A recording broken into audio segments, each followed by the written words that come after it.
p.m. Eastern. Now on C-SPAN 2, a look at rebuilding Iraq. It's a House hearing with many of the people involved in the Coalition Provisional Authority. Also, members of Congress who've returned from Iraq will talk about their trip. In September 2000, he passed away May 31st of 2002. H.R. 3166, a bill to designate the facility of the United States Postal Service located at 57 Old Tappan Road in Tappan, New York as the John G. Dow Post Office Building. Former New York Congressman John Dow passed away in March of this year at the age of 97. H.R. 3175, a bill to designate the facility of the United States Postal Service located at 2650 Cleveland Avenue Northwest in Canton, Ohio as the Richard D. Watkins Post Office Building. Richard Watkins will retire next month after serving 12 years as mayor of Canton, Ohio. H.R. 3185, a bill to designate the facility of the United States Postal Service located at 38 Spring Street in Nashua, New Hampshire as the Hugh Gregg Post Office Building. A giant in New Hampshire politics for 6 decades and the father of New Hampshire Senator Judd Gregg, Governor Hugh Gregg passed away on September 24th at the age of 85. And finally, S-1591, an act to redesignate the facility of the United States Postal Service located at 48 South Broadway, Nyack, New York as the Edward O'Grady, Waverly Brown, Peter Page Post Office Building. Peter Page, a Brinks Incorporated security guard, and Nyack City Patrolman Waverly Brown and Edward O'Grady were shot and killed during a robbery on October 20th, 1981. I would now like to recognize my very distinguished ranking member, Mr. Waxman, for an opening statement. Thank you very much, Mr. Chairman. We have before us a number of very worthwhile bills, and I would urge all of our colleagues to support them. They will appropriately go on the suspension calendar because these are the bills that are going to receive overwhelming, if not unanimous, support by our colleagues in naming post offices after very worthy individuals who deserve the acknowledgement of their contributions. I urge support for the legislation and yield back my time. Thank you. Given time constraints, I ask members to submit their written statements for the record. I'll hold the record open until the end of the day in order to accommodate those members who may not have prepared written statements. I ask unanimous consent the Committee on Government Reform report H.R. 2754, H.R. 3166, H.R. 3175, H.R. 3185, and S-1591 to the House with the recommendation that these bills do pass. Any member wish to speak on the unanimous consent request? Hearing and seeing none, without objection, the unanimous consent request is agreed to. The business meeting is now adjourned, and we will reconvene in 2 minutes to begin our hearing. Thank you.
I just fill in there occasionally.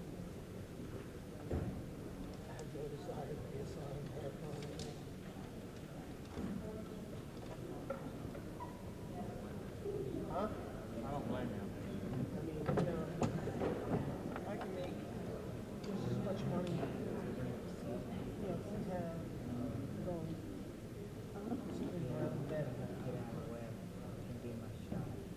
Right. Right up to my 2000.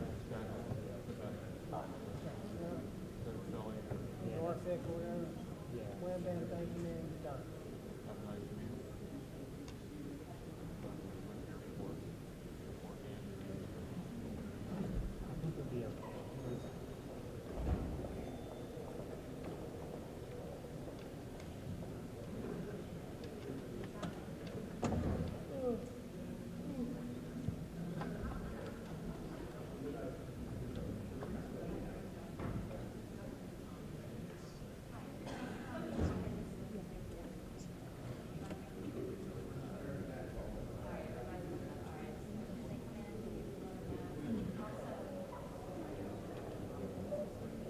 When you push that, see how the light's on? Just after they finish speaking, go ahead and turn it off.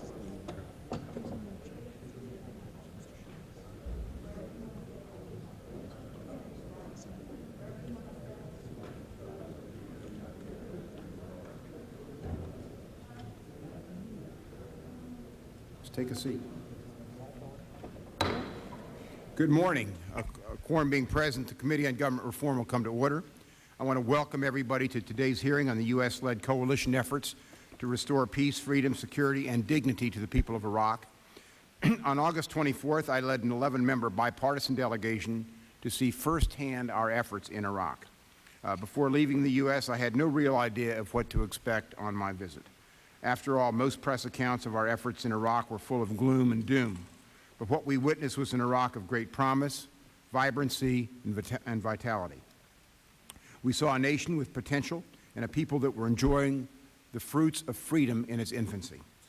We saw a remarkable progress throughout the country, whether it was a hospital in Baghdad or a new police station in Mosul. We witnessed a busy market in Mosul where one could buy anything under the sun, including items that were forbidden under Saddam Hussein's regime, such as satellite dishes, one of the hottest selling items in the country. We met with newly elected regional council members, men and women, Kurds, Shias, Sunnis, who spoke of embracing democratic values and representing all of Iraq, not just their own religions, tribes, and hometowns. We also witnessed the greatness of our military, not of their might, but of their humble actions in assisting a people in need. Our soldiers are firm in their resolve to stay until the job is finished. These young men and women are not only soldiers, but also peacekeepers. And when we called upon diplomats and friends, there's no doubt we still have a lot of work ahead of us. Our military is still in harm's way, but from what I have seen, we can be successful as long as we remain steadfast, patient, and committed. The coalition's work is far from over. Iraq is still a work in progress, and new challenges arise every day. We must overcome the many security threats that to this day continue to be the greatest challenge to our troops and the stabilization of Iraq. Rebuilding efforts, although well underway and perhaps well ahead of schedule, will not succeed in the end if we cannot overcome the prevailing threats against those who are there to help.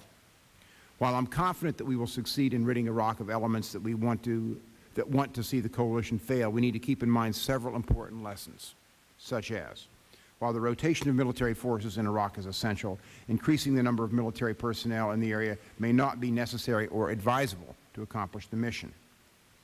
Second, reconstituting a qualified and effective Iraqi military police force and border protection guard is a key element to improving overall security in Iraq. The development of functioning institutions in a secure environment is essential to Iraq's success. Furthermore, the sooner Iraqis can take responsibility for their own affairs, the sooner U.S. forces can come home. For human intelligence to improve, we need the participation of Iraqi Americans who have the skills, the knowledge, and the willingness to assist in intelligence gathering and analysis. However, we need to actively recruit, vet, and train these individuals. In order for these people to be effective, we need to expedite the security clearance process. Iraqi citizens can provide vital intelligence about the whereabouts of weapons of mass destruction, but the coalition forces need the authorization to grant relocation and protective status to informants and their extended families. Saddam Hussein misappropriated much of the money loaned to Iraq for his own personal benefit to the detriment of the Iraqi people. My colleague, Congresswoman Carol Maloney, has introduced H.R. 2482, which could greatly benefit the people of Iraq by canceling odious debt in accordance with customary international law. This is potentially a very wealthy country. second largest oil reserves in the world, the Fertile Crescent there between the Tigris and the Euphrates River, the Garden of Eden, ancient Mesopotamia, but with a debt structure that is 4 times our gross domestic product. No nation can survive under that structure. So that's obviously going to have to be revisited if this country is succeeding. While operations in Iraq are still young, we're only 160 days into the rebuilding effort. We've accomplished much. We're building schools, upgrading hospitals, and modernizing the utilities infrastructure at a pace that surpasses operations we led after World War II. And we're well ahead of the pace of our reconstruction efforts in the Balkans. Still, most of the media accounts of post-war Iraq discuss rampant chaos and mismanagement. However, according to a public opinion poll conducted in August by the Zogby Group, more than 2/3 of those Iraqis who expressed an opinion wanted coalition troops to remain in Iraq for at least another year, and 70% of Iraqis said they expect their country and their personal lives to be better in 5 years. During our visit to Iraq, the delegation visited a site southwest of Baghdad in a sector guarded by the U.S. Marines known as Al-Hilal. One cannot begin to describe this site. There are no landmarks to identify its location, but we know of this place because once we overthrew Saddam, the Iraqi people themselves were our guides.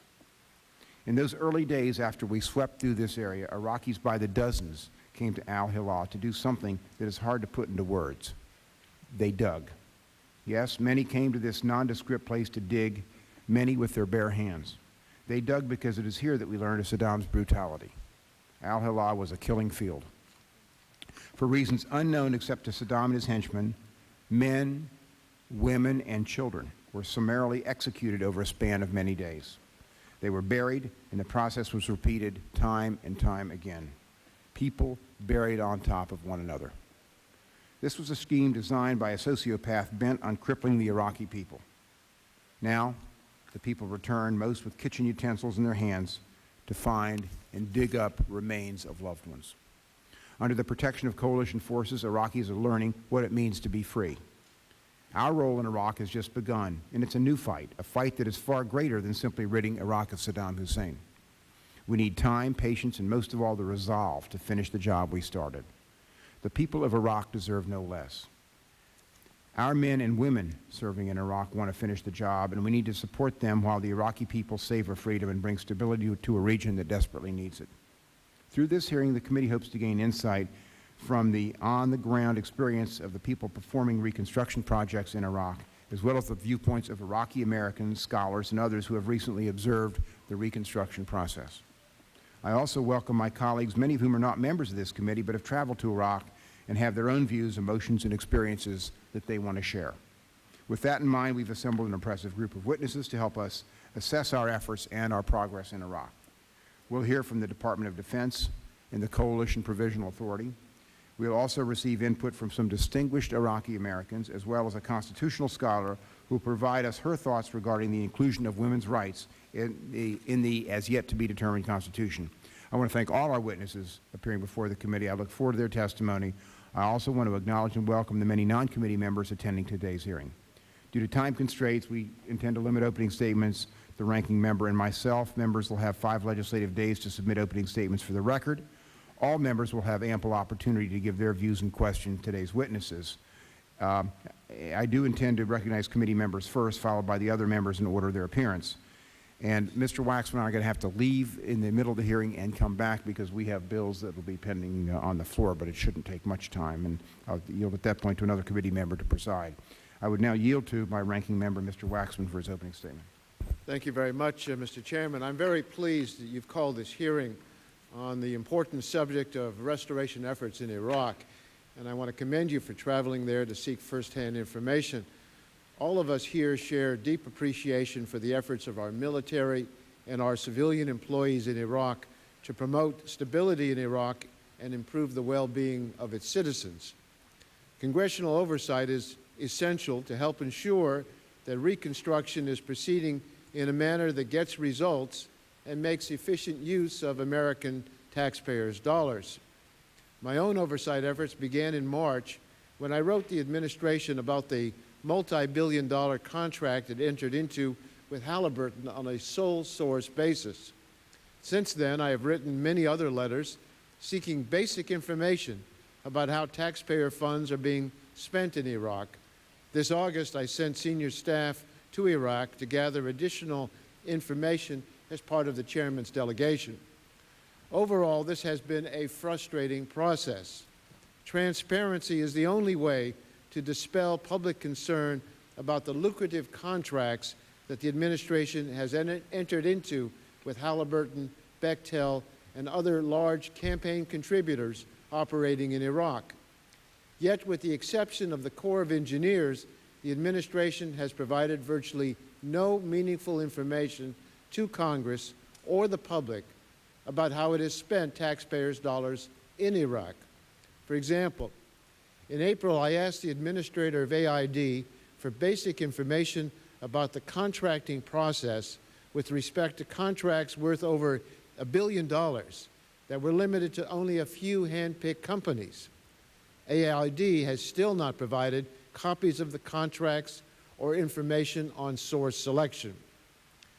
Despite a recommendation by the U.S. Army Corps of Engineers to allow public scrutiny of a no-bid sole-source oil field contract with Halliburton subsidiary Kellogg Brown & Root, the Defense Department continues to classify the details of the contract as a national security secret.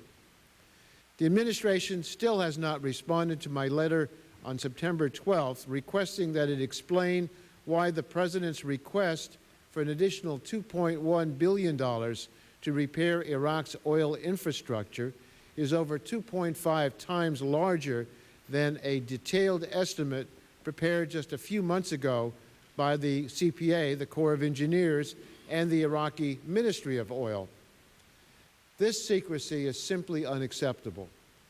Two companies alone, Halliburton and Bechtel, have been given contracts worth over $3 billion relating to the conflict and reconstruction in Iraq.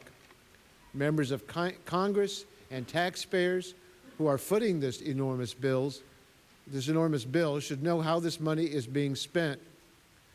While the administration has declined to respond to basic requests about its contracts, information I have received from a variety of sources is painting a disturbing picture. It appears that big American contractors are receiving too much money for too little work, and too few opportunities are being afforded Iraqis. Members of the Iraqi Governing Council, for example, have told my staff that costs to the American taxpayers could be reduced by 90% if the projects were awarded to Iraqi contractors rather than to large American companies. Anecdotal information from innovative field commanders in Iraq confirms this account. During the chairman's congressional delegation, the members and staff met with Major General David Petraeus, the general in charge of northern Iraq. General Petraeus said that the U.S. engineers estimated that it would cost $15 million to bring a cement plant in northern Iraq to Western production standards. But because this estimate was substantially higher than funds available, General Petraeus gave the project to local Iraqis who got the cement plant running for just $80,000. Think about this. General Petraeus reduced the cost to U.S. taxpayers by 99% by using local Iraqi contractors instead of Halliburton or Bechtel. Many people don't realize this, but the billion-dollar contracts with Bechtel and Halliburton are what is known as cost-plus contracts. These contracts are structured so that the bigger, the more complex, and the more expensive the project, the greater profits for these companies. This is obviously a good deal for the companies, but is it a good deal for the taxpayer? The administration's supplemental request for an additional $20 billion for reconstruction raises many questions. It includes numerous proposals for complex, state-of-the-art Western facilities that almost certainly will have to be performed by large government contractors under abuse-prone cost-plus contracts. Of the 115 discrete projects described by the CPA in the supplemental, fewer than 25 mention employment opportunities for Iraqis. I hope that the Army and CPA witnesses here today will be able to shed light on some of the questions about Reconstruction contracts that remain unanswered to date. And I encourage the majority on this committee and in the rest of the Congress to move forward with the minority in conducting meaningful oversight of the restoration process in Iraq. Mr. Chairman, I hope this hearing will be a beginning of that opportunity for oversight.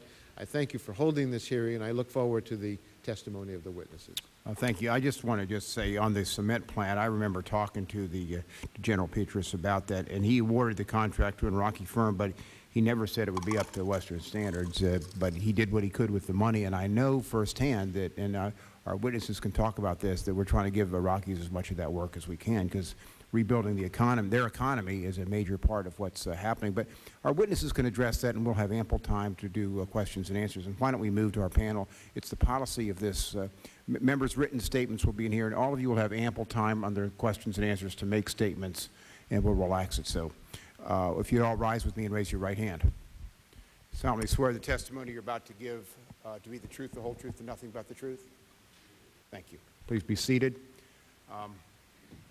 We have the Honorable Les Brownlee, the Acting Secretary of the Army, former staffer with Senator Warner, and we're happy to have you here. Philo Dibble, the Principal Deputy Assistant Secretary of State for the Bureau of Near East Affairs. We have Tom Korologos, a Senior Advisor to Ambassador Paul Bremer. U.S. Major General Carl Strock, who's the Director of Operations and Infrastructure of the Coalition Provisional Authority, and Mr. Bernie Carrick, who's the former Director of the Interior Coalition Provisional Authority and former police chief in New York. Why don't we start, Secretary Brownlee, with you, and we'll move right down. I think you know the rules. Your entire statements are in the record. Our members have a lot of questions and comments they're going to want to make, and I won't start with questions. I'll start moving down the way. So welcome, and when the light turns orange, that means 4 minutes are up, and when it's red, 5 minutes, and we can move quickly. We want to give you an opportunity to say what you need to say, but your entire statement's in the record. Thank you. Yes, sir. Mr. Chairman and distinguished members of the committee, I appreciate the opportunity to appear before you today to testify on the tremendous accomplishments of our soldiers, both active and reserve components, and the great progress they are making in winning the peace in Iraq. I know that many of you have just recently returned from Iraq, and on behalf of the soldiers who are serving our country, let me begin by expressing gratitude for the exceptional support you've provided to them and their families as well. I'm happy to join you here this morning to talk about the marvelous work our soldiers are doing and the great progress that is being made every day in Iraq. I visited Iraq in June and again in late September, and I am pleased to share with you what I learned. The insurgency being waged in Iraq includes foreign fighters and terrorist groups, along with former Baathists, making this the central battlefront of the war on terrorism. After a lightning ground attack into Baghdad and overwhelming military victory by coalition forces, the mission in Iraq now remains clear: to win the peace. Our soldiers understand this mission, and their commitment to getting the job done is having an extraordinarily positive effect on the people of Iraq. Soldiers are working with the Iraqi people, our coalition partners, and the international community to achieve a better Iraq for the Iraqis, the region, and the world. During my visits to Iraq, I have witnessed the progress being made, and I can tell you that things are getting better and will continue to get better, both for the people of Iraq and for our men and women serving there. Here are a few of the great things that are happening. Local government councils exist in over 90% of the country and are taking increasing responsibility for civic administration and services. Our Army divisions are training Iraqi police, facility protection forces, and civil defense corps to assume responsibility for local security and law enforcement. Our units are helping get Iraqi schools running again. In the Baghdad region alone, we will have 820 schools refurbished by the end of October. We are continuing to make things safer for the people of Iraq and our own troops by removing ammunition caches from around the country. The nation's infrastructure was badly neglected under the Ba'ath regime, and we are helping to restore and modernize it. For example, we are hiring Iraqis to help restore the oil industry and power generation and to repair roads. These are but a few of the thousands of things our Army is busy doing for the people of Iraq. And for our own troops, last month, soldiers began taking advantage of the R&R Leave program, which allows them to spend 2 weeks away from the theater during their 12-month tour. Since my last visit to Iraq in June, we've opened 31 new dining facilities for our troops, as well as internet cafes, chapels, and exchanges. Most soldiers are living in hard structures or climate-controlled billets, so troops returning from patrols can adequately rest and refit. In Iraq, the mission for our soldiers continues. They must attack and eliminate remaining anti-coalition forces and assist interim governments to deliver basic services to their people. Our soldiers must simultaneously conduct combat operations and provide humanitarian assistance, often shifting between these two in the same day. The administration is aware of our concerns and requirements. President Bush has asked Congress for the resources to help fight the war on terror, and they are addressed in the FY04 supplemental. We urge Congress to assist us by quickly passing this legislation. Despite remarkable successes, our fight is not over. Our enemies are committed and believe we lack the resolve to win the peace in Iraq. I can assure you this is not true. Our commanders and troops are determined and optimistic and feel that we are gaining momentum in the fight. In years to come, when historians write the story of this critical period, they will note that in Iraq and around the globe, the unwavering commitment, courage, and compassion of the American soldier led the way in the fight against terror. By carrying the fight to the enemy, the Army is destroying terrorism today in its home nests and spawning grounds, providing protection to the American people and striking fear in the hearts of our enemies. In closing, I would like to take this opportunity to thank this committee for the opportunity to appear here today and for your continued support for the men and women in uniform deployed in Iraq, Afghanistan, and around the world fighting terrorism. I'd like to take this opportunity also to thank all our soldiers for their service and their families as well for the sacrifices they are all making for our nation. Mr. Chairman, I look forward to answering your questions. Thank you very much, Secretary Brownlee. Secretary Dibble, thank you for being with us. Thank you, Mr. Chairman. I'm grateful for the opportunity to appear before the committee this morning, and I will keep my remarks brief. Several senior administration officials, including Ambassador Bremer of the Coalition Provisional Authority in Baghdad and Deputy Secretary of State Armitage, have testified in recent days on key issues concerning U.S. policy on Iraq. Their statements stand alone as the administration's position on Iraq, but I'm here to attempt to address any questions you may have. It is in the interests of all Americans, and indeed the international community, to see peaceful and prosperous countries across this important region. For far too long, Iraq exported destabilizing waves of violence and terrorism across its borders and around the world. Iraq now has the potential to turn the situation around and become a source of stability and prosperity in the region, around the world, and for Americans here at home. Meeting our military objectives in Iraq was only the beginning of reaching that vision, however, not the end. While it is in our interest to stabilize the situation, we also owe it to our men and women in uniform, to their courage and sacrifice, to accomplish the entire mission. In addition, we need to support our own people who also serve on the front lines of this fight, providing assistance in what are often dangerous circumstances and insecure settings. I would like to continue by paying tribute to my friends and colleagues throughout Iraq on both military and civilian sides. They are working extraordinarily hard at heavy personal risk to restore stability and security, reestablish normal life for Iraqis, and help lay the basis for Iraqis to succeed in the election of a representative government. They deserve all our thanks. Mr. Chairman, succeeding in this project in all its aspects is a vital interest of the United States. We cannot fail. The task has three main dimensions: security, restoring normal life for Iraqis, and establishing a political process. Each dimension is related to the others and is a necessary condition for success. Security is a fundamental requirement for normal life and for a legitimate political process. Restoration of normal life, meaning access to employment, to health care, to education, and clean water, among so many other things, is desirable in itself and underpins security. Finally, a political process provides confidence to the Iraqi people that they will soon take on the task of governing themselves. That confidence, in turn, contributes to security. These are difficult times as the situation in Iraq continues to shift and take shape. With the clarity of hindsight, however, I believe we will know this nation had the courage to take tough decisions to safeguard our future peace and prosperity at the time when it mattered most. In so doing, the U.S. government has the opportunity to help not only our own people, but also the people of Iraq, the region, and around the world. Success in Iraq, however, is also a vital interest of the international community. As such, we have sought and achieved international participation in the coalition. We look to the United Nations to contribute its substantial expertise and experience in this connection, and we are aggressively seeking substantial financial support from the international community for the reconstruction effort. This outlines the main elements of our policy on Iraq, and I would be happy to respond to the committee's questions. Thank you, sir. Thank you very much. Tom Korologos, thanks for being with us.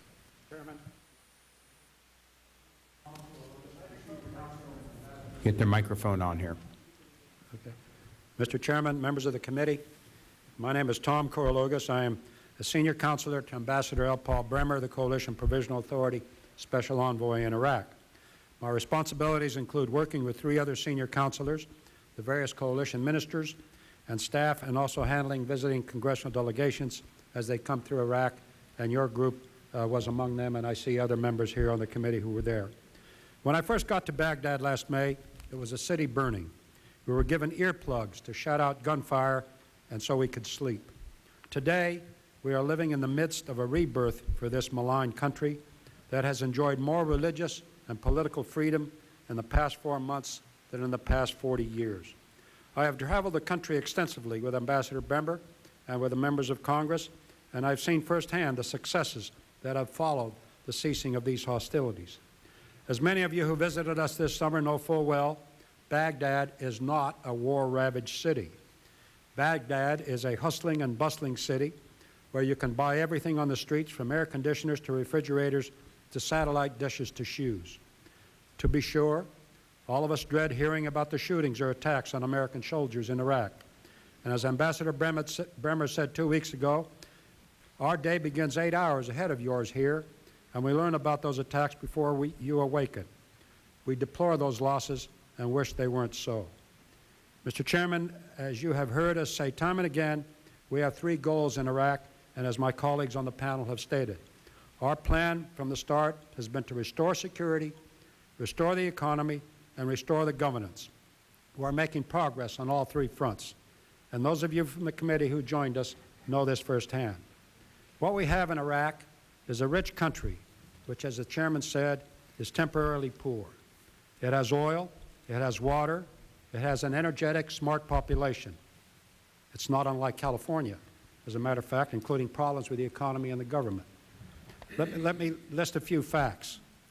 Schools reopened last week, as Secretary Brownlee said, and we're luring children back where attendance had plummeted 50% of the eligible attendees.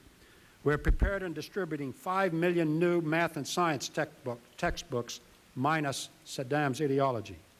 When I first arrived there, we had 9-mile-long gasoline lines. Today, we have traffic jams. We love traffic jams. They mean the gas is flowing and people are out working, and General Strzok will give you the details of the oil business.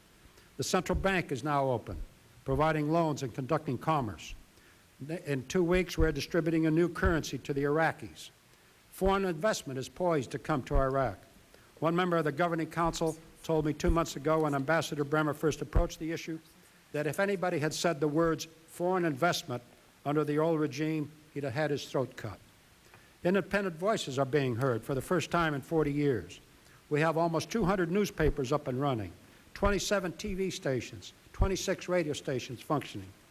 The coalition, as Secretary Brownlee and General Strzok in a minute will tell you, has completed more than 8,000 projects around the country, refurbishing everything from soccer fields to health clinics to roads and bridges throughout the country. Saddam budgeted $13 million for health care in 2002. We have allocated $210 million, a 3,200% increase. On April 9th, there were only 30% of the hospitals running. Today, all 240 around the country are open. 4 million Iraqi children have received 22 million doses of vaccine. Pre-war, the country was averaging 4,000 megawatts of power. The demand was 6,000. We're now around 3,900, closing in on that issue. Oil is pumping. We're about 1.7 million barrels a day and hope to get back to pre-war levels around 3 million. The Governing Council is up and running. They have just named 25 various ministers to run the government, and those ministers probably constitute the most educated cabinet group in the world, since most of them have PhDs. And as Secretary Brownlee also said, there are more than 700 democratically selected district council members. They include Sunnis, Shiites, Christians, Arabs, and Kurds, with more than 75 women among them. 90% of the Iraqi people now live under local representative governing councils. 90% of the courts are up and running. And last week I saw they even created the Iraqi Bar Association. On and on the list runs, Mr. Chairman, and those of you who have been there can see those lists as we present them to you. The lament for those of us enduring 50 and 60 straight days of 100-degree heat. We had a 137-degree day once this summer, of where we wear flak jackets when we leave the compound, we run around in armored cars when we go downtown, and in talking with about 95 to 98% of the Iraqis who support us, all lament comes from the fact there are good things happening and very few Americans know anything about them. The reporting of those accomplishments, unfortunately, take a backseat to the police blotter-type journalism that fills the front pages of the American papers. And as the chairman said, those of you who went to the Al-Hilla gravesite with me on our trip, I repeat what I said then. I find the silence on the mass graves deafening. Total 1.3 million Iraqis are missing from wars and mass murders. Human rights groups estimate that 300 of those are in mass graves. One mass grave alone holds the bodies of 1,200 children. There are some 35 or 40 mass grave sites all around Iraq filled with Iraqis who oppose Saddam. If there's any doubt about our going in there in the first place, come see me. I'll take you down to Al-Hilla for a poignant awakening. Yes, there are bumps in the road, and yes, Ambassador Bremer has made audibles throughout the process. We're going to need many, many dollars to bring this country back to some semblance of freedom. And once that happens, the entire Middle East hopefully will stand up and take notice, and some sanity will come to that part of the world. Let me close with a couple of points. Everybody wants to know when the troops are coming home. The troops will start coming home when Ambassador Bremer comes home and the CPA succeeds. And when will that be? Let me cite a Rand Corporation study, which took a look at post-war rebuilding efforts in Germany, Japan, and Kosovo and Bosnia. The study said of Iraq, staying there does not assume success. Leaving early guarantees failure. Thank you very much. Thank you. I was feeling pretty confident until you told me the lawyers were getting organized over there. So, General Strzok, thanks for being with us. Thank you, Mr. Chairman. And as a soldier and a citizen, I'd like to start by thanking this committee. So I'm Major General Carl Strzok. I'm the Director of Civil Works for the U.S. Army Corps of Engineers.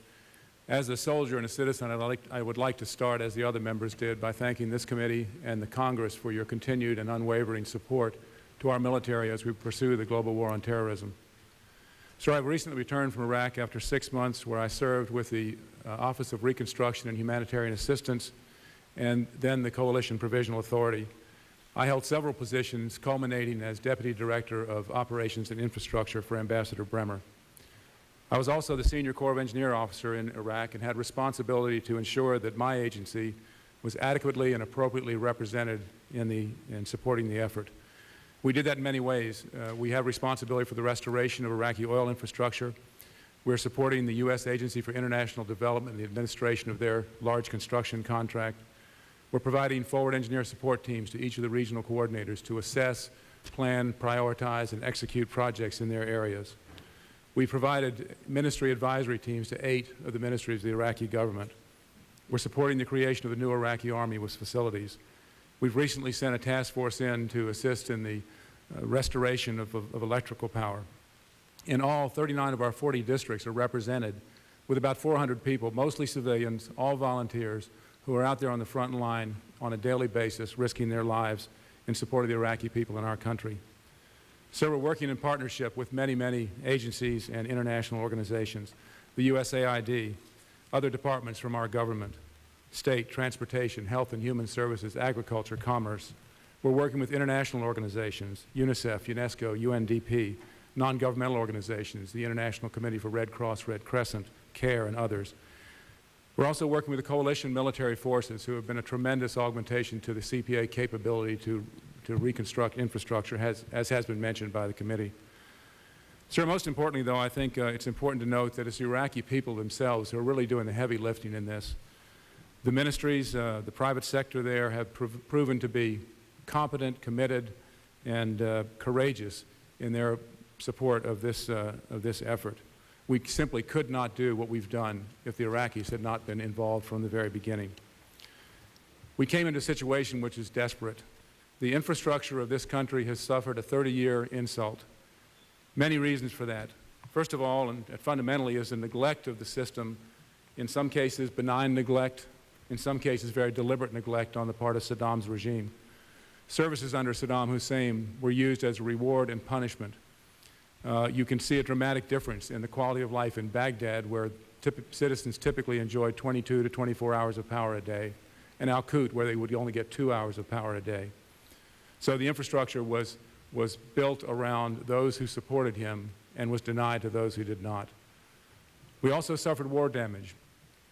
Because we made very careful efforts to limit damage through what we call effects-based targeting, where you decide what effect you want to create and do it with minimum impact to the infrastructure, we were able to keep actual war damage to a minimum, very insignificant aspect of the problems we're facing now. We suffered tremendous looting after the fall of the regime. Much of this was individual looting of people out for personal gain, and much of it then turned to a criminal element of deliberate and structured dismantling of the infrastructure. There's also been, and I think the largest factor has been deliberate sabotage by the former regime loyalists, who are doing everything they can to thwart our efforts and make it difficult for us to restore some level of normalcy to this country. The result of all these things has been almost a total devastation of this country. Not only the physical infrastructure, but the human infrastructure. Those people who are committed to maintaining the infrastructure have suffered dramatically in how they were able to do their jobs, and how they are continuing to suffer intimidation and coercion as they support the effort. The other panel members have already discussed some of the results, so I won't go into the details of those. One of the most important, though, that I would mention is the electrical power restoration, which now exceeds 4,500 megawatts, which is more than enough to provide for the daily needs of the Iraqi people. Oil production has now reached the 2 million barrel per day level, and we're simply now in the process of developing the export facilities. There's much work to be done. A good foundation has been laid, and I might add largely with Iraqi resources, supplemented by our taxpayers' dollars. But resistance continues. Those within Iraq and outside of Iraq that have an interest in this outcome are working very hard to counter our efforts. We're fighting for the will of the Iraqi people, and to a degree we're fighting for the will of the American people. Our soldiers won this war because they had the will to fight for what they believed in. And I think the Iraqi soldiers lost because they did not have the will to fight for a corrupt regime. I firmly believe that they melted away because they knew that was in the best interest of their country. We must not disappoint those Iraqi soldiers, and we must not neglect the sacrifices of our soldiers. We've got to continue this effort. There's no option but to see it through. As you mentioned, sir, Iraq is an impoverished country with tremendous potential, vast natural wealth, and tremendous human capital. All they need from us right now is continued support and substantial assistance in accelerating their return to normalcy. I am intensely proud that I had the opportunity to serve this nation and the people of Iraq, and I thank you for the opportunity to appear before this committee today. Thank you, sir. Thank you, General. Bernie Carrick, thanks for being with us, Chief. Thank you, Mr. Chairman. I, too, would like to echo the General's comments and thanking the committee here and other members of Congress for coming to Iraq and seeing for yourself, seeing firsthand what has happened there, what it was like before, what it is like today, and the great successes we've had in the CPA. I'm Bernard Carrick. For 4 months, I oversaw the Ministry of Interior as the Senior Policy Advisor to Ambassador Bremer for the Interior. The Interior houses the police, customs, borders, immigration, emergency management, and fire services for the entire country.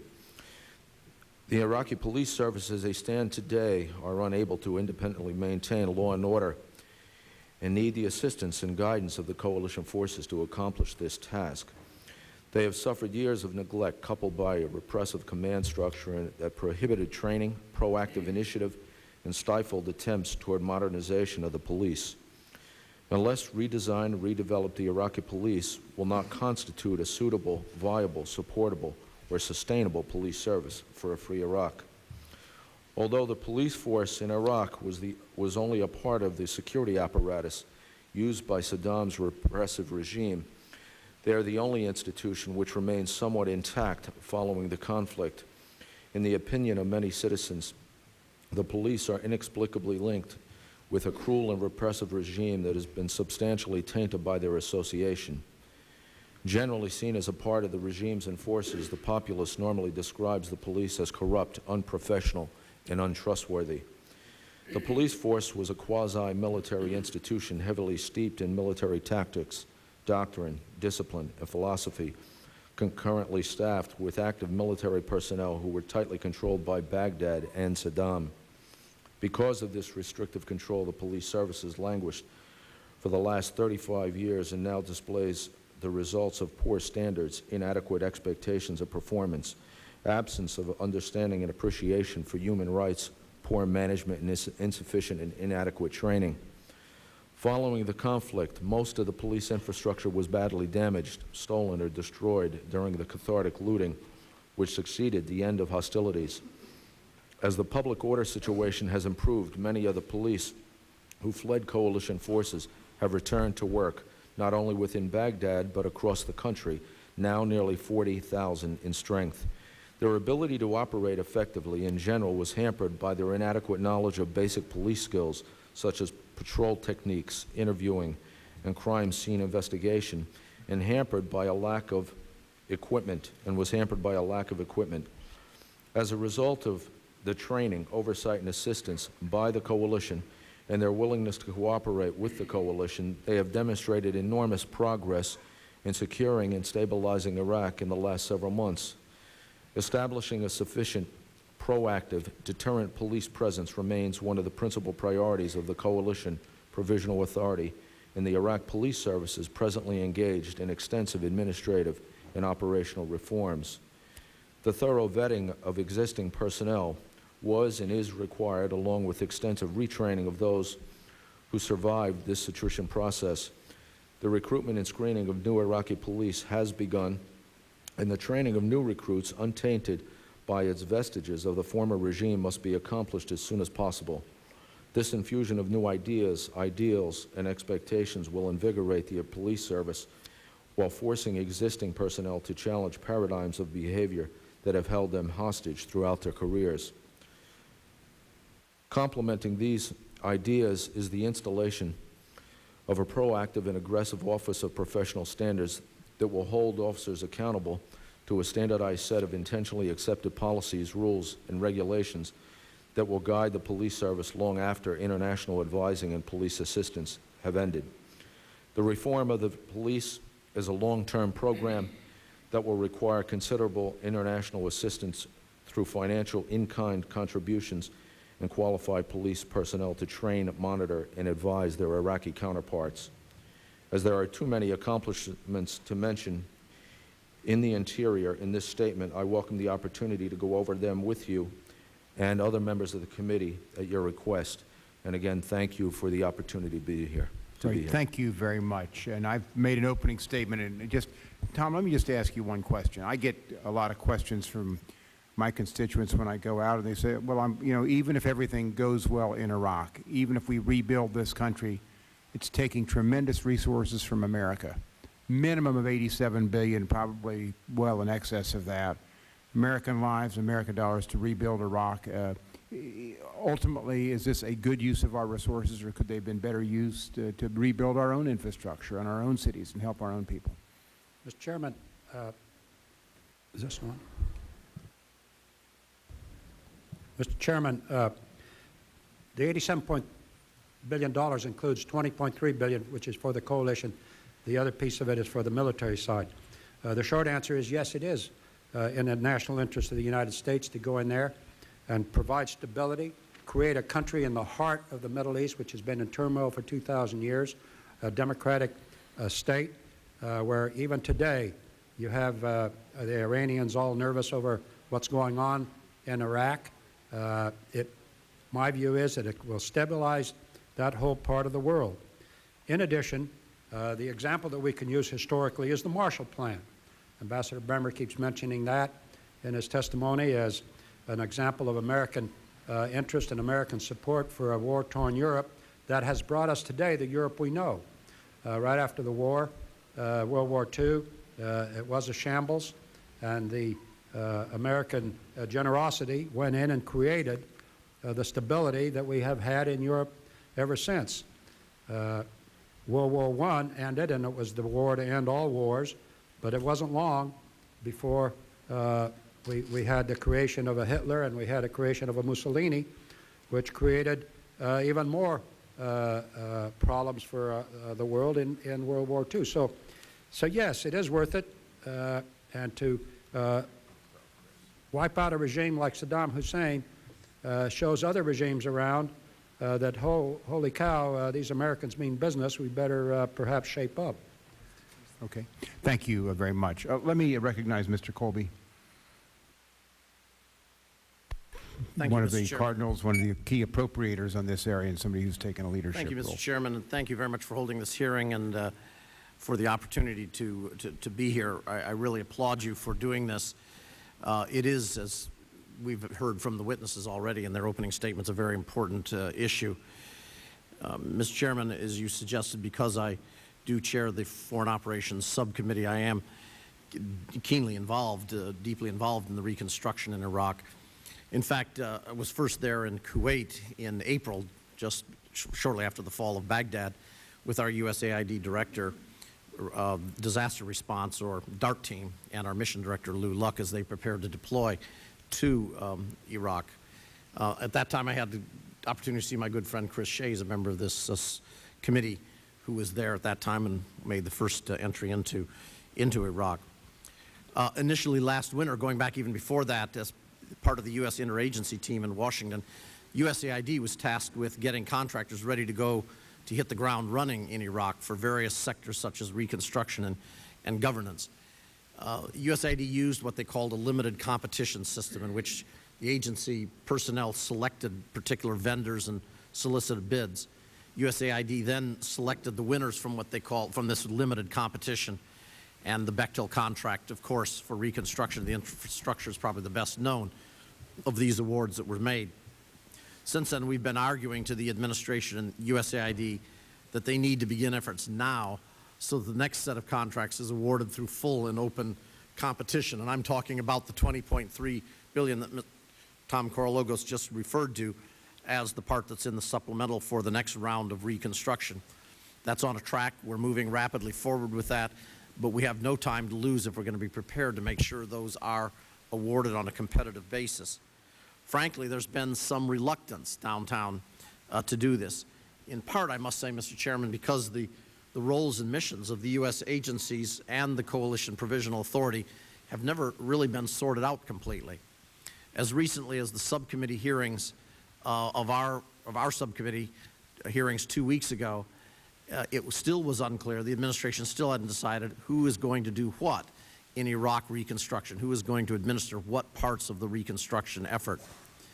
The regular FY 2004 bill that passed the Foreign Operations Appropriations Committee and subcommittee, then the full committee on the floor of the House, included a provision that does require full and open competition. And I'm happy to say, Mr. Chairman, we've been working with you and your staff very closely to develop language for the Iraq supplemental bill that we will mark up tomorrow, and I think that language, we've got agreement on that. I really just want to conclude with this comment, and I can't overstate the importance of this issue. If we're going to have credibility with the American people, they need to know that American companies that either they represent or have done their work through the sweat and off the brow of American workers are going to have an opportunity to have a fair shot at securing contracts in the rebuilding of Iraq. That's what America's about, open competition, about giving everybody an opportunity. It's about basic American values and doing the right thing.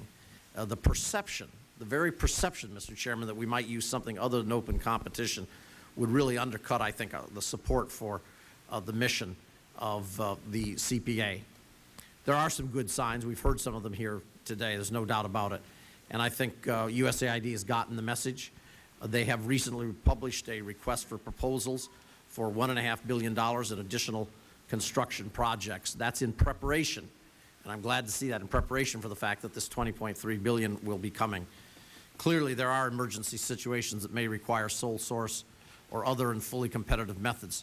But I think it's fair to say that the full and open competition ought to be the rule. It's fair and transparent, and I think it usually results in savings to the taxpayer as well.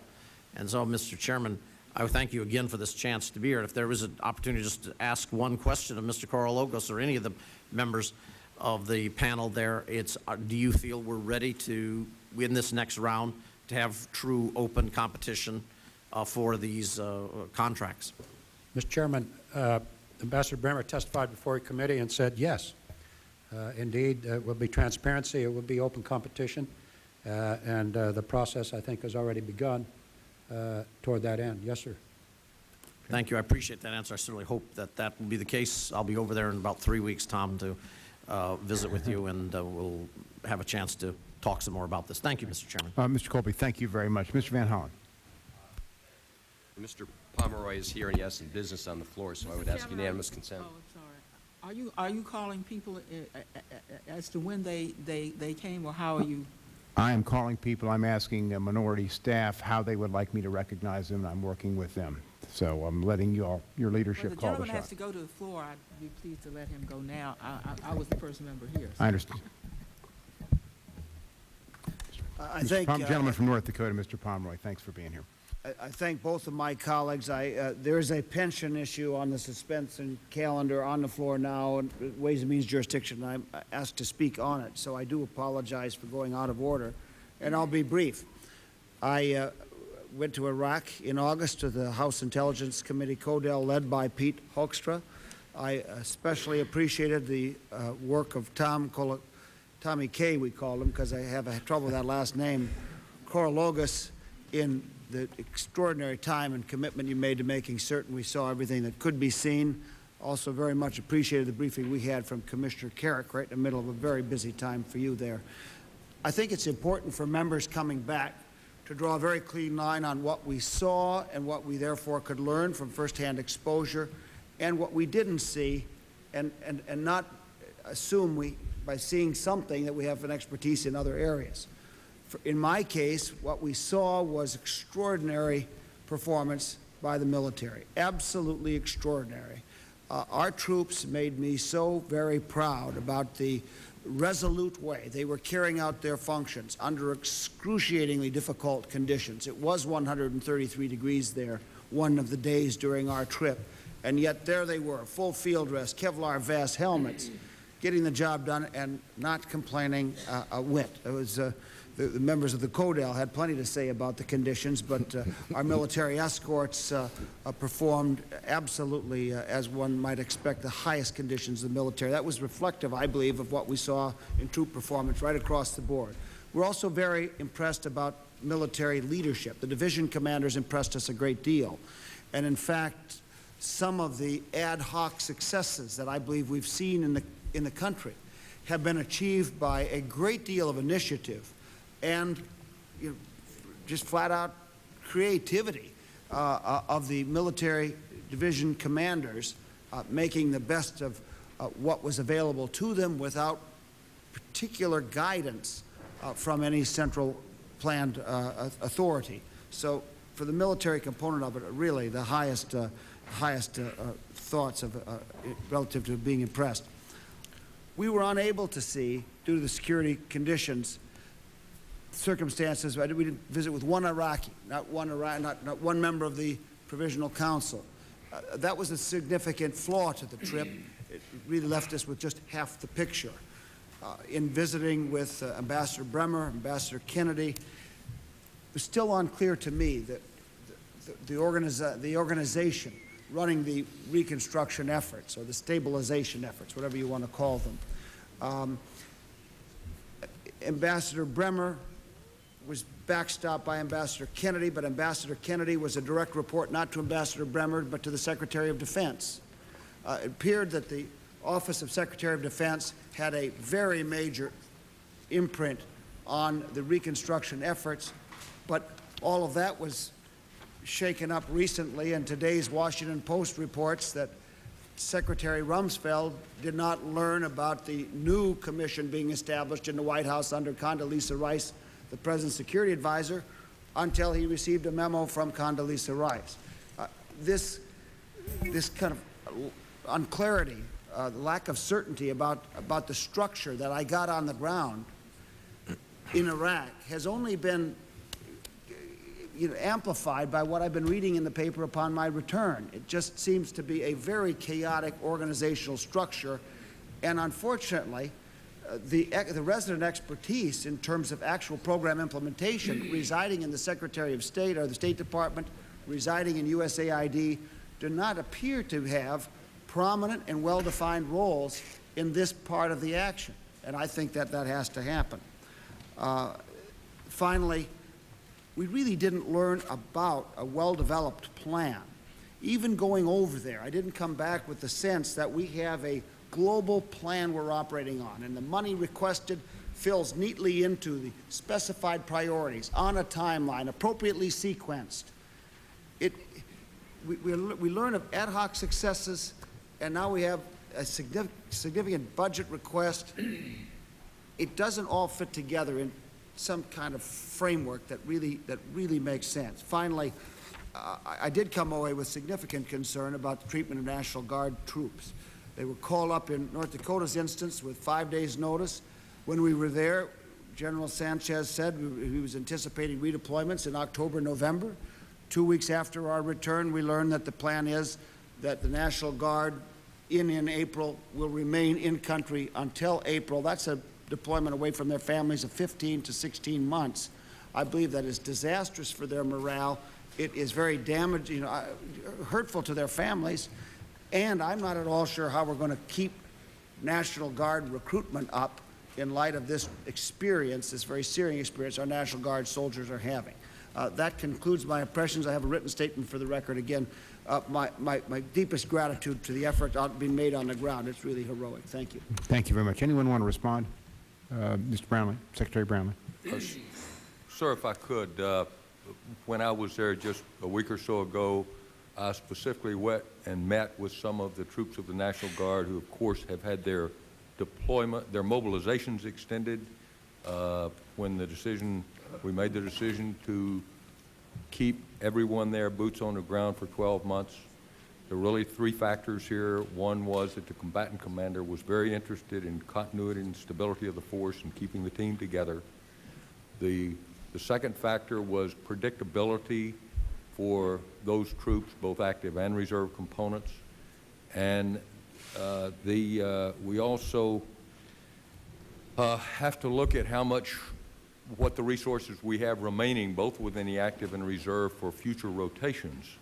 So it all became a matter of trying to balance this, and all of the troops that I talked to there from units that were expecting that their deployments would be shorter, while they all clearly express, as most soldiers do, that what they'd really like to do is go home, they also acknowledged that they understood their mission and they were perfectly prepared to conduct it.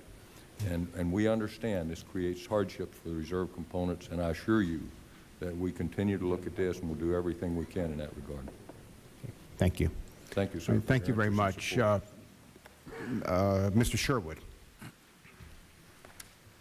We're recognizing members, just everybody, in the order you came. We're going to try to get to everybody. Thank you, Mr. Chairman. I appreciate the hearing.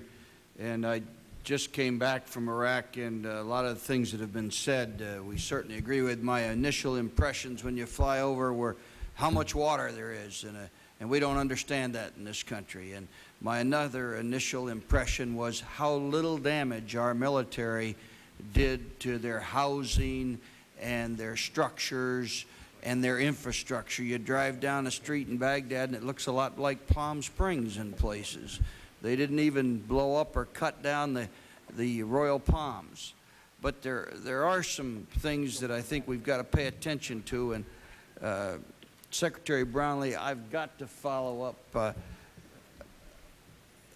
The morale over there in the regular Army people is sky high, but the reservists don't feel they're being treated properly. They're there, they're glad to be there, they're glad to do their job, but they want to tell you about a million little indignities that they feel they suffer under, like having to input their time manually every time to get their hazardous duty pay. We've got a lot of things that we could do in that regard. What's your comment on that? Sir, I agree. One of the things that has impressed me the most about this, and I'm sure you would agree, is how the forces have acted as a total Army. The reserve components and the active components, when you go out there, you can't tell the difference. That's how good they both are. Except when you talk to them. Sir? Except when you talk to them. Sir, and of course, as I said, most soldiers in any war would prefer to go home. But again, I was impressed by their commitment. I've said before that I think that what we have here is another greatest generation. The sacrifices they're making, both financial and otherwise, are no doubt extraordinary. And all of them acknowledged to me that while they may have difficulties and they of course would like to go home, they understand their commitment and their mission, and they're prepared to do that. And as I have said before, we're going to continue to look at each one of these and try to do the best we can, but we have to respond to the commander's requirements also. And so we're trying to balance that with predictability for the families and the resources that we have. Sir, you entirely missed my point. I'm sorry. Those folks are willing to do what they have to do. They don't like to be there an extra 6 months, but they're going to do it. But they feel they suffer a great deal of indignities from the regular Army people who don't pay attention, who don't treat them right. They're so willing to do what they have to do. And I don't want to belabor this point, but I think we've got some administrative details to work over. The other thing that was impressive to me was what was going on in the North, and how when a commander has some resources and is able to take control of a sector, he can really get things done. In Baghdad, though, it was impressive to me. We were at the Al-Dura power plant. And is there anybody here that can tell me what we're going to do with that monstrosity? We have this huge power plant, which doesn't even have a 50 caliber machine gun hole in it, as near as I could tell, but where there are 4 huge turbines. There's one that's working relatively well, one that's working about 35%, and the other 2 are shut down. Now we didn't cause this. I understand that. But I think we have a relatively short window to keep the Iraqi people coming our way before we're seen as occupiers. What are we doing to get that power plant running? Yes, sir. General Strzok, we are in fact working in Al-Dura right now, sir. We have reactivated UN contracts to rebuild the boilers there, and we're rewinding the turbines, and that power plant is going to be brought back in service.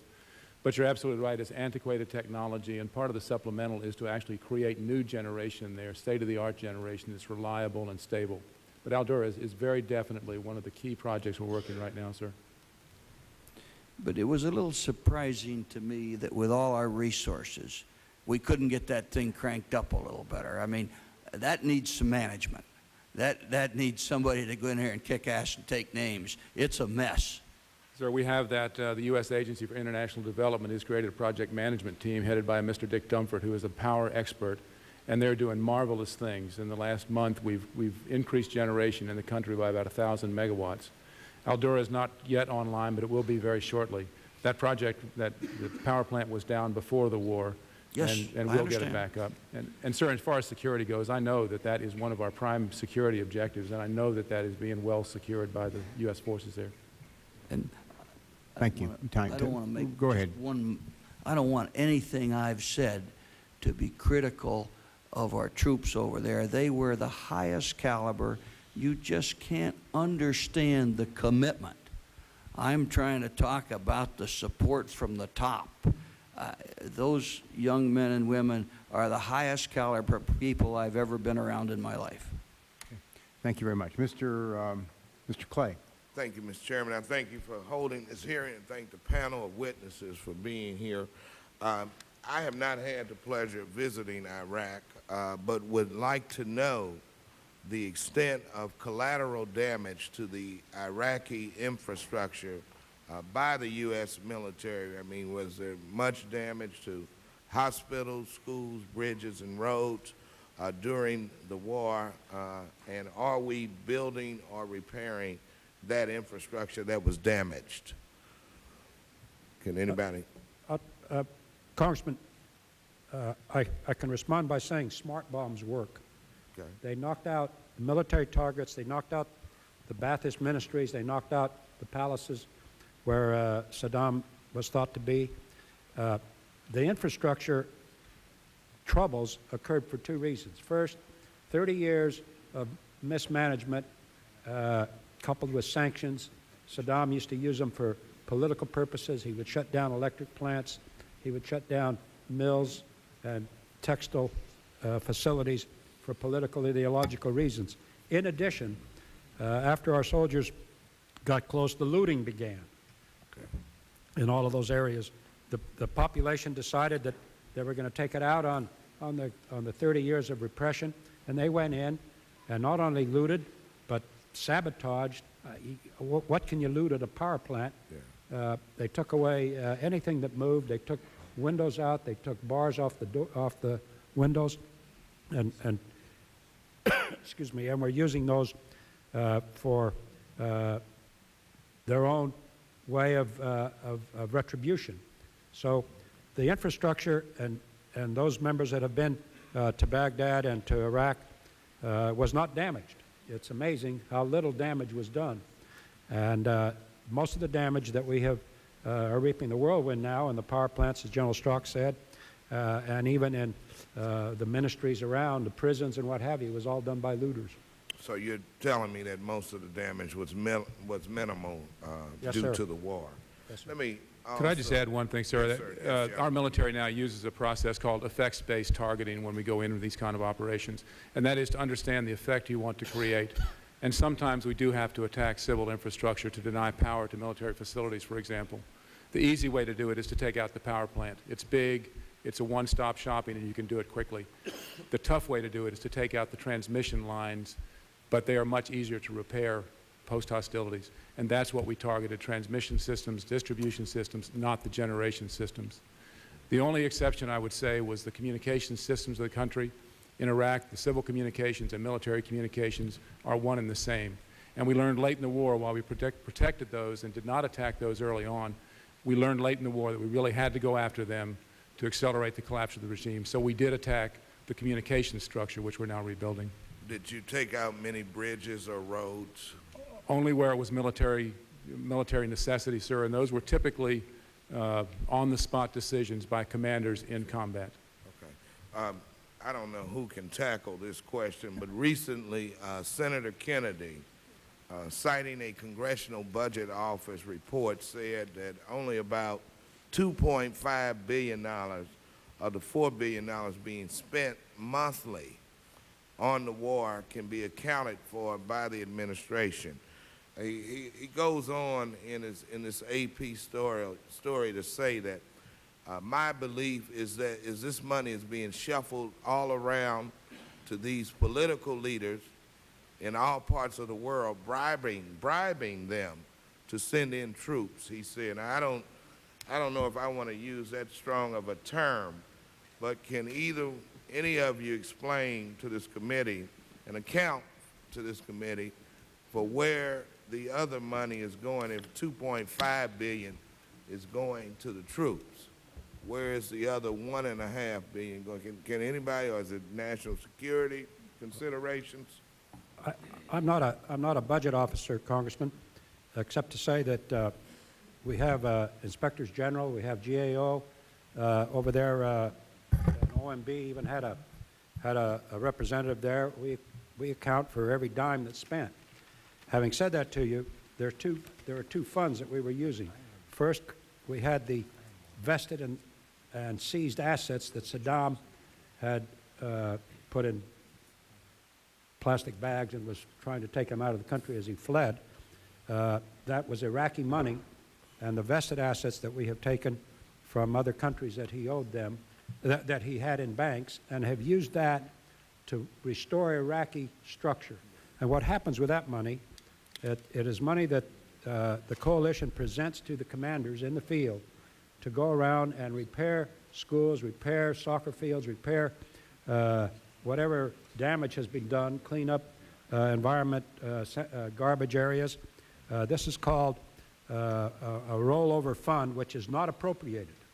Mr. Colby was there, and we showed him some of those projects, as we other members of the committee.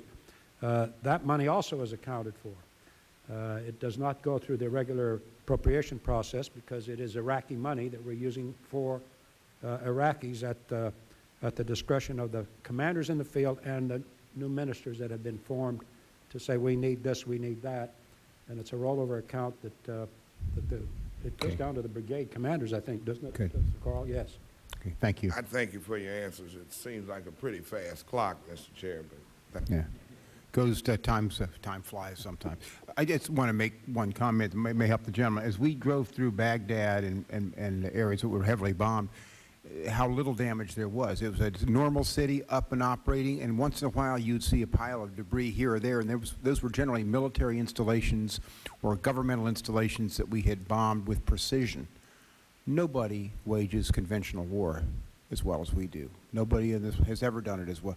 That is very clear. The problem is, of course, the aftermath. When we're sitting there in occupying status, it becomes a lot more difficult. But the conventional war, all of the predictions we heard about mass casualties, it didn't come true. They did an outstanding job there. Recognize the gentleman from Kansas, Mr. Tehart. Thank you, Mr. Chairman. I also had the opportunity to go with Mr. Sherwood, Mr. Shimkus, and others to Iraq about a week and a half ago. And I was a little bit shocked to find out that the country wasn't in chaos like they were reporting on the news, that the criminals were not controlling the streets, and the lights and water were actually on. So I was a little bit surprised. One thing that I did notice is that we have troops over there who are doing an excellent job. And we have our generals and those in charge over there have excellent plans in place. But there seems to be a lack of interagency support. Now, I'm told that there's good cooperation over in Iraq, but we have people in our military training border guards. I think the INS probably has more experience doing that job. We have people in our military who are training police officers. We probably have FBI agents that have more experience in those areas. We have military people teaching them how to become highway patrolmen, as far as Iraqis are concerned. And I thought, well, we may have some reservists that have highway patrol experience, but in general, we have the military taking on a whole lot of tasks besides trying to bring peace and security to the country. And it just seems to make sense to me that we should have more interagency cooperation, that we should have personnel from these other agencies that have experience along those lines do the training with the Iraqis rather than put that burden on an overloaded workforce right now in the military trying to bring peace to the place. So if you could sort of let me know what you think, whether there is cooperation, is it increasing, do we have plans to increase it, or are we just going to tolerate the status quo? No, sir. It's, we have made a number of requests to the FBI, to the Department of Homeland Security, and they are dispatching people from the United States to assist us in training the Iraqis.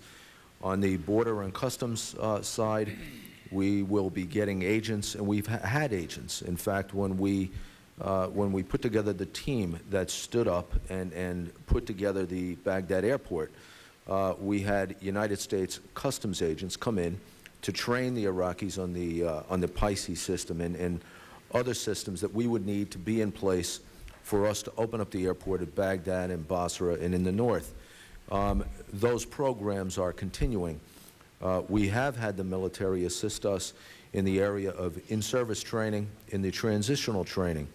We brought back, as you may know by now, nearly 40,000 police officers. There were several more pre-war. Many of them, most of them probably, that did not come back, didn't come back because they were violators of human rights. They figured they would be arrested. Some came back and they were terminated or fired or retired. Several were members of the Ba'ath Party, the senior levers of the Ba'ath Party, and they were removed. We have created a 3-week transitional program, and that's what the military police are assisting in the training of, and that's to make sure that the people that we have brought back, reinstated, are learning principles of policing in a democratic society, and, you know, simplistic things like police patrol, and understanding that an interview and an interrogation doesn't mean that you hang someone upside down by your feet and beat them until they're unconscious.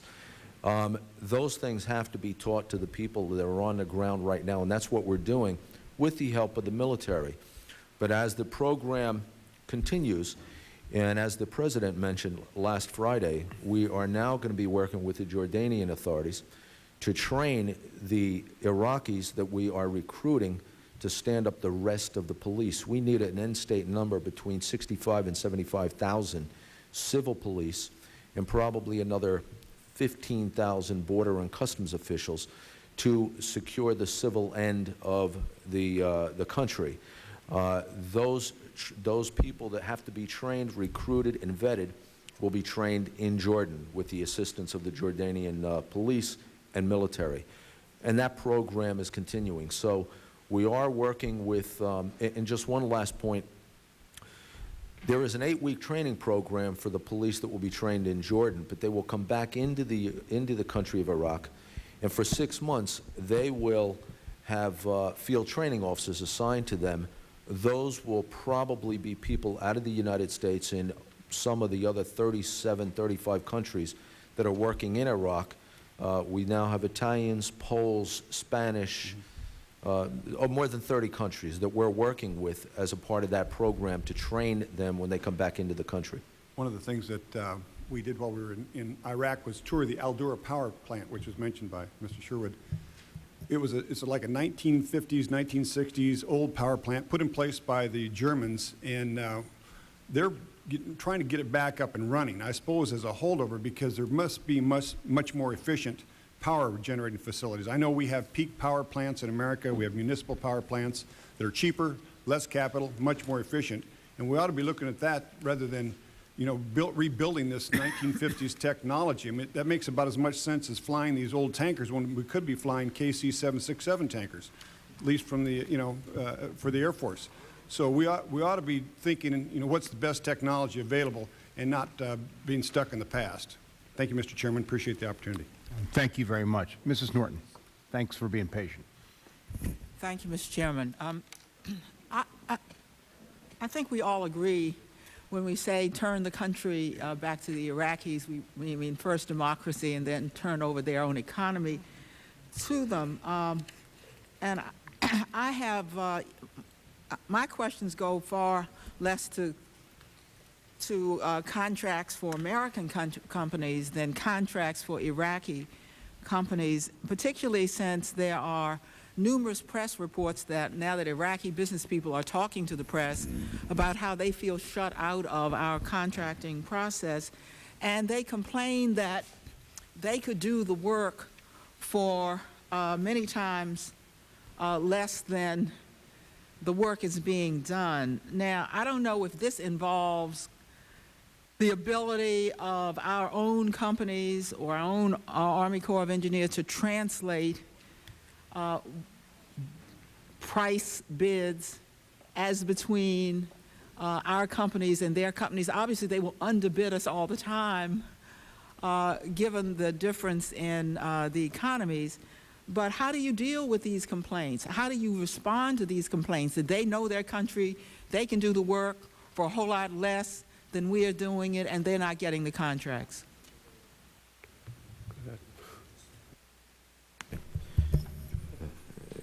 Good morning.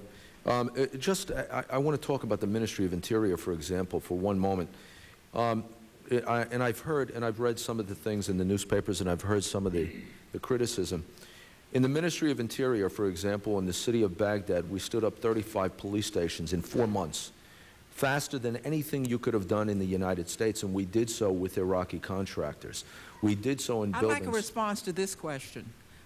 In other words, are you saying that it is that this is all anecdotal and that they are in fact I want to know about the ability to translate the price information so that the Iraqis understand why, for example, we are paying more than they have bid. Because, you know, in this country, if you bid and you had the lower bid, you don't get the work, then you think something's crooked.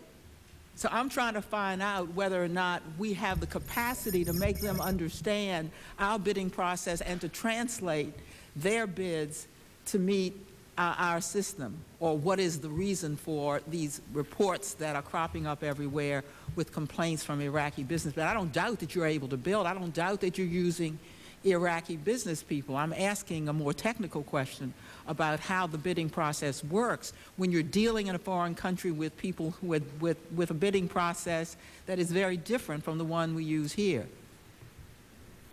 Well, ma'am, I can't comment. I'm not aware of any case where bids have been received and it did not go to the low bidder unless it was a best value sort of contract. So I don't know any specifics on that. I do know we're making great efforts, though, to employ as many Iraqi companies as we can.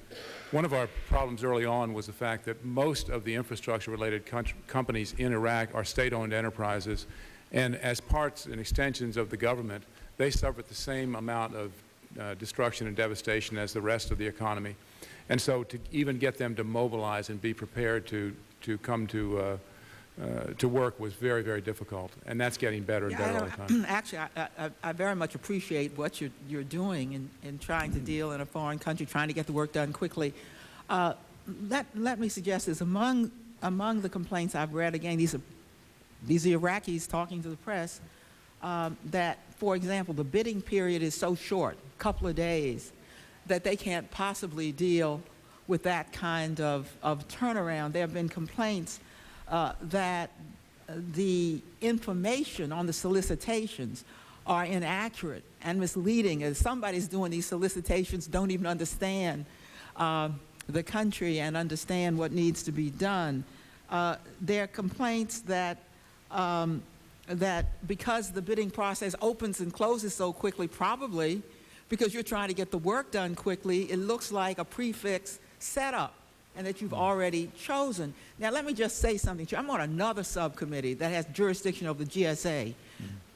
In this country, the GSA has to do weekly meetings in order to tell people how to get on the GSA schedule and how to bid. And what I want to know is whether you are doing the job of that it will take to bring Iraqis into the process, or if you're just throwing out a bid and saying we need a response within 2 days, how do you expect people to be able to bid, especially when you look at figures like Bechtel, which has $900 million of contracts and only $50 million in subs to Iraqis?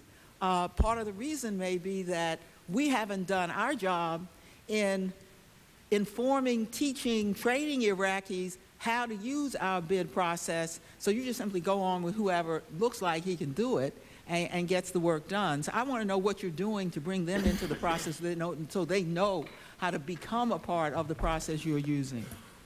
Ma'am, the Bechtel Corporation did hold a session for all Iraqi contractors about 2 months ago to explain the opportunities and processes to compete. And there are some challenges, many of which are associated with just the lack of communication in the country, the inability to even know when there are opportunities presented. So that's definitely a problem we're working on.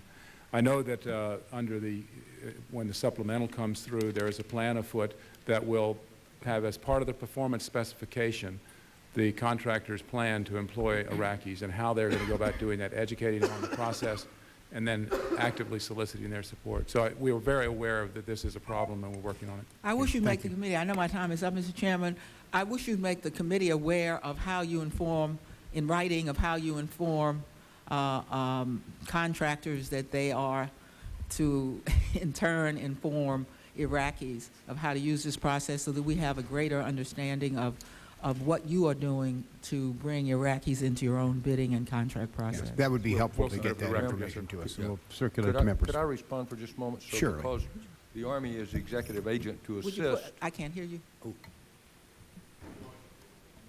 Go ahead. The Army is the executive agent to assist the Ambassador Bremer's organization with contracting. Could I please provide for the record how we're doing that and what we intend to do to try to make sure the process is perceived as fair and transparent by both U.S. and Iraqi companies? That would be very useful, I believe. Thank you That'd be very helpful. much. Thank you, Mr. Secretary. Gentleman from Connecticut. Thank you, Mr. Chairman. Mr. Chairman, I'd like to take the opportunity first to thank you for holding these hearings, thank all of our patriots at the, who are our panel, and thank them very much, and to recognize Dr. Julian Lewis, who is a member of Parliament. If he would stand from Great Britain, we appreciate your great country's help in this effort. Thank you. Welcome to the committee room. I hope he enjoys his stay over here in the colonies, so thank you. In my first visit to Iraq, I met a gentleman in Gaza who said, his name was Mohammed Abdul Hassan. He said, "You don't know us, and we don't know you." And that spoke volumes to me in this rebuilding effort. Winning the war on a scale of 1 to 10 is an 11. Winning the peace, I don't know where it is, but it's not an 11 or a 10, maybe not even a 9, and we need it to be up much higher. I'd love to ask you, not because I agree with all of his criticisms, but because I think you should respond to them. In the next panel, we have Dr. Ala Haidari, and he basically expresses gratitude for the United States coming into Iraq. He's an Iraqi American, and he then proceeds to be somewhat critical. I'm going to state his criticisms up front and then have you just respond to them. One of them is, he said, the current council makeup, the governing council, simply does not reflect Iraqi reality. He said, sadly, most of the members of the current council have neither the support nor the approval of the people in their respective groups, nor does the current council provide any representation for many Iraqi provinces, and so on. In disbanding the army, he said Iraqi police forces must take over as soon as possible. I think you've spoken somewhat to that. He said the U.S. administration must accept the fact that disbanding the Iraqi army and police force was a huge mistake. His other point is that on ministry employees, he said qualified Iraqis are more knowledgeable than anyone else in the affairs of their country and can quickly determine the steps needed to rebuild the economy. And he said, except for the top echelons of Ba'athist leadership, it is essential that employees of the Iraqi ministry be rehired. And finally, so those are his basic points. And I'll just end by saying when I met with Colonel Buhani, who was the individual who allows us to go into Iraq from Kuwait, he said, you Americans don't get it. You need to be hiring more Iraqi Americans. You need people who speak the language, and you need people who know the culture, and you need people who know the tribes. So I'd love you to respond to that. And just a quick first question to you, Mr. Korologos. Why should you basically be answerable to defense? Why shouldn't you be answerable to state? I've never quite figured that one out.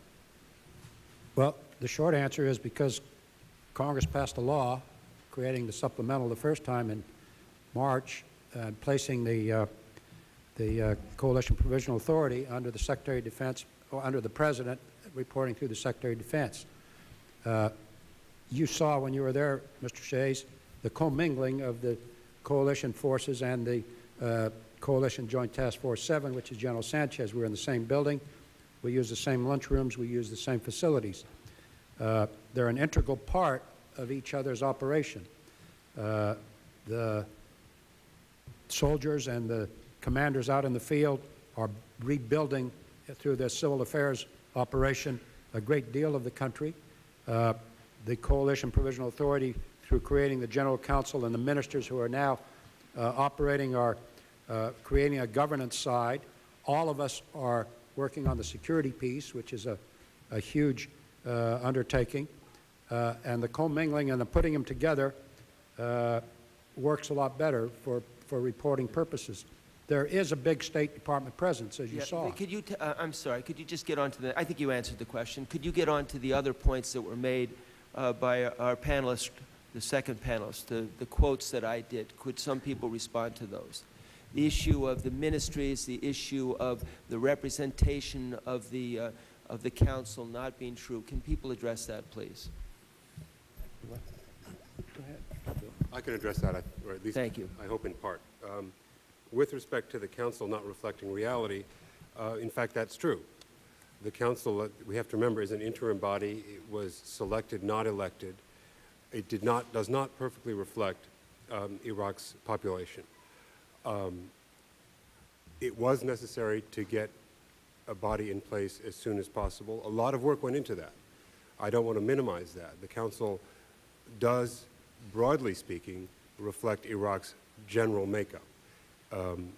It's not perfect. And I think the coalition and Ambassador Bremer in particular are making an enormous effort from now to reach out to those parts of the population who believe they may not be perfectly represented on the Council. Because at the end of the day, what will represent the Iraqis is an elected government, not something that's been appointed in any case. Thank you. That's helpful. How about the issue of the ministries?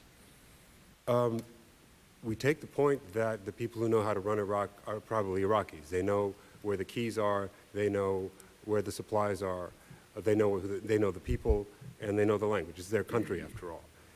I think CPA is making an enormous effort to get the ministries up and running and to bring back those employees who are necessary to make the ministries run.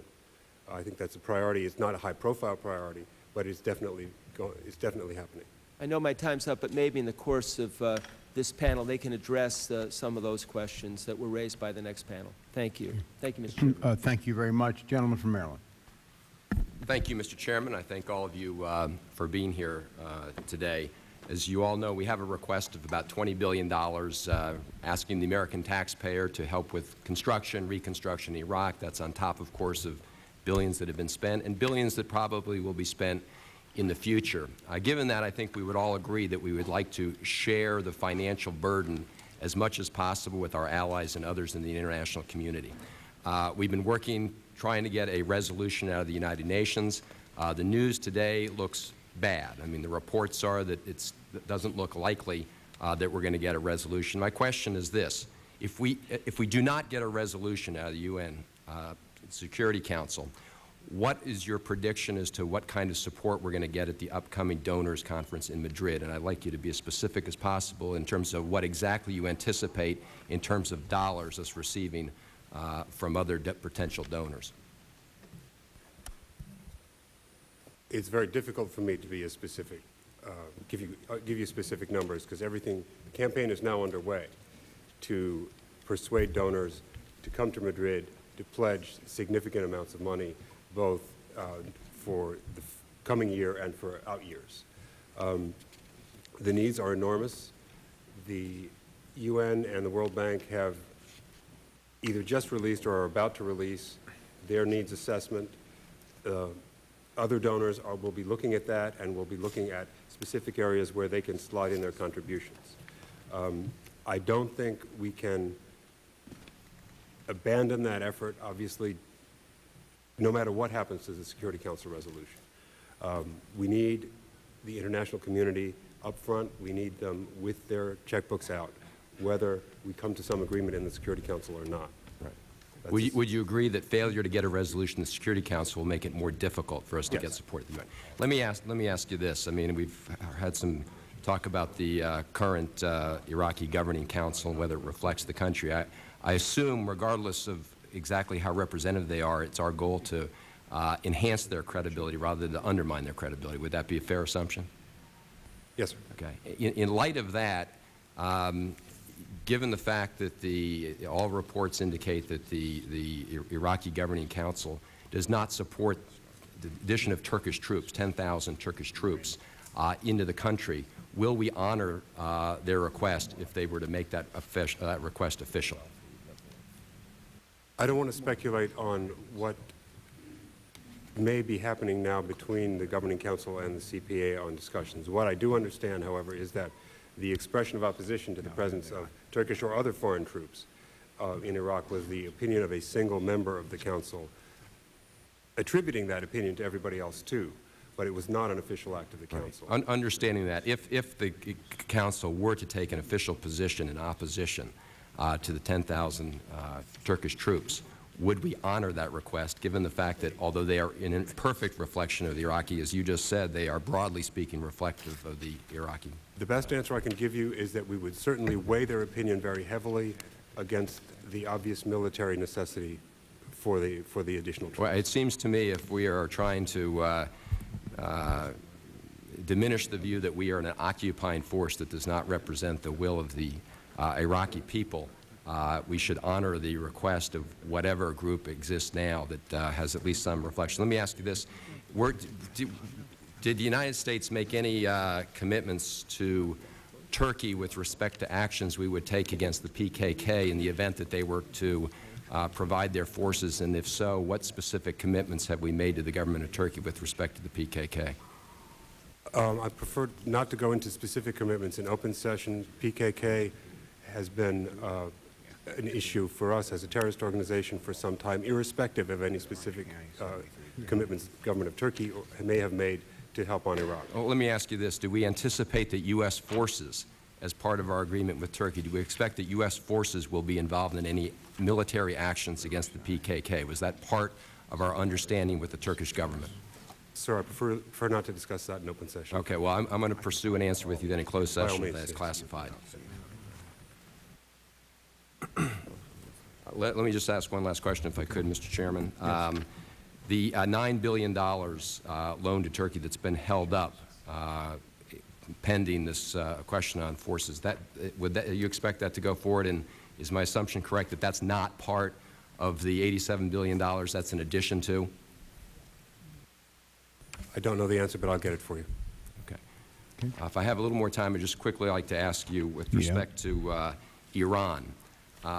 What role you see Iran's government currently playing in Iraq? Are they being constructive? Are they undermining our efforts?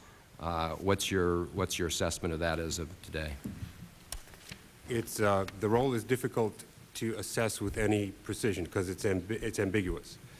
The Iraqi government has come out in support with a statement of objectives that are broadly consistent with ours. Stability in Iraq. They have supported the establishment of the governing council, all of which is positive. However, we also note that there are present in Iraq elements of the Iranian government whose purpose is not obvious to us and who may be positioning themselves to undertake activities that are not consistent either with our objectives or the stated objectives of the Iranian government. So it's hard to assess with any real precision at this point, but we're watching very carefully. Thank you. Thank you, Mr. Chairman. I would just like to say I would like to follow up later on some of these questions that were raised. Thank you. Okay. Thank you very much. Mr. Shimkus. Thank you, Mr. Chairman, and thank you for allowing us to join with you in this hearing today. I want to mention a couple things. I'll try to go quickly. Rick Jenkins, Dave Brown, John Agoglia, Ben Hodges, Mike Lennington are all classmates of mine from West Point, all full colonels serving in theater. I got a chance to visit with them all, and I'm very proud of their service, and I think they're really reflective of what the Army and everybody's doing over there. And I just want them to see that I remembered their name and I mentioned them. I've also been impressed by, and I would encourage members to get over there to Iraq. We've had a lot of members go. And what I've been really pleased with is the response from a bipartisan group of members who've been on the ground, have seen the need, seen the progress, and are, in essence, vocally supporting what the emergency supplemental is trying to do, especially the $20 billion. The field commanders say this is what we now need to move forward. And I think everything that I've read, hearing other people's comments, will confirm that. And I would encourage members, there's going to be a lot of opportunities to go. Third thing is I had dinner with 4 soldiers from the 101st, and I said, what one thing you want me to bring back? One said, Sergeant E5, female from Chicago, said, family has to be with us 100%. The second one said, this one, a Sergeant E5, was concerned about the care that was being given to an Iraqi friend. Now, he had made a friend. He's a truck driver. This Iraqi was injured, and he's just not receiving the same care as a soldier would with his, what a great statement. Here, this soldier's in harm's way. He drives in the community, and he's concerned about an Iraqi citizen. Great comment. Another one said, we're willing to pay the price. They know they're in a tough environment. The last one said, America needs to be patient. You can't turn things over overnight, and I want to make sure I put that out on the record. What would be, the first question is, what would be and this kind of goes with my colleague Congressman Shea's line of questioning, What would be the political result if we would move sooner rather than later on turning power over to the Iraqi people without a developed constitution and without really somewhat elections? What party is in the best position to recover and gain control? Mr. Dibble or Mr. Koroglis? It's hard to say. First of all, the religious freedom that has grown as a result of the war and the new stature, the new status that the country has created a whole group of religious groups around, the Shiites, the Kurds, and what have you. So I suppose the short answer is that it would probably end up being a religious decision. What else was told me in theater was that even though the Baathists still have money squirreled away, they're still organized, and you really put at risk a return of the Baathist regime, and I think that really makes sense. I want to also turn to one of the other people who made comments in the second panel, Beate Serota Gordon. She has this line in her testimony. It says, when General Whitney, General MacArthur's favorite advisor, called in about 20 members of the staff and said, "You are now a constitutional assembly, and by order of General MacArthur, you will draft the new Constitution of Japan in 7 days." Which kind of goes to the point of where are we at in Iraq. You, in essence, we have to move and get a constitution drafted, and then we have to move to free and fair elections, and that will take time. Now, really, the question is, we don't want to push the Iraqis too fast and push our own constitutional, positions on them. Although that's what happened in Japan, we want them to have ownership, but we don't want to wait too long. So how do we balance that? Because the key to success here will be a constitution followed by free and fair elections, and then I'll let the Iraqi people make their decisions. Ambassador Bremer has testified and said that the Iraqi constitution will be written by Iraqis. They have already, the Governing Council has appointed a constitutional preparatory committee that is going around getting advice and counsel from these advisory committees throughout the country on what they may want in the Constitution. That process is underway now. We don't want to put a timetable on it. Will it happen in 3 months? I doubt it. Will it happen in 3 years? No. Somewhere in the middle of that, Secretary Powell said, and all of us hope that it happens sooner rather than later. The sooner the Iraqi Constitution occurs, the sooner you have an election, which means when we turn over the reins of the government to the Iraqis. So that process is underway, and I say again that it will be written by and for Iraqis. Thank you, Mr. Chairman. Thank you very much for your diligence in allowing me to join you here today. Okay. Thank you very much. Mr. Davis. Thank you very much, Mr. Chairman. Let me thank you for calling this hearing. And I also want to thank the witnesses for their coming to testify and share with us this morning. Let me also express my appreciation to our soldiers and all of those who are on the ground in Iraq, given of the highest order of their service as well as the indefinite situation of what may very well take place and happen to them while they're there. And so I appreciate all of the efforts that are being made to try and reconstitute and rebuild this country. I want to get back to the line of questioning that had been started by Delegate Norton relative to contracting, which seems to be very complex and very difficult and hard to understand and hard to get at. And while I can certainly understand the fact that we need to be on a fast track, that is, things need to move pretty fast with some rapidity, and also the complexity of what is needed in many instances to rebuild what has been torn down or what did not exist in the first place. Iraqis have expressed concern about not really understanding how they can get cut in or if there is opportunity to do so. I'm concerned as to whether or not, as we deal with this complexity, is there any room for small businesses? Is there any room? I mean, we've developed a concept in this country that small businesses, women-owned businesses, minority-owned businesses ought to have an opportunity to participate in economic development activity, although that's not the main reason for the redevelopment, but there ought to be those opportunities. And so my question is, what kind of opportunities exist for small businesses and minority and women-owned businesses to participate in the rebuilding of Iraq?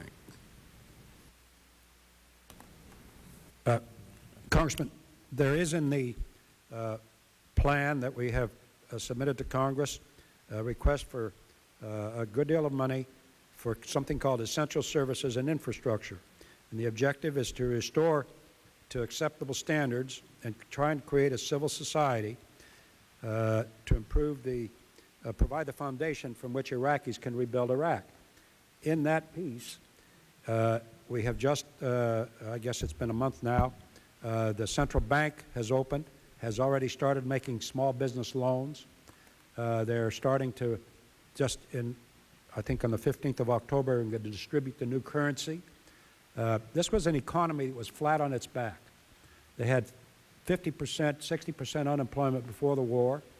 We have made every effort to start up small businesses. It's our feeling that small businesses are going to be the basis for the restoration of this country. From the small businesses you're going to get political input and political extensions so that they can start governing themselves. There is a big effort. Small business is a big piece of what we're doing. And today in Iraq, you can walk or drive down the streets and see, as those of the members that have been there, huge marketplaces that are selling, as I said in my statement, satellite dishes. They're selling shoes.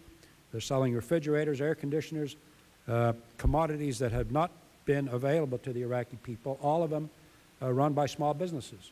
Well, let's talk about American companies that might want to try to get a piece of the action that Bechtel and Halliburton are getting. I mean, we've got these big umbrella contracts, and they are indefinite in terms of delivery or indefinite relative to quantity of what they're to provide and what they're to deliver. Are there any ways to assure that American small businesses can interact with the Halliburtons and the Bechtels of the world and get a piece of these large umbrella contracts? The answer to that is that Bechtel and the big umbrella companies have held seminars both in the United States and in Europe. At one that I recall, there were 2,500 subcontractors showed up to get in on the process and how to do this. Understand something else here. All the contractors that have come through Iraq and by hopeful guidance from the Coalition Provisional Authority have been asked to make sure that Iraqis are put to work on these projects.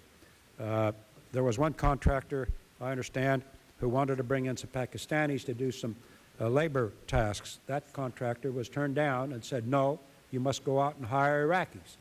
Even to the extent that we are paying Iraqis to go dig irrigation ditches, to go clean up streets, restoring pension plans and what have you. So the whole effort is aimed at getting people to work. Now, I understand and you understand that when you build a bridge or build restore something, that project is over and we've got to find something else for them to do after that. But small business and has an input, and I'll let General Strzok comment on the bidding process that has been made. through these contract service seminars that have been held throughout the U.S. and Europe in order to spread the subcontracts around. I can't add much more to that, sir, except to say that it's just standard practice in the federal acquisition regulations that we include a component of small business opportunity. And again, we can provide that for the record about the specifics of how we're doing that. But I know it's certainly encouraged, as Mr. Korologos has said, that is a fundamental aspect of the economic stimulus package that is being discussed in CPA, is how to encourage small business entrepreneurs. Thank you very much, Mr. Chairman, and I appreciate your answers, although we know that standard practices do not really work for small businesses and minority-owned businesses, and so I appreciate your answer. Okay. Thank you, Can Mr. I just Davis. add one thing, sir? Sure. There are also efforts within the Army's divisions just to demonstrate innovativeness and ingenuity and desire to help. There are efforts within these divisions to go out and assist in standing up small businesses so they are capable of bidding for some of these contracts. And that's being done by the Army within their respective AOs, areas of operation.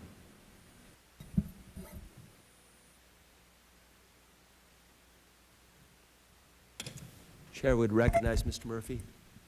Thank you, Mr. Chairman, and I want to thank all of you for your important testimony. You've helped remind us that there is another point of view, a reality of what's going on in Iraq, and helps us understand that economic and social instability breeds vulnerability. And of course, that is the roots of terrorism, and how they were, for example, with the Taliban and Al-Qaeda, able to lay such a strong foundation in Afghanistan after the Soviet Union played cut and run, or how a effort that was more focused on punishment than rebuilding after World War I led us into World War II and gave birth to the likes of Hitler and Mussolini and others that ended up killing millions. So we have a lot of work to do. I want to focus primarily on some of the health issues, if I may. We have heard that prior to the war, many medical supplies, humanitarian assistance that was sent to Iraq was diverted by Saddam Hussein for personal use or some other uses there. And had some testimony that the number of clinics and hospitals is growing and improving, as well as vaccinations. I wonder if you can give me a little more detail on pre- and post-war conditions of hospitals and clinics in Iraq in terms of were they filling needs before and what is happening now with that. I'm not sure who would answer that one, perhaps Mr. Korologos. Well,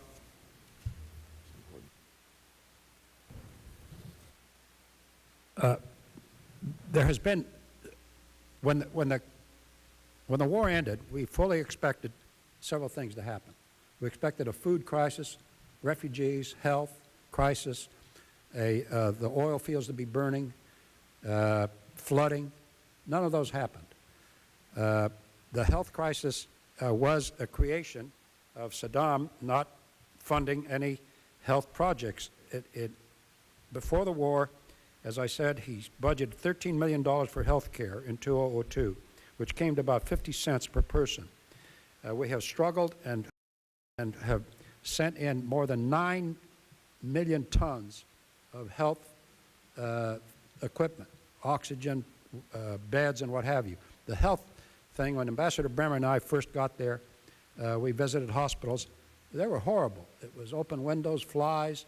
The sanitary conditions were as grim as you can imagine.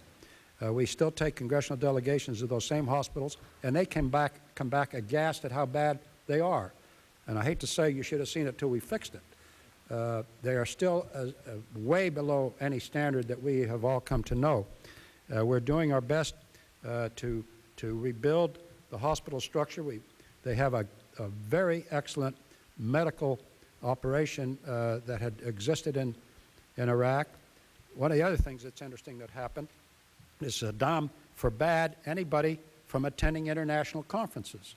So the entire science community, including doctors, was forbidden from leaving the country to attend any seminars to find upgrades in the medical treatment. One of the first things Ambassador Bremer did was open the doors to let this very brilliant, I must say, medical operation that had running this thing under those circumstances to go find out what's new. How do we stand there with is a big priority, has been. We have opened all the hospitals. We've opened clinics. The budget that we have requested shows a huge increase in request for health facilities. We've asked for clinics, hospitals, and what have you all over the country, and I hope we can get there. Is there an adequate number of physicians, nurses, medical staff in Iraq, or is there also a need for people? I didn't hear you. Sorry. I'm wondering if there is adequate numbers of medical staff and physicians in Iraq. Is there also a need for people? I don't know how to answer that. Probably not. Given the conditions that I have seen in the hospitals, they could always use more. It's going to take, there's a lot of NGOs that have come in to provide assistance. I can't give you a precise answer, but just in observing when you're at these hospitals, the crowds that are outside, the lack of wheelchairs for one thing, the lack of the deterioration of the hospitals is a horrible thing to observe. And one of the first things we've got to do is start building the facilities in which these doctors can start functioning. Well, Mr. Chairman, I would like to perhaps request that if we could get more information, I would appreciate on such things. I know there's been programs of more inoculations and vaccines provided, information on what are some of the risks, the disease risks that continue on there, and other medical needs. I certainly think that not only we need to know for future budget reasons, but I also have to think the American people would like to know, because that's something we can all identify with, and our hearts go out to folks who have been subjected for so many decades to a medical disaster. Thank you very much. I thank the gentleman. Mr. Tierney. I thank the chairman. Thank all of you gentlemen for your testimony and for the work that you're doing. But I think this recent addition of time pretty much says a lot of what the American people are thinking. The mission is not accomplished, and how Bush, the president, misjudged the risk of fixing Iraq. I don't think anybody raises issue with the performance of our troops or the military aspects of winning the battle. The fact is the total misjudgment, apparently, of what it was going to take to go in and put this thing on solid footing. On May 1st, 2003, clearly the mission was not accomplished. We've had 170 deaths of United States soldiers since that date. We've had many, many wounded. And to my knowledge, I'm not aware that the President has visited any of these returning wounded soldiers to this country. We've had 2 potential Iraqi leaders assassinated. Sergio Vieira de Mello of the United Nations has been killed. The oil flow, which this administration told the American people would be used to fund Reconstruction, is in some days doing less than 1/2 of what it was producing pre the war. And all the administration says is that there are challenges greater than we anticipated. You know, that probably should not be the case. And I don't know, Mr. Karologos, you want to tell us, was there too much reliance by this administration on Mr. Chalabi or people like him, or how was it that with the intelligence they claim to have had and all the information they claim they knew about this country pre-entry, that we now hear a story that they say there were things that weren't anticipated? Well, first of all, Congressman, the President has visited the troops, the wounded troops here in the hospitals. So that I want to set the record straight on that for a moment. There are problems. The war ended, quite frankly, and I say this with careful thought, the war ended too soon. What I mean by that is that as we got closer to Baghdad, the Ba'athis and the Fedayeen disappeared and melded into the population, and they took their AK-47s with them. And they still harbor hope of trying to come back. And our soldiers today are out there in dangerous missions trying to root them out.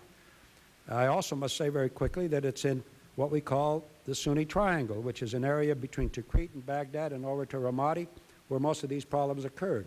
That's about 1 or 2% of the country, and it's about 1 or 2 or 3% of the population that has turned in the hope that they might return back to their old glory days. The poll that the New York Times and the Zogby people had 10 days ago, 2 weeks ago, showed that there is support for what we're doing. Those of you that have been there have seen the population and the children on the streets waving at our soldiers and waving at us as we go by. Yes, there are problems. 3 security issues have arisen. First of all, those people that were Ba'athis and Fedayeen that disappeared into the population. Second, the 100,000 prisoners that Saddam released 10 days or 2 weeks before we got into Baghdad. Those are all murderers and thugs. We're trying our darndest to get them back.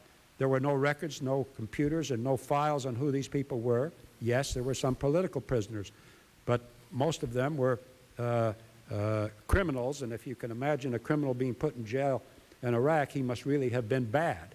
So those guys are out there doing damage to us. And the third element, as the military will tell you, is the outsiders who seem to be wanting to come in here from Iran and Syria and disrupt and throw oil on troubled waters.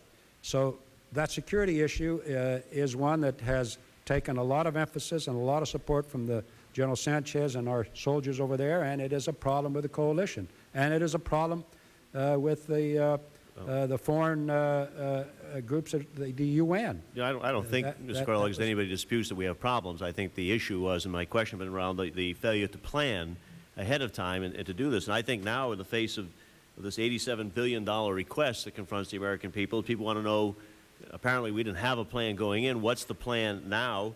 What happened to the almost $400 billion that we have budgeted in our regular Department of Defense budget and the first $69 billion supplemental appropriation? Why do we still hear stories of people being over there without Kevlar vest protection, some of our equipment still needing repaired, not from normal wear and tear that should not have been anticipated, but from things that should have been anticipated in an effort when you go in on this basis? And I think that's what people are having a hard time getting their arms around. Why should we be looking at passing an entire $87 billion at this point in time when there's some evidence that we have existing funding to take us into next year, that clearly we want to know more about what's happening with internationalizing this effort, and perhaps, Mr. Dibble, you can tell us, today's newspapers don't seem very encouraging, but what's happening on the diplomatic front? Do we have anybody else that's going to be coming in to help us out here? What's going on with the international conference in Madrid that's planned for October, or any other country stepping forward going to give us something more than the $1 billion, a small amount that we hear about?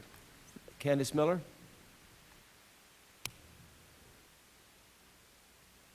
My apologies. I would have thought the chairman would have let you answer. Thanks so much. Give me, do you care to answer it? I thought it was a statement. I'm sorry. I can speak to it in general terms. As you know, the Put the mic a little closer to you. I'm sorry. If the conference in Madrid is scheduled for October 23rd and 24th, there has been a meeting of the core group, which is essentially the lead donors for this effort, earlier this week. There is a systematic campaign underway, diplomatic as well as personal, to ensure that we get as much as we can, as soon as we can, if possible before Madrid, to ensure that the burden is adequately spread across boundaries.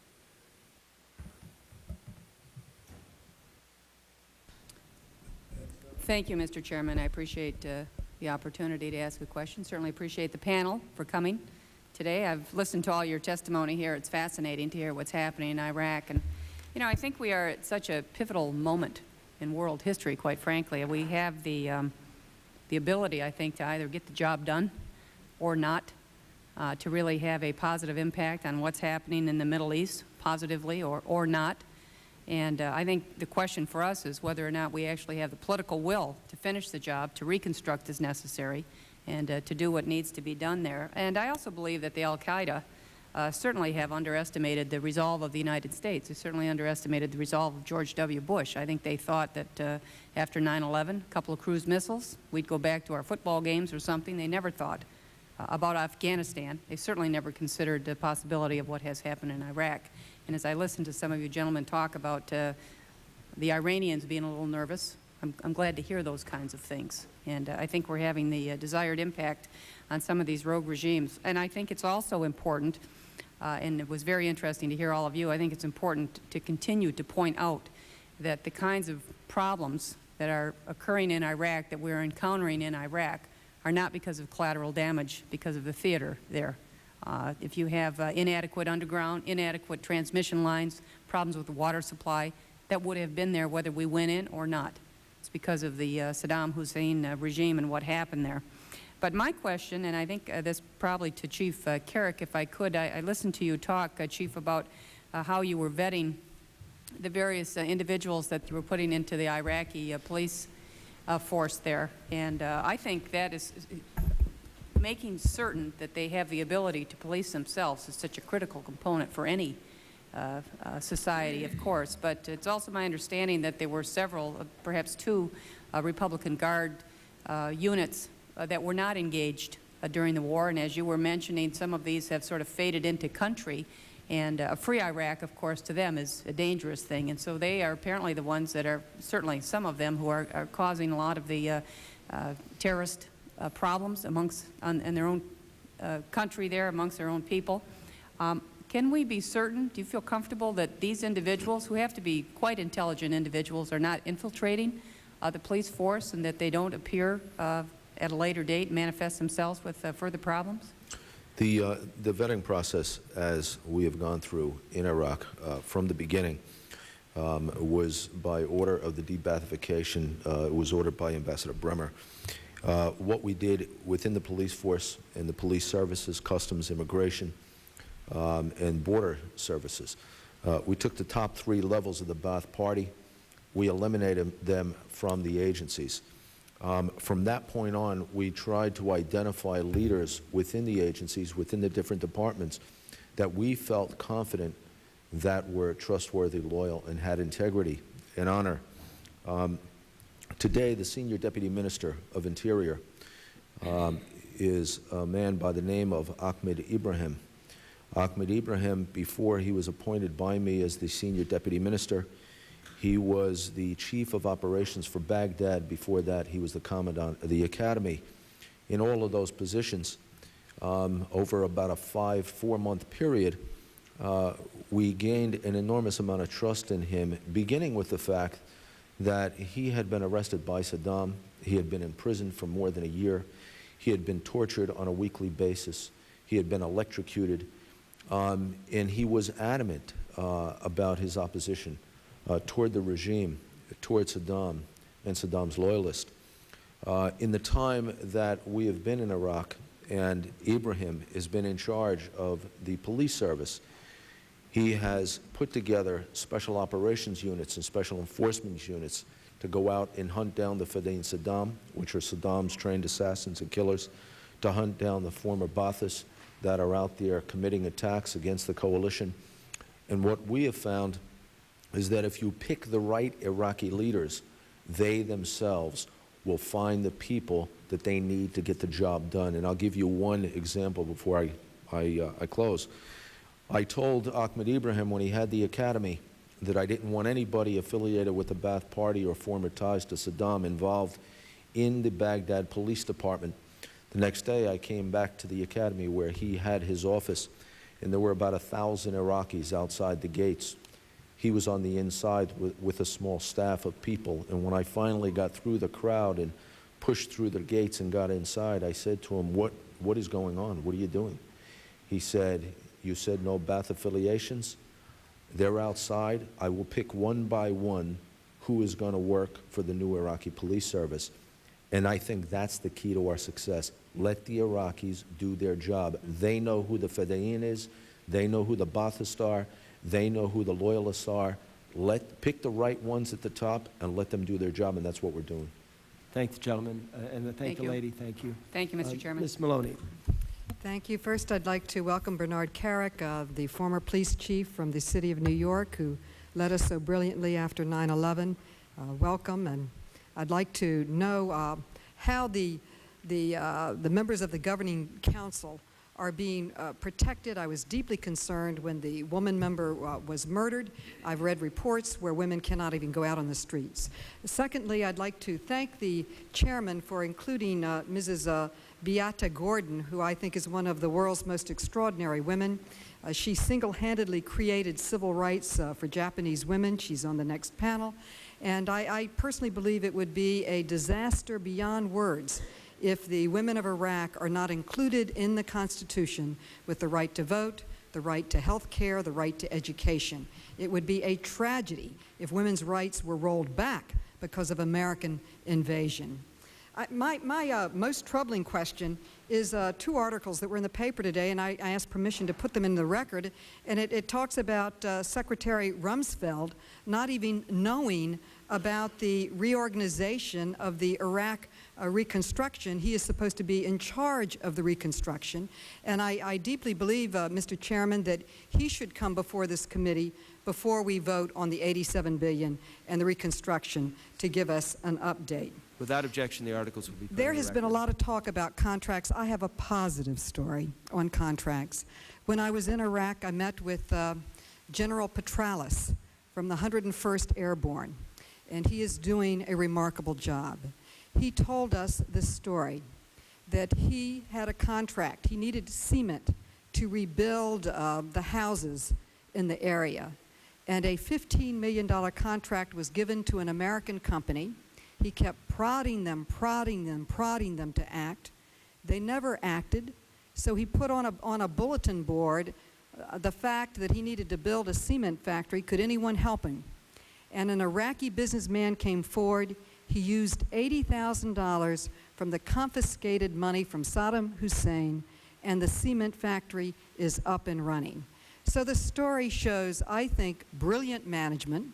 He saved taxpayers' money, and he employed the Iraqi people, so they're on our side, not fighting us. And another moral of this story is that you don't have to build the cement factory to American standards. Build it to Iraqi standards. It's working. Let the Iraqi businessman follow the American model of investing his profits into making the business bigger and stronger.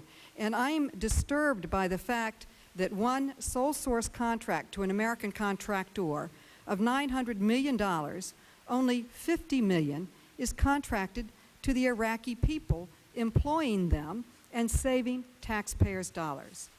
But I want to come back specifically with an issue that I feel so strongly about. I'm going to place the question in writing to the panel, and it concerns the request for really rebuilding the oil fields. And according to the supplemental request, the Army Corps of Engineers did a report that said that it would cost $1.1 billion to restore the oil production to pre-war levels of 3 million barrels a day. Then the supplemental asks for twice that.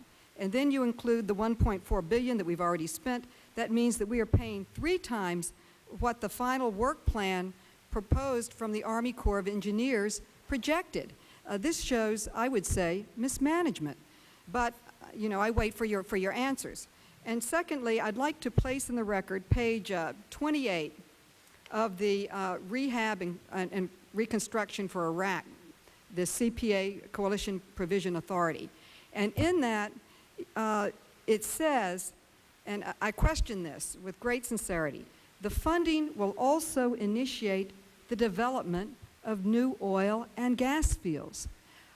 I believe that many Americans would like to help with reconstruction, but I don't think they feel they need to rebuild new fields in another country when we have so many problems at home. Also on page 28, may I put if this? the gentlelady would suspend a second, we just have 20 seconds left. You've got to give them a chance to answer some questions. Okay, just very quickly. It said that funding will allow the commencement of the planned new refinery that will increase domestic capacity. So I'm for rehabbing, but are we going to, you know, investing in new structures, particularly when the Army Corps of Engineers said it would only cost $1.1 billion. We're now up to $3.3 billion. And I, for one, would like to go back to the Petralis model of doing things cost-effectively, saving the taxpayers' money, and employing the Iraqi people. We're going to have Otherwise, congratulations to the Army for your brilliant bravery and the fine job that you're doing.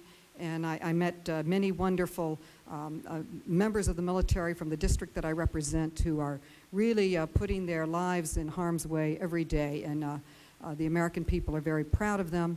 And I am particularly proud of the work that General Odinaro and General Petralis. Can I say one thing, because we don't have much time? I think this is very important. Chris, this is very important. Some of the generals told me that in creating the domestic centers in Iraq, they are putting women on those centers. I think that's incredibly important. I would like a listing from the CPA of all the women who've been put in positions. I think this is tremendously important. And secondly, the point that senators and members of this Congress cannot get the information on the contracts. In all sincerity, I want to be supportive, but we have to have this information before we vote. We have to know where is the money, where was it spent. Petralis gave us the information. The CPA should be able to give us the information. Ms. Maloney, General Petralis did. No, hold on a second, please. You had 6.5 minutes. I just wanted to say to you that we'll have a second round, and if you have specific questions, but there was so much to be said. I'm going to go to Mr. Janklow, and then we can come back if you have specific questions that you want to ask him. We'll make sure he answers. Mr. Janklow. Before you Sure. Mr. Janklow, if you, Ms. Maloney asked a couple of questions. Maybe, just to be fair, if anybody wants to respond to, otherwise, just wait a second, please. The way we're going to do it is we're going to go to Mr. Janklow. We will come back to Ms. Maloney. She can ask her specific questions, and we'll take them up. She will have her time. She had 6.5 minutes to make a statement. Mr. Janklow, you have the floor. If I might just... Please don't, Mr. Waxman. Mr. Chairman, Mr. Chairman, yes. I know you like to do what you like to do, but we do have rules. And the rules are that members can take 5 minutes to ask questions. They could, within that 5 minutes, ask for responses to the questions. Ms. Maloney did ask some questions. I think we ought to give the panel, if they want to say something to response to some of the questions she asked, give them an opportunity. If they choose not to, they don't have to. Ms. Maloney did ask for things for the record. Thank you. This is what I would prefer, and I think Ms. Maloney knows me to be a very fair person. She had 6.5 minutes. I'd like Mr. Janklow to ask questions.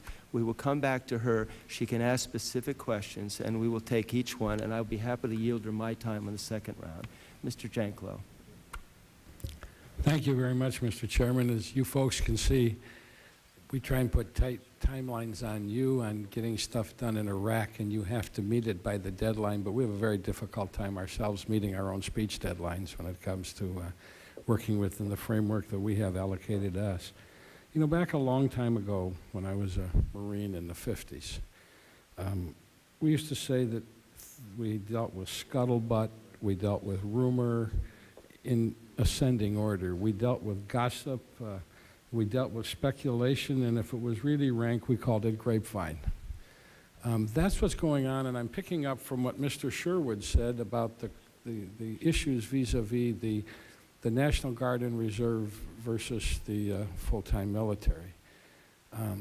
All of us are getting a huge amount of correspondence from our constituents who were called to active duty, who feel they may not be getting equal treatment in terms of rotations and other things. It may not be the case. But as my mother used to say to me when she sent me to my room, you're going up there not for what you said to your sister, but for the way you said it to your sister. What I'm wondering is there a better way, sir, Mr. Ambassador, is there a better way that you can communicate to those troops as to what the policies and procedures are?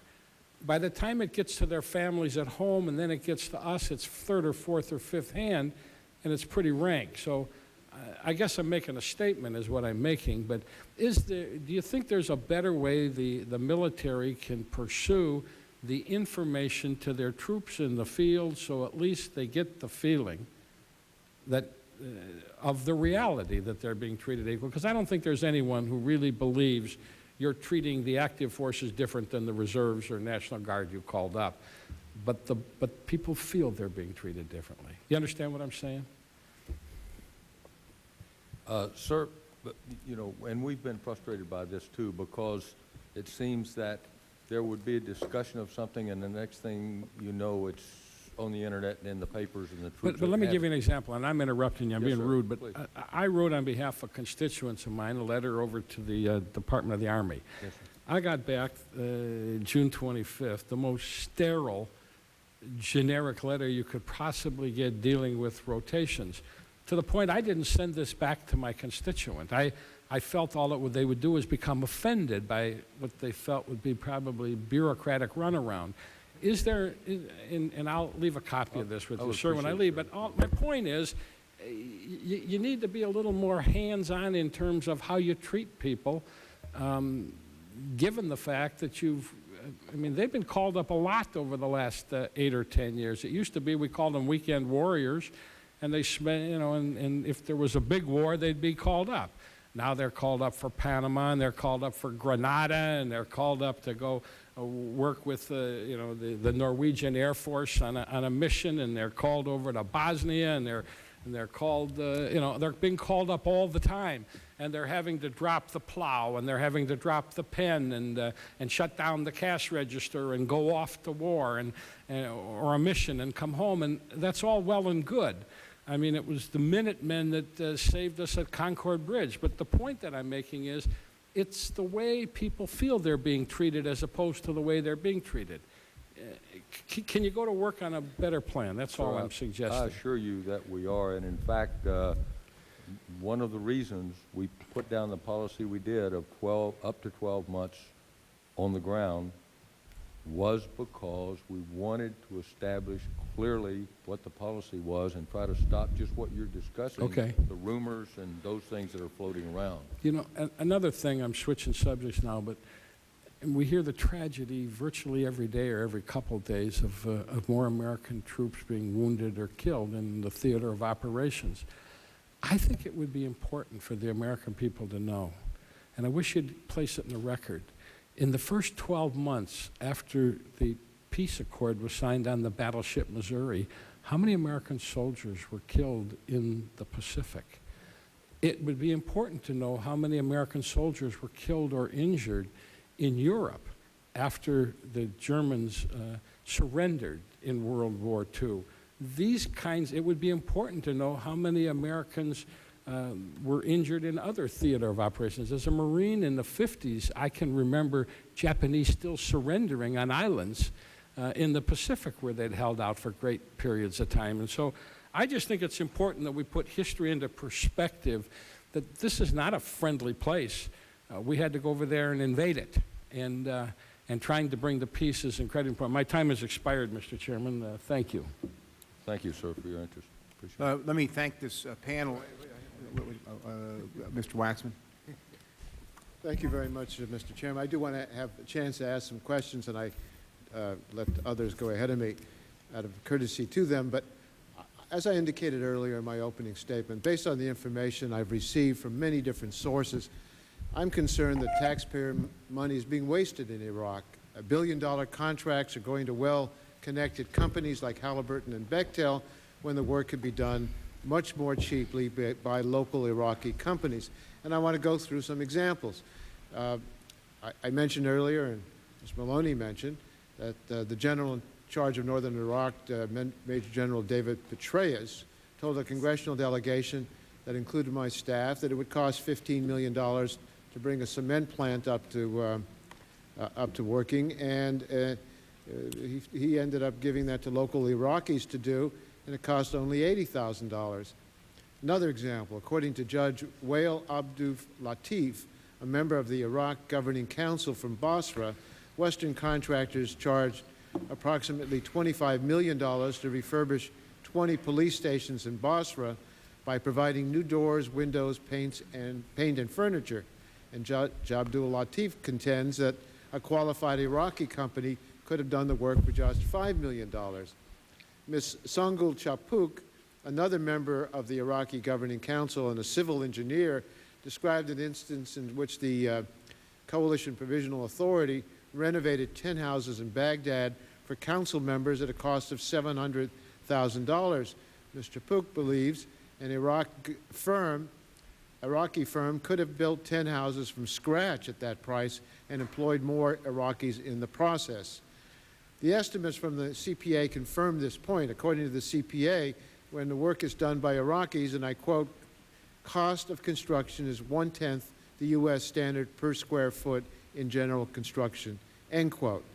Now, despite the fact that we're overpaying U.S. contractors like Halliburton and Bechtel, there seems to be almost no attention being given to restructuring how we are awarding contracts to take advantage of low-cost Iraqi contractors. The CPA's justification for the $20 billion supplemental, for example, contains no discussion about how to restructure these contracts. So General Strzok or Mr. Korologos, why aren't you doing more to reduce costs to the U.S. taxpayers by using local Iraqi companies? Whichever one of you wants to respond. I'm going to yield to General Strzok, who does the contracting. The short answer, Mr. Waxman, is that when we first got in there and found this devastation and found this, the economy flat on its back, we had to get started. We had a security problem. We had to get this country off the ground quickly, and contracting was done as quickly as it could. For these individual anecdotal events, I don't have any answers to them, except to say there's a lot of misinformation coming out of these Iraqi companies. I'm not sure they could have done it for $80,000. I'm not a contractor. I'm not a well, this is what they maintain. Like so your position is, and it's understandable, that faced with all the chaos, you turn to the companies with which the Army had contracts, Bechtel, Halliburton, and ask them to jump in immediately and do the work. Is that what happened, Mr. General Strzok? Sir, I think that's essentially correct, yes. Okay. You know, we went into a nation that had no power, no communications, no water, nothing, and we did not have the ability to even inform people of opportunities, much less that they would have the opportunity to mobilize their forces and come to work. See, so it's been very, very difficult. Yeah, I would submit that part of the problem is a structural one. As long as we're hiring big government contracts on a cost-plus basis, these contractors have little incentive to reduce their costs. The more elaborate the project, the bigger they get paid, the more money they make. One example of that is the administration often points to Bechtel as an example of a contractor that is using local Iraqis as subcontractors. But although Bechtel's capital construction prime contract is currently at $920 million, Bechtel has said that as of October 1, only $54 million in subcontracts have been awarded to Iraqi firms. So that's 6% of this work that's going to Iraqi firms. I think what we're doing, and I'd be interested in your response to it, is we're over-relying on large umbrella contracts with no opportunity for competition on task orders. We give a contract to Halliburton, and they're broad, what's called IDIQ, or indefinite delivery, indefinite quantity contracts. That means that once the contract is awarded, the government can award task orders worth tens or hundreds of millions of dollars without any competition. Isn't that the way it's done, General Strzok? Essentially, I think that's correct, sir. The reason we go to those kinds of contracts is due to the great uncertainty. We were not able to definitize the requirements and do incremental competition for each of those task orders. So in a situation like this, we typically operate in an indefinite delivery, indefinite quantity Well, in the mode. case of oil infrastructure work in Iraq, the Army gave Halliburton a sole source contract with no competition whatsoever, and there's no other company that's allowed to compete, even though there are other corporations on the ground in Iraq that could do some of the work for less. The government task orders to Halliburton are not subject to any competition, and together they're now worth $1.39 billion. So what I would submit to you is that there are a lot of jobs that either Halliburton or Bechtel could do, but the way the situation is set up, they never submit competing bids. Instead, Halliburton has a monopoly on the oil work. Bechtel has a monopoly on the reconstruction work. It seems to me that we could either issue smaller contracts with competition, or we could award larger multiple award contracts. That would mean that more than one company would be awarded a large umbrella contract, and they could compete for individual task orders. That's the approach favored by OMB because it imposes greater price competition and results in savings for the taxpayers. Now that we're moving away from the crisis of war contracting toward a more orderly and predictable process of reconstruction, shouldn't we think about moving away from these anti-competitive and IDIQ contracts, General Strzok? Sir, in fact, when we determined that the most practical way and the appropriate way to fix the oil infrastructure was to go sole source, at that very moment we embarked on a competitive process to provide a follow-on contract. And within this month we should see that competitive contract for the oil industry being awarded. So we recognize that it's much better to go in an open and competitive way. But isn't that going to give one contract for the North and one for the South without competition? Yes, sir.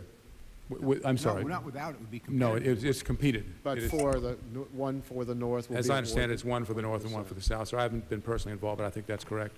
So I think the plan for the supplemental is that it will be full and open, and we will go to multiple contractors so we can mobilize a much greater portion of our capability.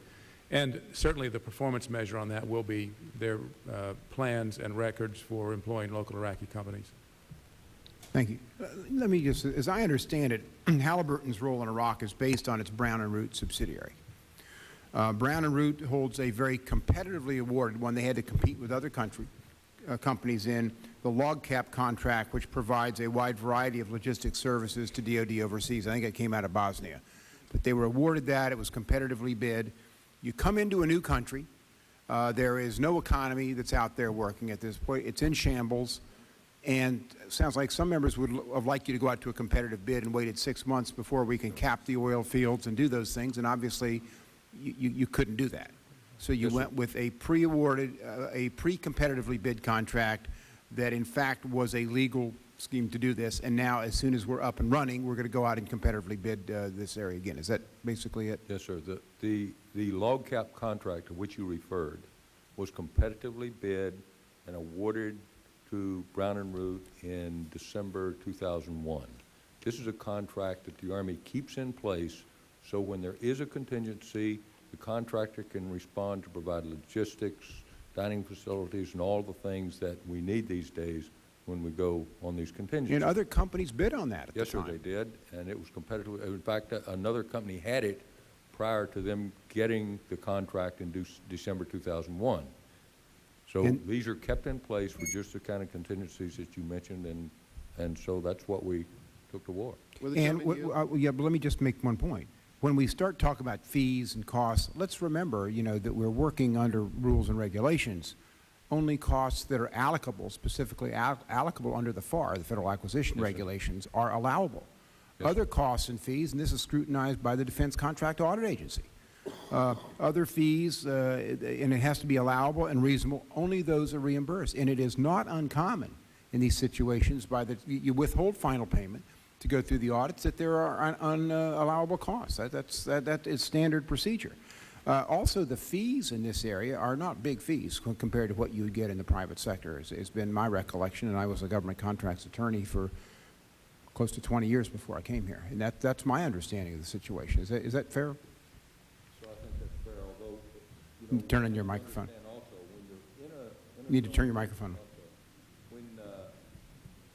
When you are in a combat zone and the contractor has to be indemnified and all those things, sometimes the costs go higher than they would if you were just on normal contingency. I guess so. Of course. That's the point. Yeah, I should be happy to yield, Mr. Waxman. I thank you. I thought what you pointed out in this questioning was helpful to understand how it operates. The point I'm trying to make is if you have one big contract without specified tasks, sometimes you can't specify them, but sometimes you can, there's no real competition for the task.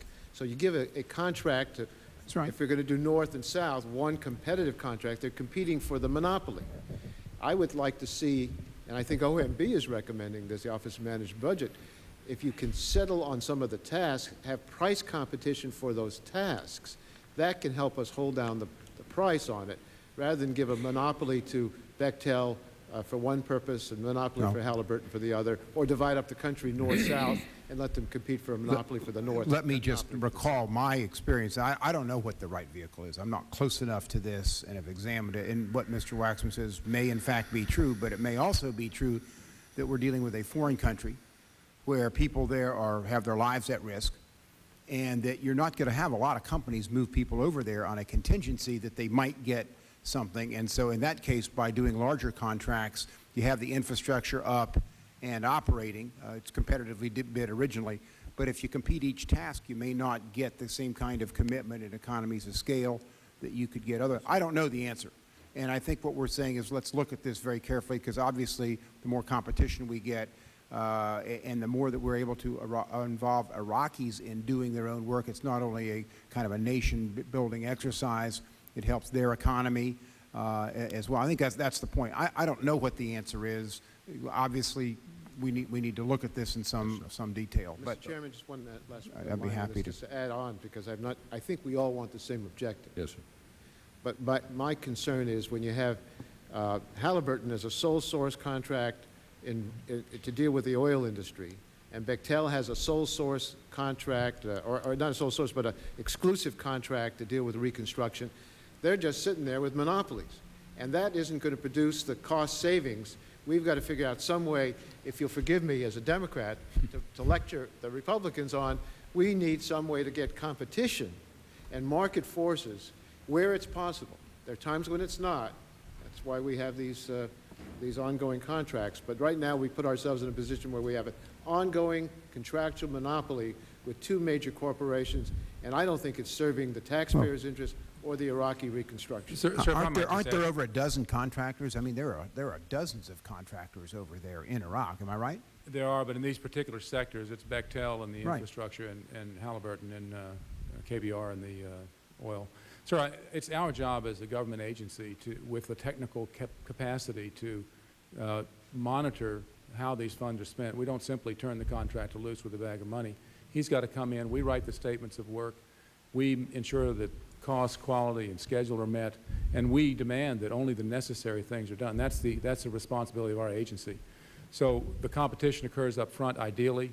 Not so in the case of the KBR contract, and I think there are good reasons for not being competitive in that situation. But it's our responsibility to make sure that we get best value for the taxpayer. Well, let's get to the nub of this thing. I mean, there are some people who don't like the contractors you chose because they've had affiliations with people that are in office. His senior senator's husband's company also received a large contract for work over there, just to make this a bipartisan bashing, if you will. We haven't been complaining about that. Factually, I think we have people making these decisions that aren't in the political loop at all. These are professional contracting agents and procurement officials who are doing their job. But what you need to understand is that there's a lot of scrutiny on this. And there are just political ramifications, and there are financial ramifications, and I think we just need to be aware of that. And so to the extent we can get competition, even on the smallest tasks, the extent we can involve Iraqis, we think that's a good thing. Is that a fair statement? No, it's not a fair statement, and I take some exception to it, because I thought it was rather personal. I don't think you ought to question my motivation, Mr. Chairman. I didn't. I am not questioning the contract to Halliburton. You've only mentioned it 20 times. Of the administration and Vice President Cheney. I'm questioning Halliburton contract because it was a sole source, no competition for it, contract. That is not accurate. Just a minute. They won it, it's my time, Mr. Waxman, and they won this competitively in Bosnia. They beat other companies out for this. You had an emergency situation, and now it's being competed again. They have they got a sole source contract to do the work in Iraq. That was KBR. Mr. Chairman, may I make a sentence? I know it's your time, but in your committee, but when you say that I'm motivated because of people being close to this administration, I want to make clear I'm motivated because I think the taxpayers are getting ripped off if we have a contract where there was no competition for it, a cost-plus basis, to a company that has a record of overcharging the taxpayers of this country. And I'll be glad to put into the record of this committee the background for that statement. And I would rather see that if we're going to have reconstruction in Iraq, we try to get competition and not close out the Iraqi people, not close out other companies from competing for some of these tasks. And I say it and I don't think my motivation ought to be questioned. As I said, I think we all want the same goal. I'm afraid we're not achieving that goal. I've gone through instances where I believe we are overpaying, and these contracts end up being gold-plated. And I must say, General, the Army does not have a good record, when you look at Halliburton's history, of scrutinizing the contracts where we've overpaid in the past. We want to work with you to do better, but by its nature, I think we end up hurting the taxpayers' best interest in some of these contracts. Let me just say this, just that I didn't pull this out of the air. There have been numerous statements from my friend and others in point of fact linking Halliburton to administration officials in the same sentences, in the same press releases, maybe not today. So let's understand that there are political ramifications, and it's important that they understand this, Mr. Waxman, because as they make decisions at the administration level, they should be more sensitive to those kinds of things and ask for more competition, and that's something we both agree on. That's one of the reasons why I thought this administration would have been more sensitive, because of the connection of the Vice Well, President. Mr. Waxman, reclaiming my time, I think what we Not to need give to... them a sole source contract, no competition on a Well, cost the plus fact of the basis. matter is that's not what happened. The fact of the matter is, and let me just restate this because I think it's important everybody understood it, Halliburton's role was based on its Brown & Root subsidiary, and they won a competitively awarded contract under the previous administration in Bosnia called LogCap to provide a wide variety of logistical services to DoD overseas.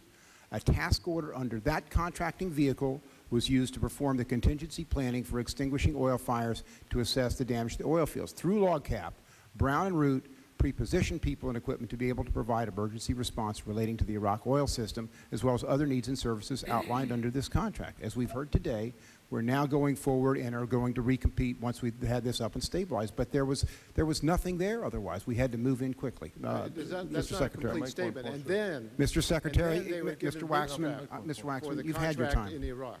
If I could just Mr. Brownlee. quickly make 3 points, sir. One, the LogCap contract was, as you stated, competed. Two, there was a subsequent contract But they were awarded pre-positioned. to restore Iraqi oil. That is being recompeted, Correct. as General Strzok said, as we speak.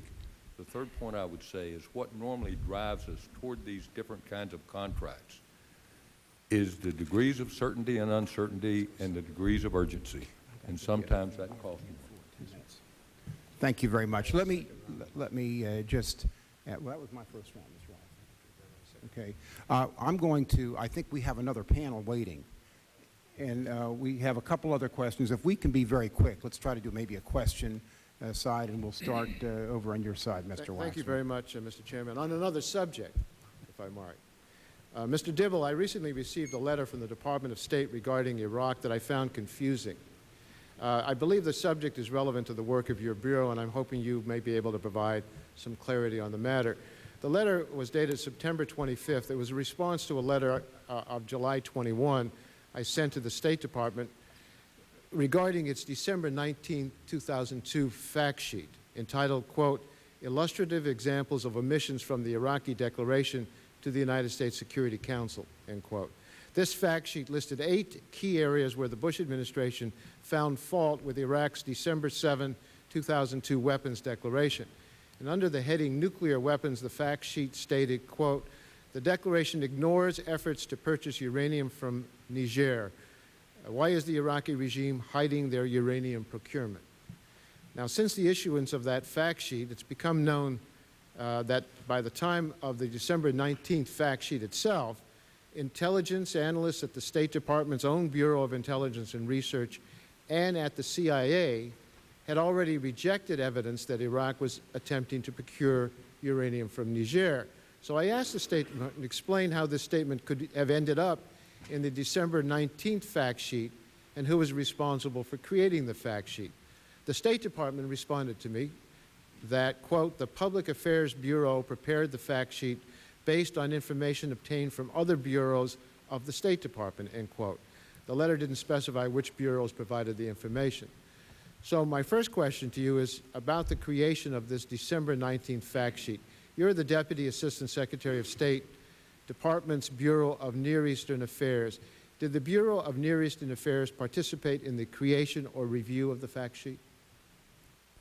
Mr. Waxman, I was not there, but I will assert for the record that I'm sure we were, yes. What would have been the nature of the Bureau's participation? I would assume that it would have been some sort of coordinating role. Would the Bureau have provided information or recommendations regarding the language about Iraq seeking uranium in Niger? And if so, could you describe the information and recommendations the Bureau Probably provided? not. Probably not. No. Why not?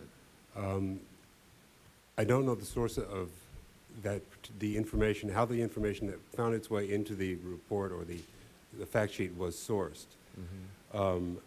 I would expect, however, that it would have come either from the intelligence community or from another bureau in the State Department, for example, the Non-Proliferation Bureau. Could you describe what else you know about who would have participated in the creation of that December 19th fact sheet? I know very little. I would speculate that it was a broad department-wide effort, led perhaps by the Bureau of Public Affairs, but with input from many other bureaus in the department.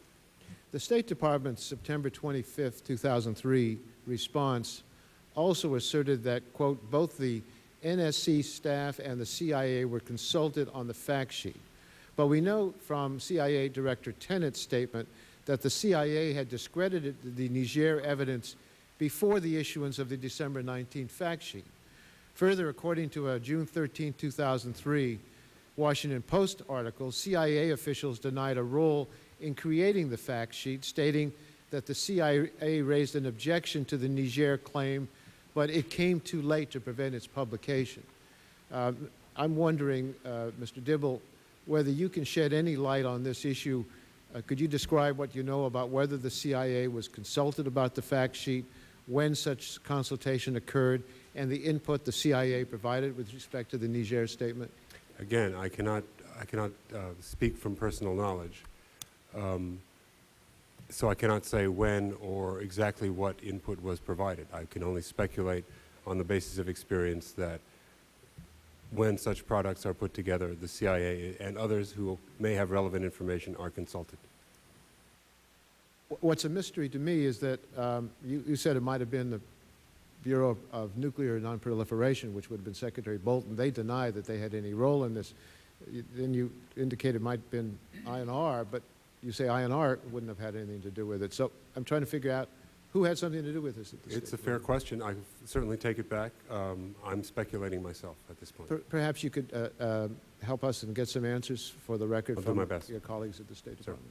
Thank you very much. Thank you, Mr. Chairman. Yeah, I think that's really outside your scope, isn't it, of where you generally deal with, but your agencies respond. Ms. Norton, you've been sitting there patiently. I think we can wrap with you and wrap it up at this and let the panel go. I thank you, Mr. Chairman. I'm overdue to give a presentation, so I particularly appreciate your consideration. I wanted two questions. One involves a dilemma I'm sure you face. Again, this comes from reports that, of course, we don't want to do policy with contracting with former members of the Ba'ath Party. According to some reports, though, in the press, some of the Iraqis say that they didn't know about that. And when informed about that, and here, this is a quote, and I wonder what your reaction to this and how you deal with the dilemma. I can't believe that. Saddam was here for 35 years, and to work you had to have contracts with the government. It was, of course, a government-run country. Otherwise, it was impossible. So why should we be punished? How do you deal with the fact that almost anybody who did business had to do business with this government? That may have meant like people joined the Communist Party, that okay, I got my card. And these may be among the most experienced contractors, and yet we don't want to have anything to do with real rogues from the Ba'ath Party. What is your policy, and how do you ferret that out? That's a good question. It certainly is a dilemma, and so many of the Iraqi people were members of the Ba'ath Party, many for simple survival, as you pointed out, because you've got access to education and other benefits. We, in the de-Baathification order that Ambassador Bremer issued, he really looked at the upper levels of the Ba'ath Party, those committed members of the Ba'ath Party that competed for increased positions in the party. And so we try to make a distinction between those. The de-Baathification order was very rigid in its application, but it does leave room for reconsideration of those people who can clearly demonstrate that they were members of the party strictly for convenience and for survival. You'll find that particularly true in the academic world, where you could not hold a professorship if you were not a party member. It is a dilemma, though. With contracting, could you have a contract with the government without being a member of the Ba'ath Party? I don't know the answer to that, ma'am. That's something we need to find out. Mr. Secretary, do you know that? No, ma'am, I don't, but it's a good question. I'll be happy to take it for the record. Thank you very much, and I wish you get back to the chairman on that. One more question. Again, these are reports that are coming up that we know corruption is rampant. We've done lots in our country because we got corruption here too, but we got all kinds of rules and regulations and disqualification if we find out what you've been doing. Again, reports that companies demand kickbacks. And here is a quote that I'd like clarification on. The claim that when American companies hire Iraqi firms as major contractors, the Iraqi companies then demand a kickback called the commission from smaller firms in exchange for a piece of the job. What do you know about commissions? What can you tell us about commissions? It may have been the practice for doing business before. Are commissions part of the way in which Iraqi firms, subcontractors, believe they have to do business today? And what are you doing about it if it is? Ma'am, I heard some peripheral discussions about a process used under the Saddam regime of a 10% commission that was paid to a government official for the issuance of a contract, and that money sort of disappeared and went into accounts. But there's a name for it. I don't recall the name, but it was a common practice apparently under the old regime. So what do you do about it? Now you're faced with a culture that said you had to pay a kickback called a commission. What does the provisional authority do about it? What does the provisional government in place do about it? Is it possible to issue regulations? How do you change the culture if you just accept that that was the way the business was done under Saddam? Well, I think we don't work that way, and we simply make that clear to the Iraqis. Yeah, these are subcontractors who yes, ma'am. Listen, you don't work that way, of course. But we're saying, what are you doing about the fact that it was a part of the culture to demand a commission from a subcontractor? What are you doing about that practice? Well, as I said, I'm not sure the practice currently exists, but Well, that's part of the it's certainly problem. something in our role. Mr. Secretary, now, you know, I can't expect the general to know everything. This is a policy matter. I understand. And obviously, you've got a provisional government in place that's trying to deal with these pre-Saddam or these Saddam practices. Yes, ma'am. Very serious practice if we're allowing this to be built into the way we do business too, because we don't see no evil and do no evil. What can you tell us you can do about the apparent culture of kickbacks that was a part of the way subcontractors had to do business with contractors, Iraqi contractors, under Saddam? Well, I can tell you, of course, that as General Strzok was going to tell you, that that is not a part of our process, and if we were aware of it, then we would do what we could to eliminate it. I will look into it. I was not aware of it. The kind of kickbacks that you talk about would be considered crime in this country, and I hope would be considered crime in their country under their new democracy. And could I ask that you, one, look into it? I'm sorry? Could I ask, one, that you look into it? I will. I'll be happy to. And two, would you, because this is very difficult to deal with. We found it difficult to ma'am. deal with in this country, and then in this country, when we're giving contracts to other countries who have such corrupt practices, it even gets worse. This is different. Yes, ma'am. We are remaking this country. We are helping them to do it the way we think it ought to be done, and I think most of them would believe it ought to be done. So I would like to know from you what it is that you think you can do to halt this practice if you find that there is such a practice, and I wish you'd give that information to the chair of the commission as a result of this. I thank the lady. Madam. Did you want to make a response? Just a quick point, sir. Yes. You know, we are in the process now, as Mr. Korologos can tell you, of standing up a government, standing up a legal system, standing up a justice system, and what you're describing, as I indicated to you, would be considered criminal in our country. It still happens on occasion, and we prosecute it. So we will do everything we can to eliminate it from the system as we know it, as we are administering it now, and also insist that I'm sure that it will be a part of their legal system, and they'll have to deal with it also. Thank you. As far as we're doing now, I'll do what I can to look into it and see if that kind of practice is existing now as it used to. Okay? Mr. Freeland-Heisen, and then we'll go to Ms. Maloney, and we'll close with me, and we'll get to the next panel. Thank you, Mr. Chairman. You have the floor. Good afternoon. I'm Rodney Freeling-Heisen. I serve on the Defense Subcommittee on Appropriations and was part of a group of 17 members of Congress who recently returned from Iraq and had, I think, a very positive experience. And let me say, Mr. Chairman, I am most impressed by Ambassador Bremer and his team working in some very difficult circumstances. He's put together a first-class team, and they are doing so much to support the Iraqi people to be free. They are free, but with 100,000 criminals let out by Saddam Hussein just before he hit himself, those people, as well as Baathites and Saddam supporters and terrorists coming in over the borders from Syria, Iran, and probably from Saudi Arabia, it's remarkable what the Bremer team has done to establish security and provide the Iraqi people with the means for them to develop themselves back into a first-rate economic, freedom-loving powerhouse in the Middle East. And let me pay tribute.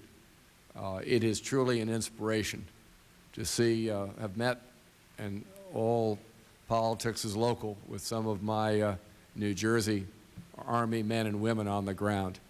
It is a damn shame that a lot of the good work that they're doing there is not being reported. As it was described to me, after the 1,000 embedded reporters left, they sort of left the third stream of the press corps there.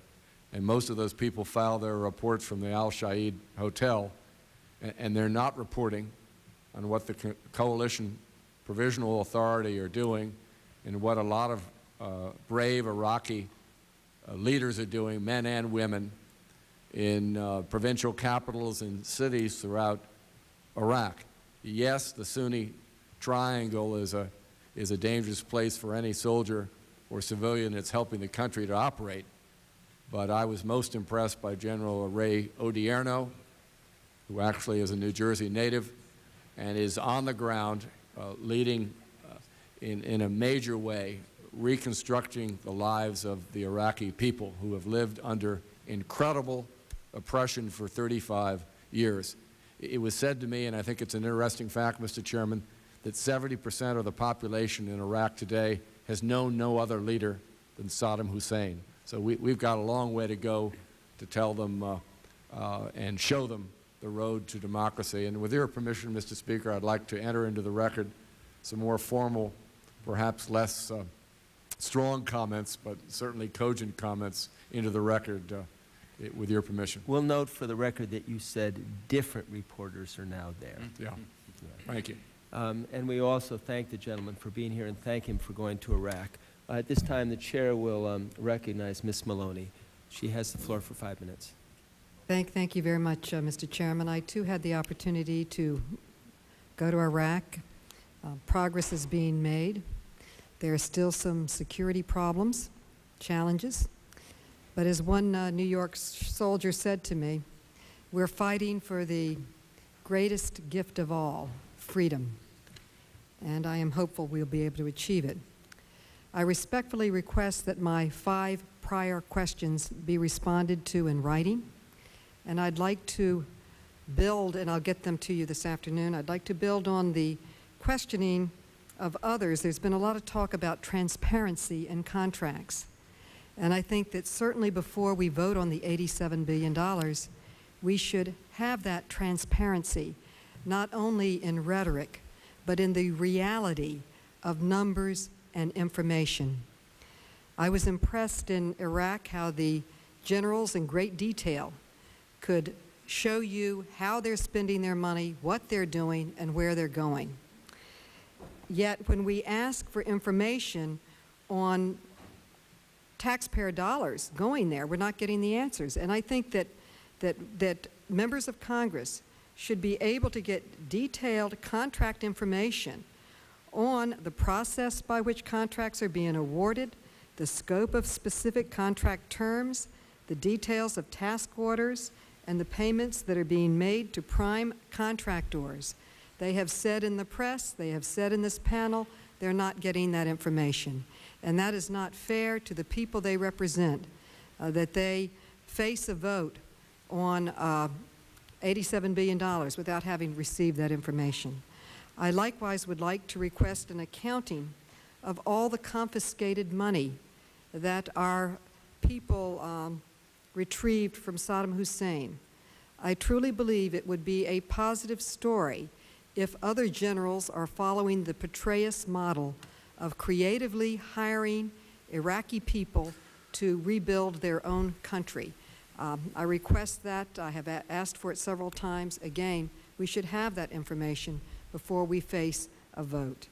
And again, I am concerned about how decisions are made in the supplemental budget request. When I have a document from the CPA or in the Army Corps of Engineers and the Iraqi Oil Ministry that says that it would take $1.1 billion to restore oil to the pre-war levels of 3 million barrels a day. The supplemental asks for twice that. And when you combine it with what we've already spent, then it's 3 times what the Army Corps of Engineers, in their plan, the agency that was tasked to come forward with what it would cost, and I'm concerned about this. How did you come up with your numbers? If you're not even listening to the agency who is tasked to come up with the numbers, then I'm concerned. And I know, General Strzok, that you're with the Army Corps of Engineers, and possibly you were consulted. But as I said, my staff met earlier with the Central Army Corps of Engineers here in Washington, and they said they were never consulted or talked to. And why is the number twice, now 3 times, what they projected? I could perhaps quickly respond, and we'll provide a more thorough response in writing. Ma'am, a big part of the additional supplemental was $900 million for the import of fuels that we did not anticipate we'd need. But we have not been able to get the refinery system up to provide those fuels for the internal consumption in Iraq. So that's a big portion of that. The other part, about $575 million of the supplemental, is for requirements outside of the Corps of Engineers and Ministry of Oil work plan that was submitted in July.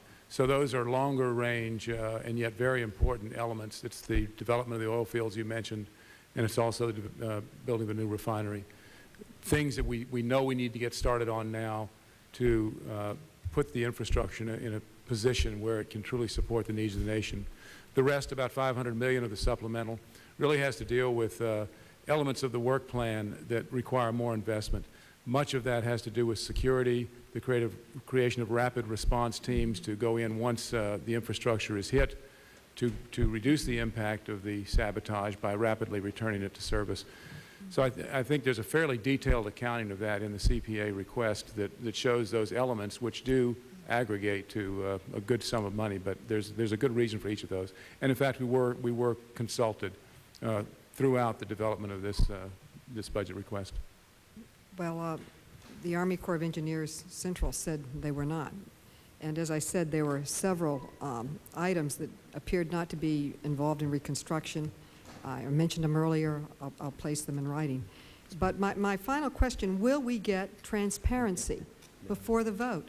Will we get an accounting of the contracts? Senators and members of this panel and others have said they request the information and it's not given to them. And I feel that transparency means facts and figures and documents, not a statement. We're transparent. And you have a tremendous challenge ahead of you. I would say peace in the whole region if we're successful in bringing a democracy there. But it has to be well managed, or you don't have the faith of the American people and you don't have the faith of the Iraqi people. And it begins with documentation and management, and so far we haven't gotten that. Thank the gentlelady. I'm going to recognize myself, and then we're going to let this panel get on its way. First, I want to say that I think you realize that we could almost just ask one of you the questions. We have such a fine group of individuals there that I apologize if we haven't utilized all your expertise. I think, Mr. Couric, I could just spend a day trying to understand what you encountered. I would like to have you give me a perspective, because I believe that you found yourself interacting with a lot of Iraqis. And I want you to know if you feel the comment that was made to me way back in April by Mohammed Abdul Hassan in Qasa was still a problem today, and that was, you don't know us and we don't know you. One, do you think they're getting to know us? Do you think they're getting to know us in a right way? This is the Iraqis. And two, are we getting to know them? Is there interaction, or are we finding ourselves in the palaces having to do our work, not able to interact in a way that would be helpful? Maybe you could respond to that. I can speak from the perspective of dealing with the police, dealing with Customs and Borders, and a lot dealing in the local communities in and throughout Baghdad. I traveled throughout Baghdad on a daily basis, and you know, when you listen to the press and they talk about lawlessness and looting and chaos in the streets, I'm proud to say that for my last probably 30 days, I just about ate out dinner every night in Baghdad at a restaurant, at a hotel. You know, the shops are open, the markets are open, and it's not really what I've read about and what I've seen since I've been back. Do we know them and do they know us? We're getting to know them better. They're getting to know us much better. In dealing with the police, I think initially they were skeptical. I think history between us, you know, they thought initially we were going to come in and we would leave. I think as time has gone on, they have begun to trust us. They have learned to trust us. And I've seen that with the police, but I've also seen it a lot with the Iraqi people. And that has helped us when it comes to information to fight the Fedayeen and the Ba'ath Party. You know, initially, no one would come forward with information concerning terrorism, concerning attacks, concerning weapons. As time has gone on, and then we saw a major surge in information flow after the two sons of Saddam were killed. And for every day that Saddam doesn't pop his head out of the ground and take over the country, that information flow is growing, and it's growing by the people in Iraq, and it's growing internally in the police. The police today overwhelmingly want to bring back a new country. They are working extremely hard. The police in Baghdad are working on retraining their own people. They're extremely happy with their new equipment, with their new weapons. As you know, we had a difficult time initially getting uniforms, getting weapons. You know, when we talk about contracts and contractors, we used as many Iraqis as possible, but initially we just couldn't get a lot of this stuff in Iraq with the local vendors. So we had to go where we had to go to get it done and get it done quick. And it's moving along, and it's moving along much better at a much faster rate than anyone would imagine. And as I said earlier, think this way. In 4 months, we went from 0 precincts or 0 stations in Baghdad to 35.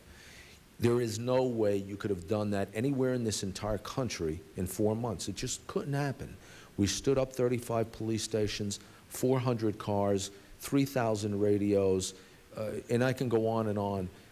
But that's as a result of this relationship. And I will share with you one last thing. This is a comment that was made, and it's rather frustrating to sit here and listen to a lot of the criticism based on press and media reports. I will share with you a comment that was made to me by the Senior Deputy Minister of Interior just a few days ago. He asked me, I told him I was going to see the President on Friday, and he said, please tell the President to stop the complaining. The people in the United States have to stop complaining. The politicians have to stop complaining. You are making friends of our enemies. And I said, what do you mean by that? He said, the Fedayeen and the Baathists, today they can watch television. They have satellite dishes. They can see things today they've never seen before. They see that criticism. They hear it. In their mind, they're winning. In their mind, them attacking our people, them attacking the police, them attacking the coalition, they are winning. They're doing a good job. That criticism is hurting us. I just want to say in the end that you said they are winning. That's what they think. That's what they think. Based on what they see. Based on what they see. Here. And I think it's hurting us. Yeah. I would just like to ask you, General, if you feel that our troops are getting the opportunity to interact with Iraqis, or are they having to be very distant? And I want to also ask you, I had so many Iraqis tell me that they did not like seeing Americans killed, and it hurt them. But they said, why can't we stand guard over a hospital? Why does it have to be an American? I mean, what skill would prevent them from having that opportunity. So if you could speak to both issues, the interaction of our troops and the guarding of places like hospitals and so on. Sir, perhaps the Secretary could talk more about the interaction of troops. Most of my attention was as a member of CPA, and I was not out on the streets with the troops a lot. But as I did have occasion, I thought it was a developing relationship, and one that I think our troops are forming a bond with the Iraqi people. They know why they're there, and they're serving the Iraqi people just like they're serving our people. We are, in fact, trying to transfer the responsibility for security of places like hospitals to the Iraqis by facilities protection services, by the police forces. So that is an ongoing effort of ours to relieve our troops from that responsibility. So that is very much happening. And Mr. Secretary, perhaps you'd like to comment. I know you spend a lot of time with soldiers out there. Sir, and my experience, of course, is based on my visits there on 2 occasions and talking to all the soldiers that I could and their commanders. And some of the frustrations that they mention are that they do have contact with the Iraqi people, and there may be an incident, and they're out there with the Iraqi people, and there may be 35 or 40 Iraqis coming and trying to help them and pointing out areas where something might have happened or might happen. But the press reports that they will go find one disgruntled Iraqi, and that turns out to be the story. And our soldiers are even frustrated by that. Yeah. But they do have contact with them. They're out in the streets on a daily basis, running patrols and doing the security things that they do. And hopefully it'll continue to grow and get even better. Before we end this panel, is there any comment that any of you want to put on the record before we get to our next panel? And may I say parenthetically that the chairman of this committee is on the floor of the House now and wanted me to let you know that's why he's not here right now. I was just going to add to that, sir. You talked about turning things over to the Iraqis, and of course all of our division commanders are busily helping to train the Iraqis, as I indicated, police and civil defense corps members primarily, sometimes assisting in training the border guards and others. But we've trained about 56,000. There's about another 14,000 in the pipeline. And I think all of us see that as the way the United States does begin to draw down its troop strength there is to replace it with Iraqis. Thank you. Thank you, I'd conclude by just saying to you that I've known Ambassador Bremer the entire time I've been in Congress, and I am very proud of the work that he and his people are doing, very proud of what our military is doing, and very grateful, Tom, that you're there to help him. He's blessed to have you help him. You have a difficult job, and we thank you. And I am absolutely certain Republicans and Democrats alike share that sense of gratitude to all of you. Thank you. We're going to get to our next panel. We have Mr. Ala Hadari. He's an Iraqi-American from the Chairman's District. Dr. Lamia Alarif, Iraqi-American from the Chairman's District as well, and Miss Beata Sarada from Gordon, from the great district in Manhattan of Congresswoman Maloney. She's our constitutional scholar. I believe we will have one who will be a translation. Is that correct? He will be there too. Okay. Okay. He will speak in English? He will try, Mr. Okay. Now I need to swear them in, correct? I'm going to ask you to stand because we're going to swear you in. And we'll need the translator if you're going to be speaking to be sworn in as well. Okay. Let's get our order here.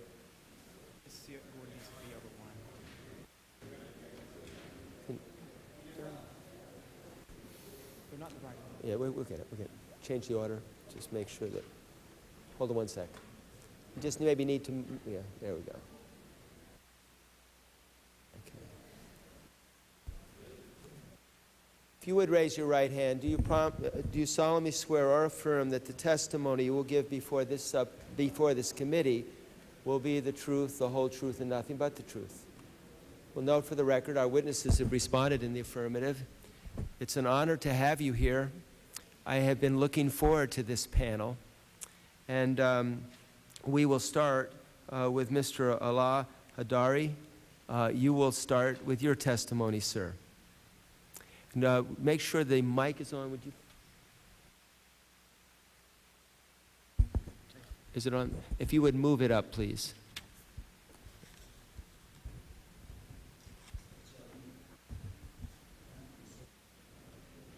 Giving me this opportunity to speak to you about the situation in Iraq.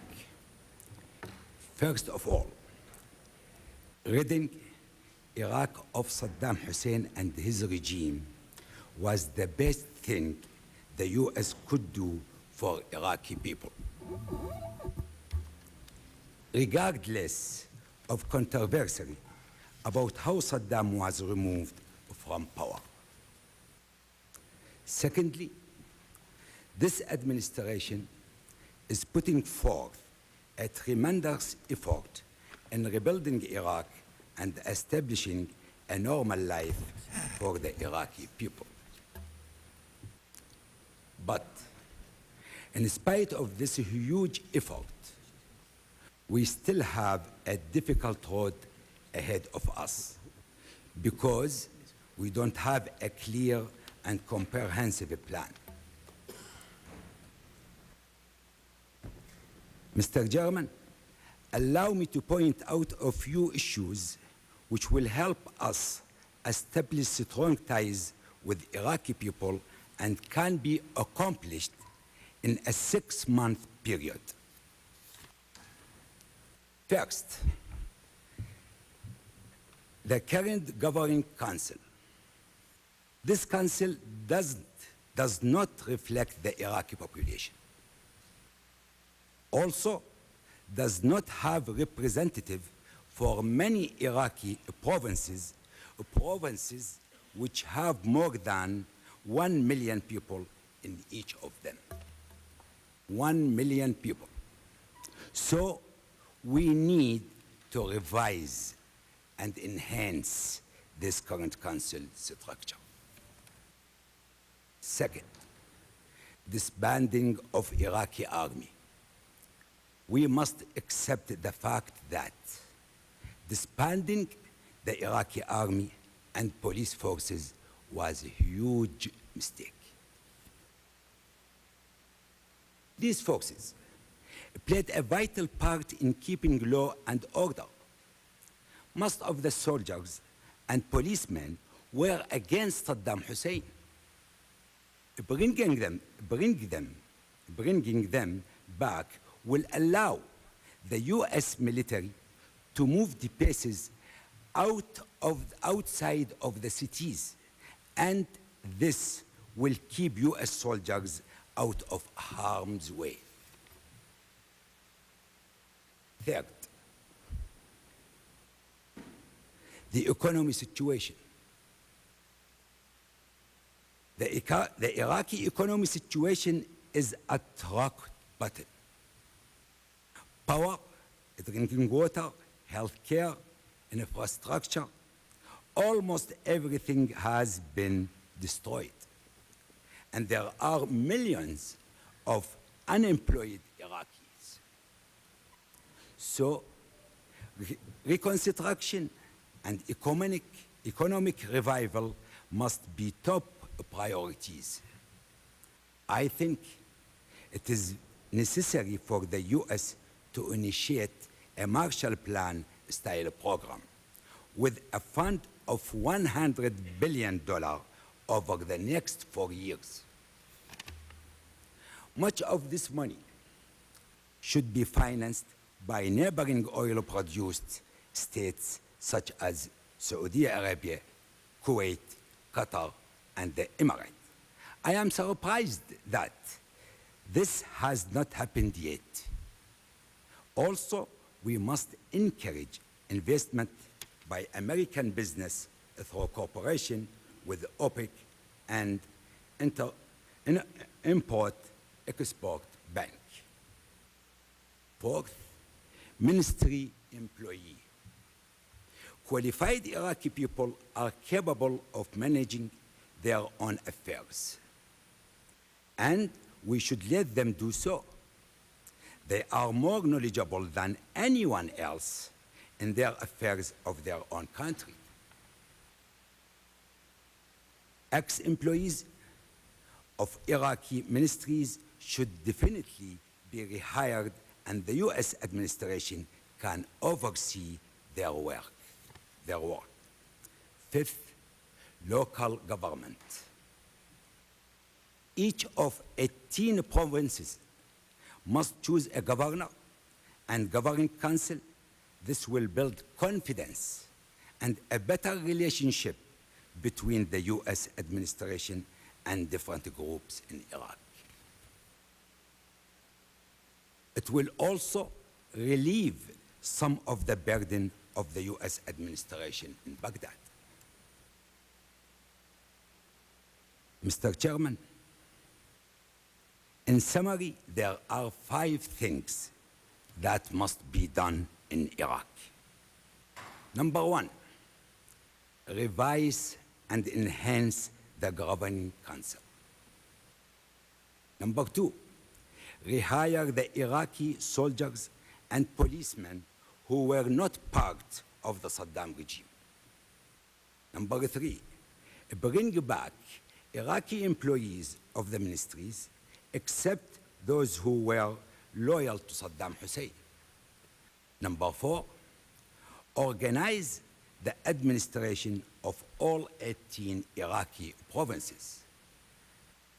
Number 5, the last, revive the Iraqi economy with a Marshall-style plan by using money for neighboring oil-producing states for Iraq.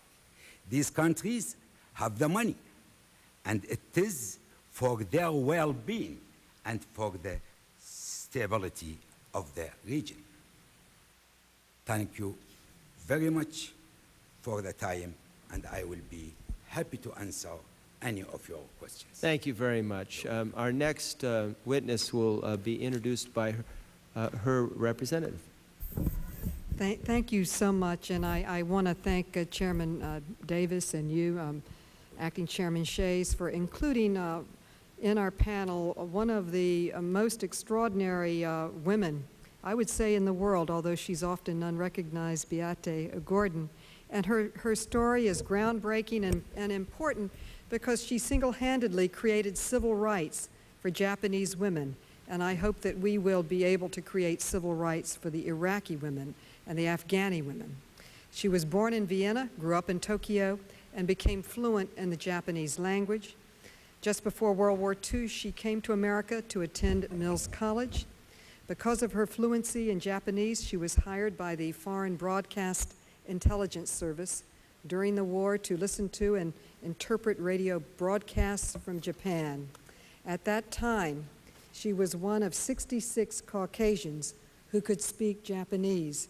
And this is a theme that you raised, Mr. Chairman, many times in Iraq, that we need more people who speak Arabic, not only here in the United States, but in Iraq, working with the Iraqi people and with our people there. She became the American counterpart to the notorious Tokyo Rose, writing radio scripts each day. Following the war, she returned to Japan and worked for the Supreme Commander, General MacArthur.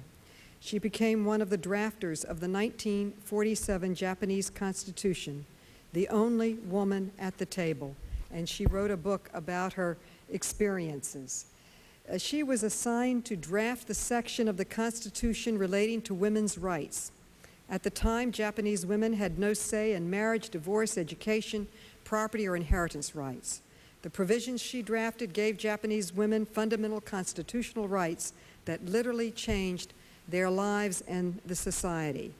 She ultimately worked for the Japan Society and the Asian Society in New York, and I believe that her presence today, she will have very important insights because of her experience in Japan.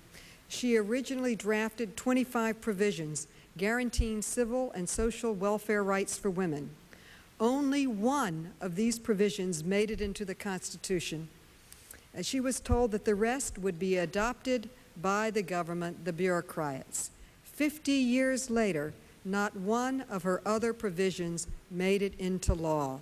So her experience shows that if women's rights are not expressly spelled out in the Constitution now, the civil authority in Iraq cannot be counted on to adopt these rights later in legislation.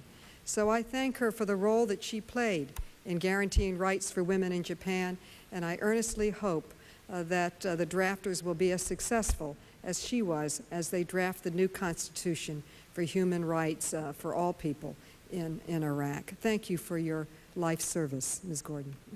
That was a lovely introduction, and my only regret is that the chairman was not here to introduce, or is not here to introduce our two other witnesses. A lovely introduction. Wonderful to have you here, and you have the floor. Thank you so much, Representative Maloney, for your wonderful words. Ms. Gordon. It's not on? No, just tap the end of it. Let's see if it's on. Just tap the end. Do this. I think it is on. Actually, it's probably not close. Let's see. Tap the top of it, Ms. Gordon. Just do I'm this. not very good with machines. All right. Can you hear me now? No, tap it on again. Put it on again. It's funny, we have more problems with people seeing the light on these mics. Okay. Thank you so much, Representative Maloney, for your really very kind words. I appreciate them. Ladies and gentlemen of the committee, I'm honored to have been invited to talk to you about my work as the drafter of the women's rights article of the Japanese Constitution and how that might apply to Iraq. In the last 4 years, I have testified about these rights in both houses of the Japanese Diet. Since Japanese women had no rights at all under the Constitution before World War II, I drafted 25 separate provisions. Only one survived, as Representative Maloney said, and I will read that to you now.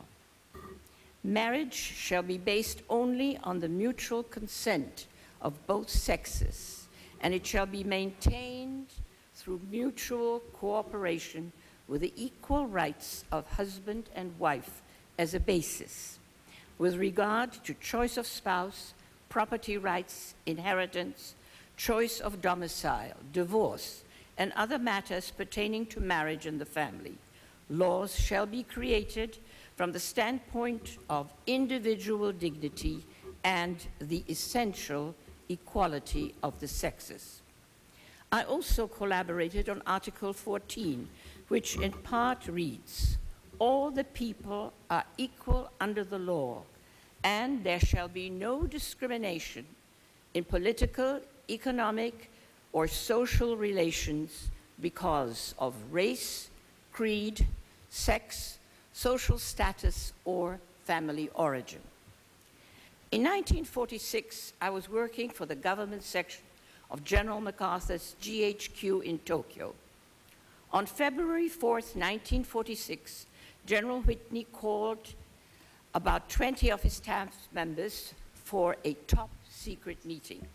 He said, "You are now a constitutional assembly, and by order of General MacArthur, you will draft the new Constitution of Japan." He also said that the task had to be accomplished in 7 days.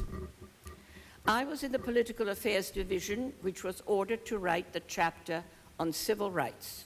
My division chief assigned the article of women's rights to me because I was a woman.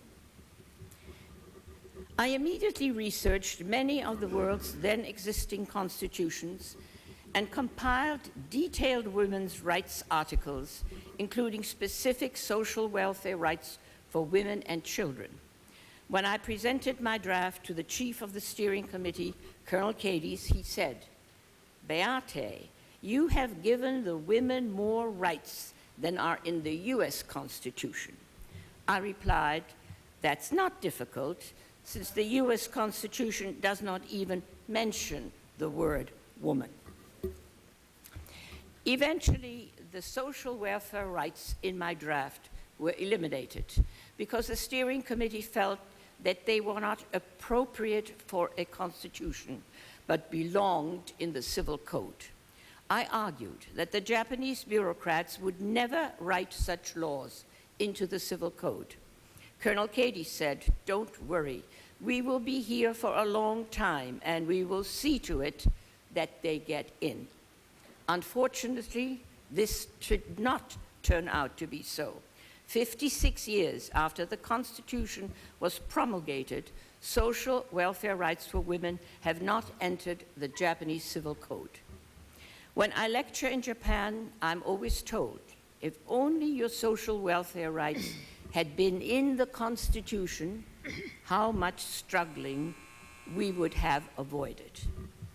It took 1.5 years between the drafting of the Constitution and its adoption.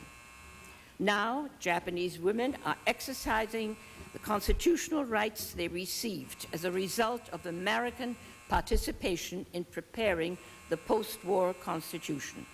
Japanese women participate in central and local governments as legislative representatives, mayors, and governors.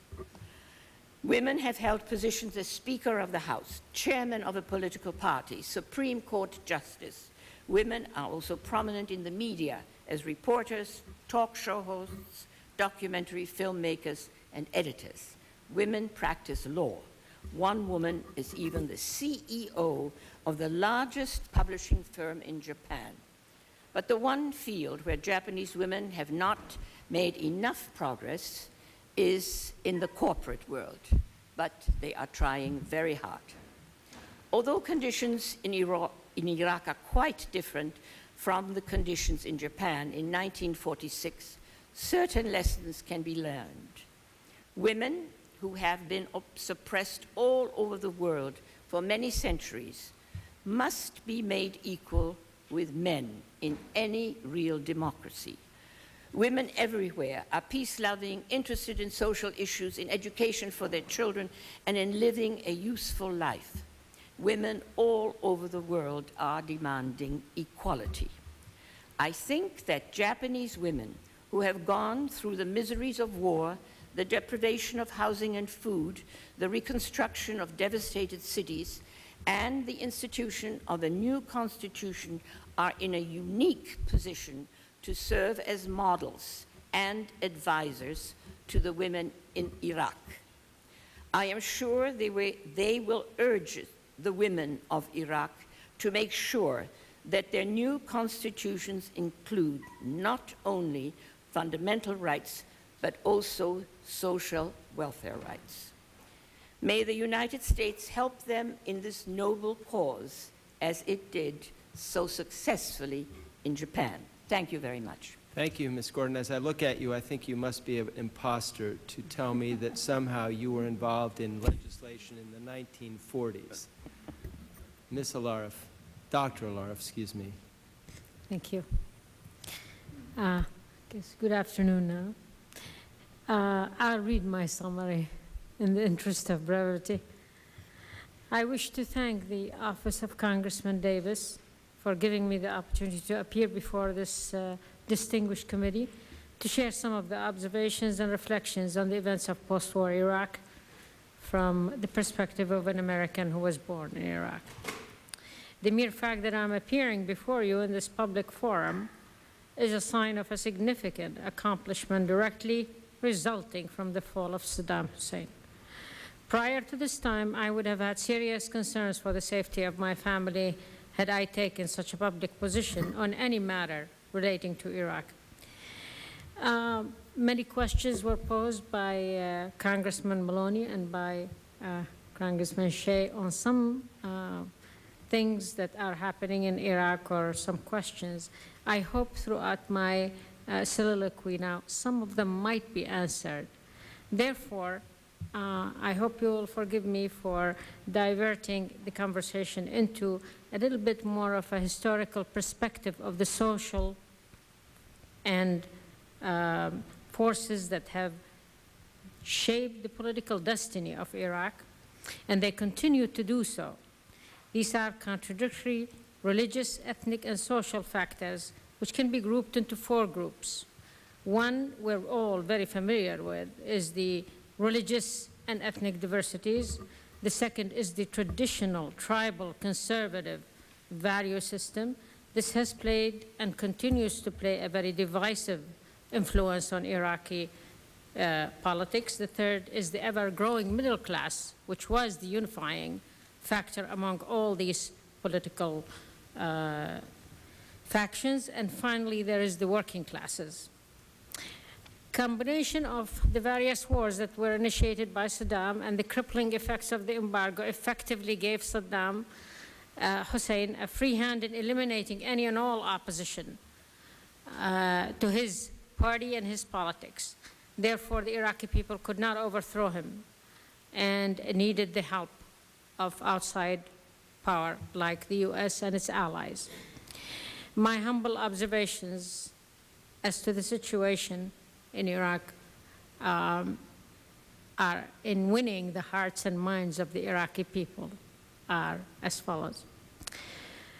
I agree with my esteemed colleague here and several of the members of the administration that the reconstitution of the Iraqi army should reduce the need for more American troops. The use of the reconstituted Iraqi military can serve multiple purposes. One is to relieve the CPA troops from various security details. Two is to have additional military support without having to ask other countries for it. And three is to put an Iraqi face on the various operations among the civilian population. And four is to provide some gainful employment for those soldiers who've been laid off. And I would say it would be anyone below the rank of a major. It would be the lower ranking officer. And while we're talking about winning the hearts and minds, wherever possible, alternative methods should be sought to reduce the direct contact between the coalition military forces and the Iraqi civilian population. Since this is a long-term association, it is better to set a pattern of peaceful coexistence, such as removing some of the hardware, the intimidating hardware, and that can happen over time and slowly, so as to restore normal civilian life. In traditional tribal areas, much of the violence, I feel, is caused by a cultural misunderstanding of the conservative norms. I would put a special effort into friendly persuasion and cultural understanding and dialogue. The final point of my presentation touches upon what my colleague said earlier, and that is there's been an undue emphasis on quotas and ethnic and sectarian differences in Iraq. We all know that, and Saddam used those differences effectively. And therefore, we should try to avoid that. Most Iraqi families, I wish to emphasize, are ethnically and religiously mixed. There are millions of Sunnis who have never supported Saddam. They are the silent majority. And he, meaning Mr. Hussein, I don't like to mention his name too much in here, he feared those Sunni leaders because they posed the most direct threat to his rule. Other than his immediate tribe, 90%, I would say, of the Sunnis were oppressed, like every other minority, every other sector in that country. And they did not support his regime. This group included, or happened to include, the middle class, the technocrats, the bureaucrats, and who have been the engine driving the country for years. So therefore, we need to be more inclusive of that group and open up a dialogue with them. At this juncture, I'll just add a few factoids that might shed a light on some of your questions, Congressman Maloney. A law was promulgated and established in 1959 after the first Iraqi Republic, giving women equal rights, social and political rights with men. That law was promptly abolished by the Ba'athist regime. During that period, women enjoyed equal inheritance, equal, they had rights in divorce, et cetera, et cetera, et cetera. That law, as I said, they enjoyed it for 3.5 years, after the Ba'athist regime, it was abolished. And of course, you can imagine what an uproar that created among the religious clerics. But this was a secular government, the first Iraqi Republic. There was an unsuccessful attempt by the first Iraqi Republic to establish democracy. So a constitution, a secular, permanent constitution, was written. Took a year to write it by the minds of the Justice Department at that time. It was finished after about a year by '63, but unfortunately, again, was abolished and not adopted when the Ba'athist coup came in. So that's out too. Also, just something that everybody should know, perhaps, or you are aware, that Iraqis have always had free access to education, medical care, and they have no income tax, although all of them do pay Social Security. In conclusion, I've tried to condense a lot of information with a historical perspective. However, I've provided a bit more detail in my written testimony. I believe that Iraq has a good chance of being helped through its rebuilding process. I'm optimistic for the future because all the ingredients are now in place for success. Thank you for your time. Thank you very much.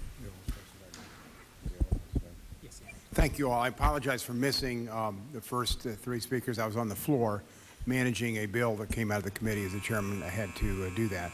But we appreciate it very much. I'm going to start the questioning with Ms. Blackburn. Thank you very much.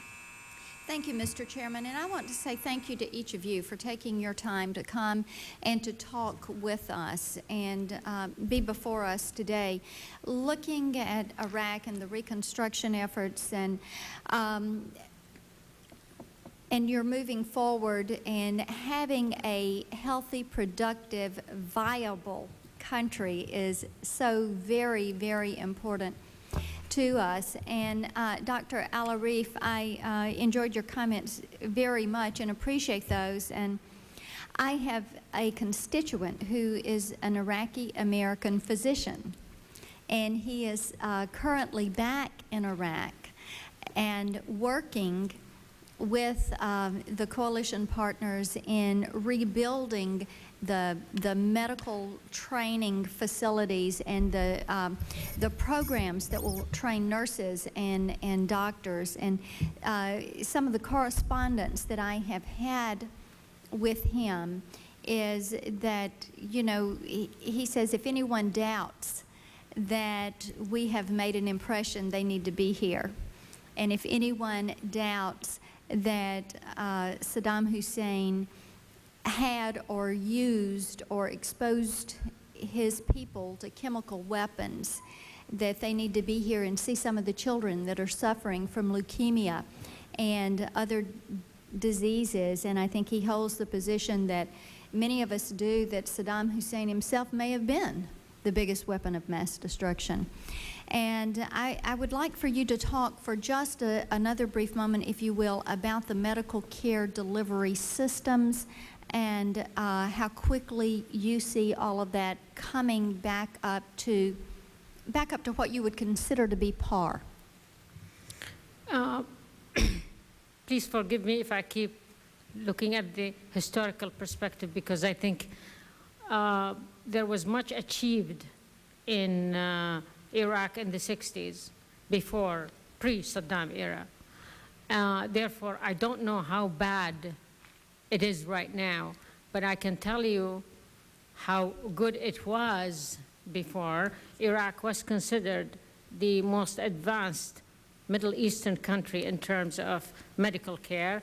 It had the best medical schools, has the best doctors, had enough doctors and PhDs per capita. It was than some of the Western countries had more per capita. Of course, all of that, I imagine, I have not, thank God, I had not been seen the mess that he had created. So I think the basis is there. The Iraqi people are highly sophisticated and educated. I just don't see those ones on the street. I just see some young rabble-rousers, but most of the Iraqi people are easier to work with than any other country in the Middle East. You have excellent cadre of people, of scientists, of medical professionals, but they just haven't had the support that they should have had from Saddam. As far as the leukemias, I have heard that. I have not seen it, but I have heard that from our relatives, and it is frightening. I don't know what he was doing there. Nobody knows what he was doing there and what he did to the population. But we do know that there is an increased frequency of susceptibility to leukemia and other malignancies that were not there, especially among children.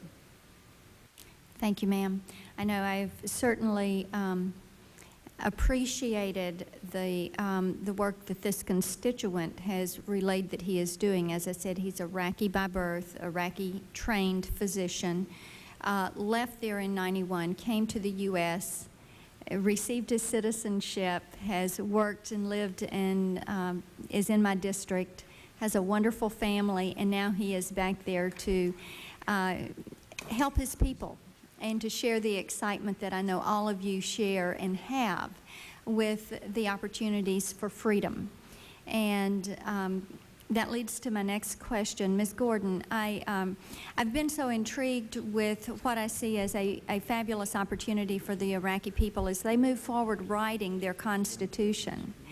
And I appreciated your comments on that. And to me, it's a little bit miraculous to look at the fact that we're 160 days into this process, and it seems that they are moving forward really rather quickly with a governing council in place, with the 25 heads of different ministries in place. And I thought I would like to see if you could speak for just a moment as to what you think that the time frame will be for completing a constitution and then moving that to ratification by the people, and then moving from that to election of their officers.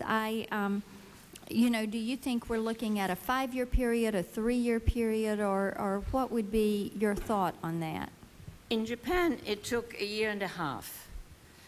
From the beginning to the end, but I think it was a very much easier task. So I have a feeling that in Iraq it will probably take longer.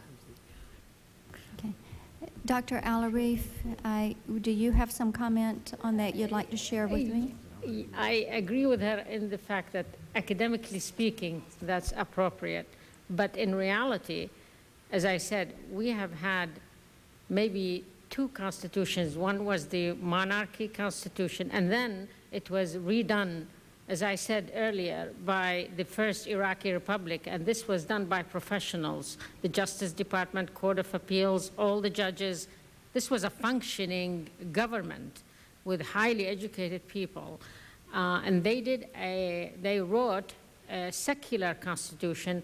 Now that could serve as a base for perhaps the new constitution. I don't know where that constitution is.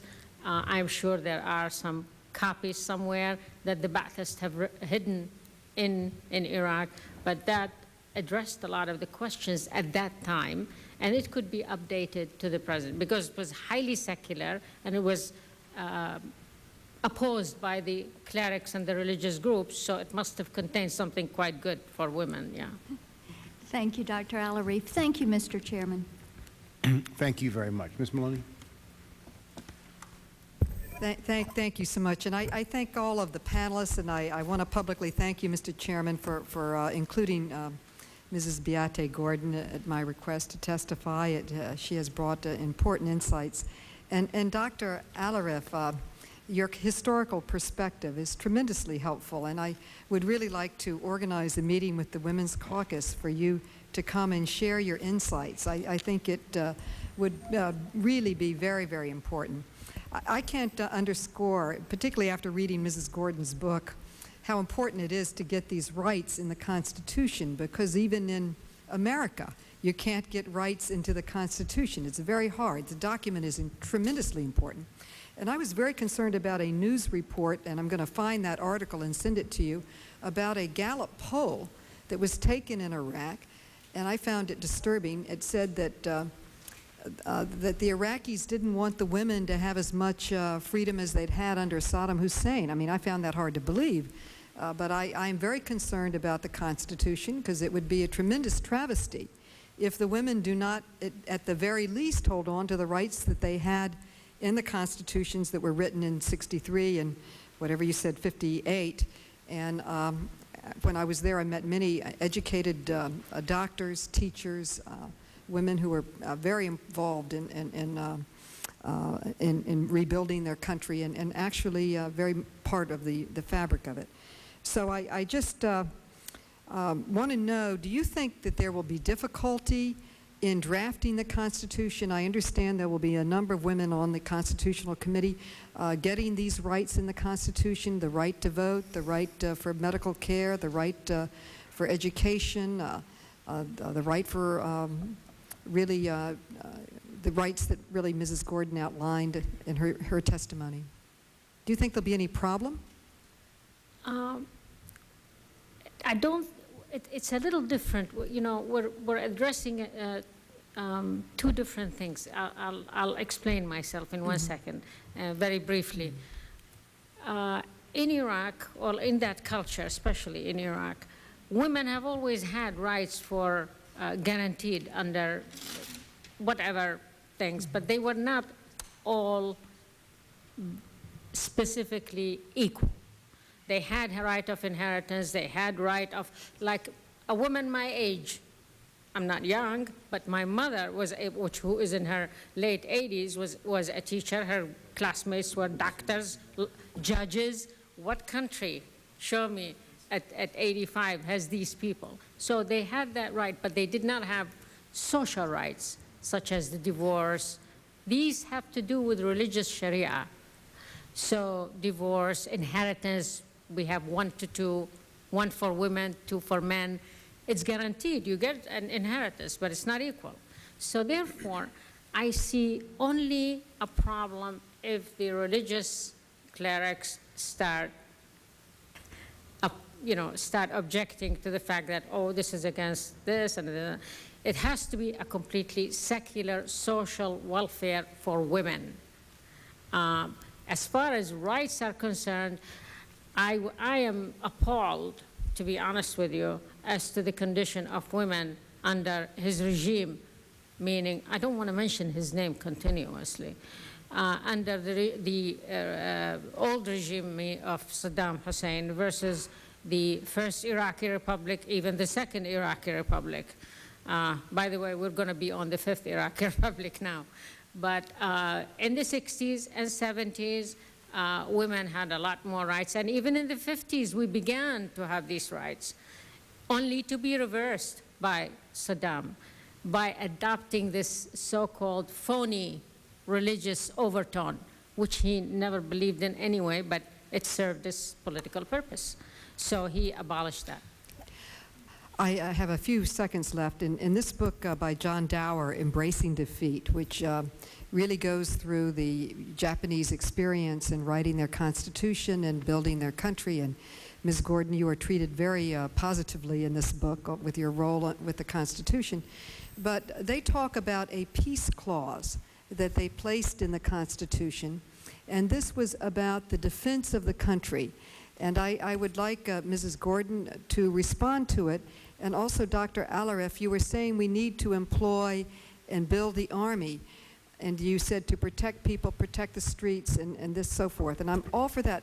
But in our structure, that would be the police. The police protect the government buildings. The police protect the people. Why would you want the Army instead of the police to have this function? Because the Army sometimes has a vision of invading others or whatever. But Mrs. Gordon, could you briefly talk about the peace clause and its importance? It's a very short paragraph, and it's chapter 2 of the Constitution of Japan. It's called Renunciation of War. Aspiring sincerely to an international peace based on justice and order, the Japanese people forever renounce war as a sovereign right of the nation, and the threat or use of force as means of settling international disputes.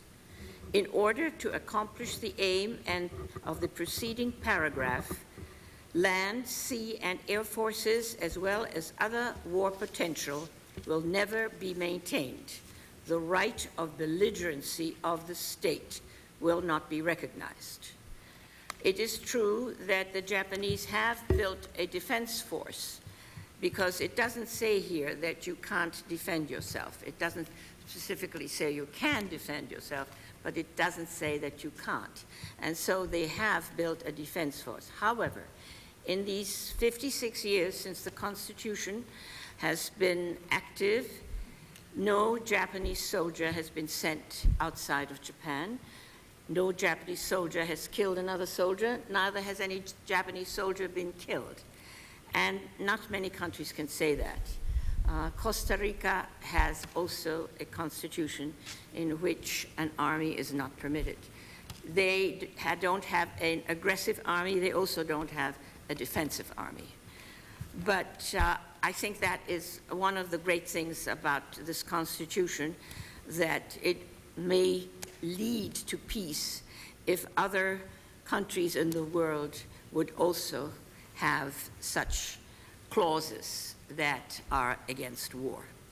And the interesting thing about it is that it was the women in Japan who mostly supported this clause of peace, and they have kept on being behind it, even though the government right now, the Koizumi government, is trying to change the Constitution, especially this Article 9.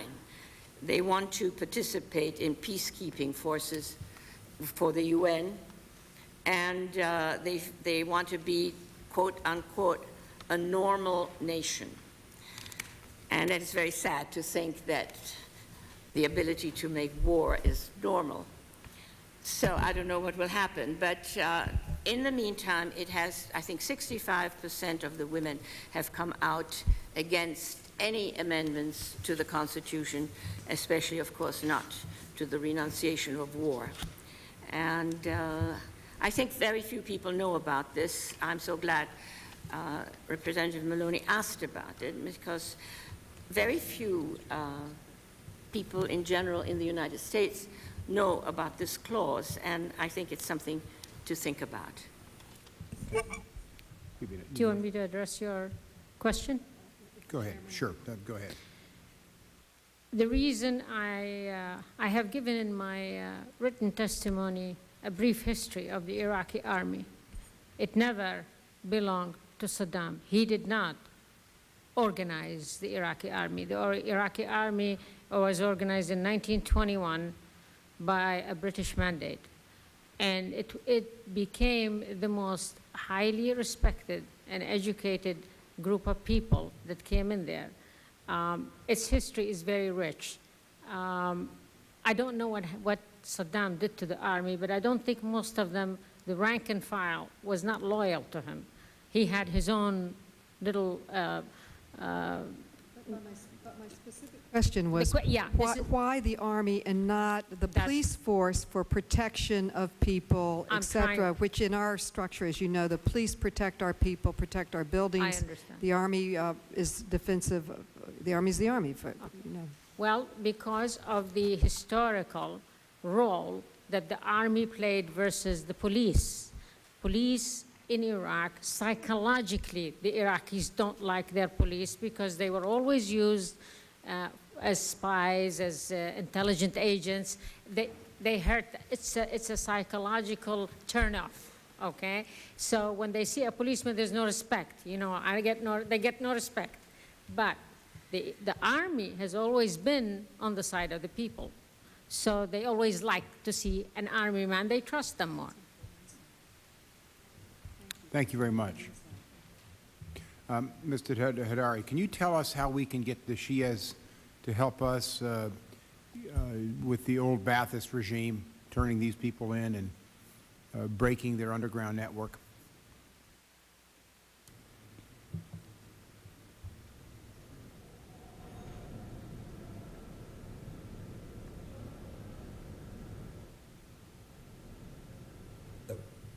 I think to fix the situation in Iraq.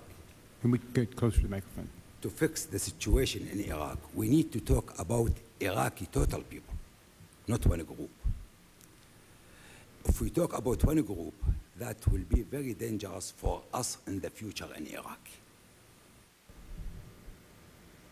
As I said in my papers, the governing council, we need to extend it, to enhance it, put people who have mandate from their groups to make big influence. Now, let I give you one example, very simple example. In the Sunni triangle, we have 5 members in the Iraqi Council, Sunni. 5 members Sunni in the Iraqi Council. Where is their role in the Sunni triangle? There is no role. Their role. There is no their role. We didn't find it. How to calm the area, how to convince the area to give good cooperation. I can't see anything. You can't see anything. We need people who make influence in their groups. Correct. Not only Shia or only Sunni. Or, no, that's not enough.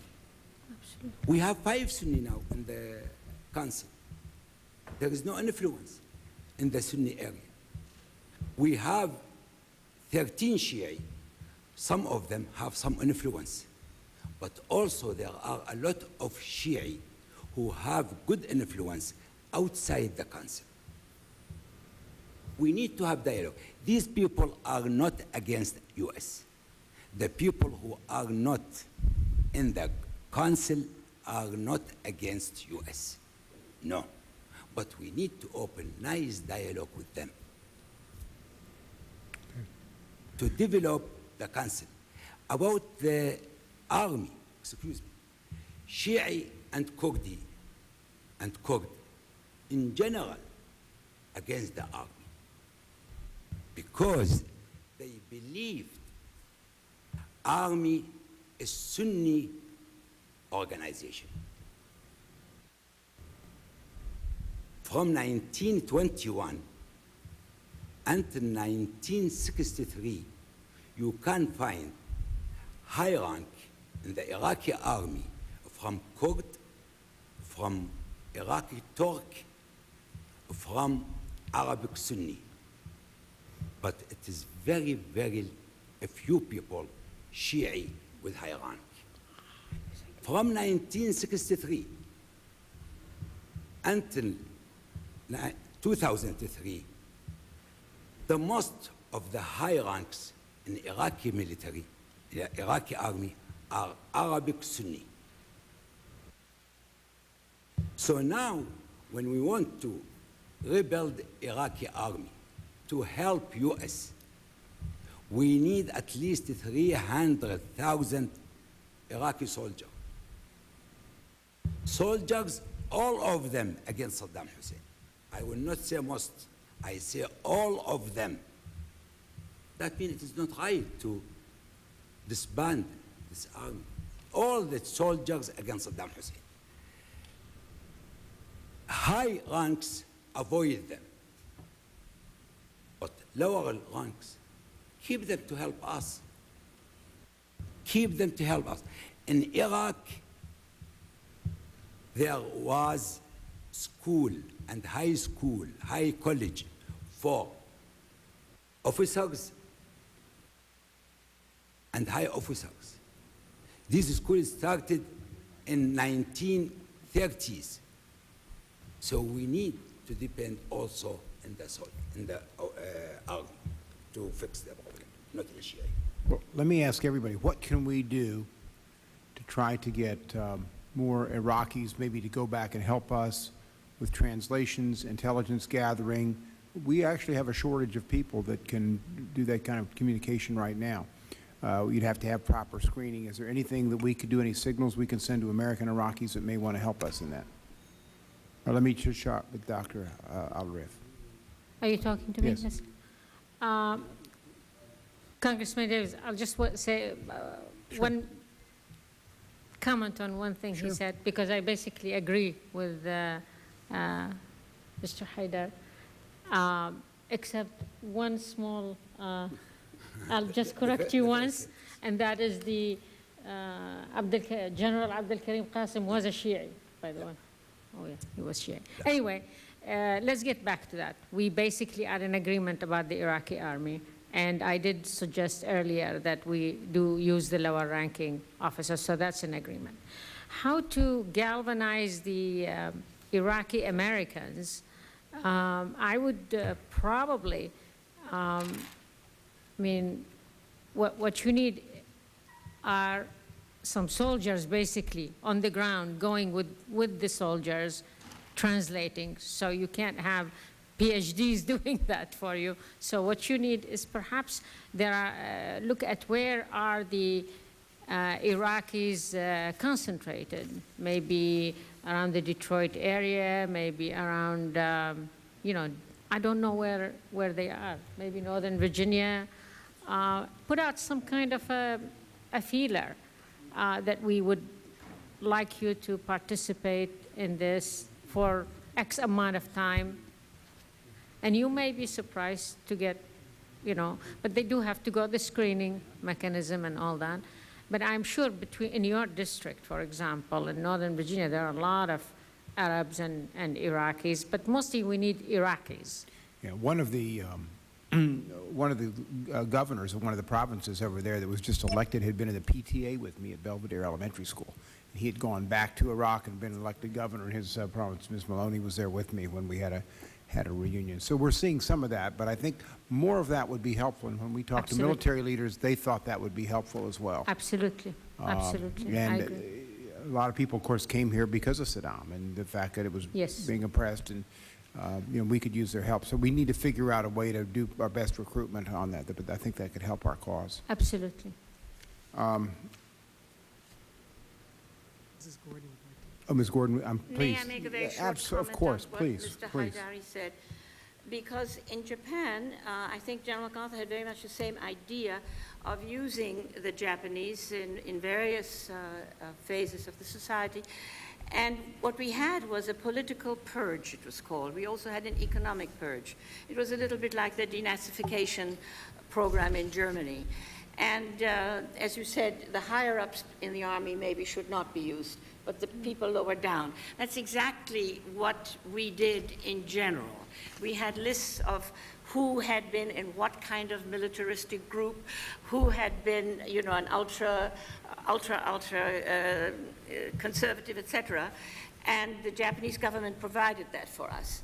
And if anybody who was going to be now elected to parliament or be a high official in the army, whatever, they would have to be scrutinized according to that list that we and the Japanese government together had formed.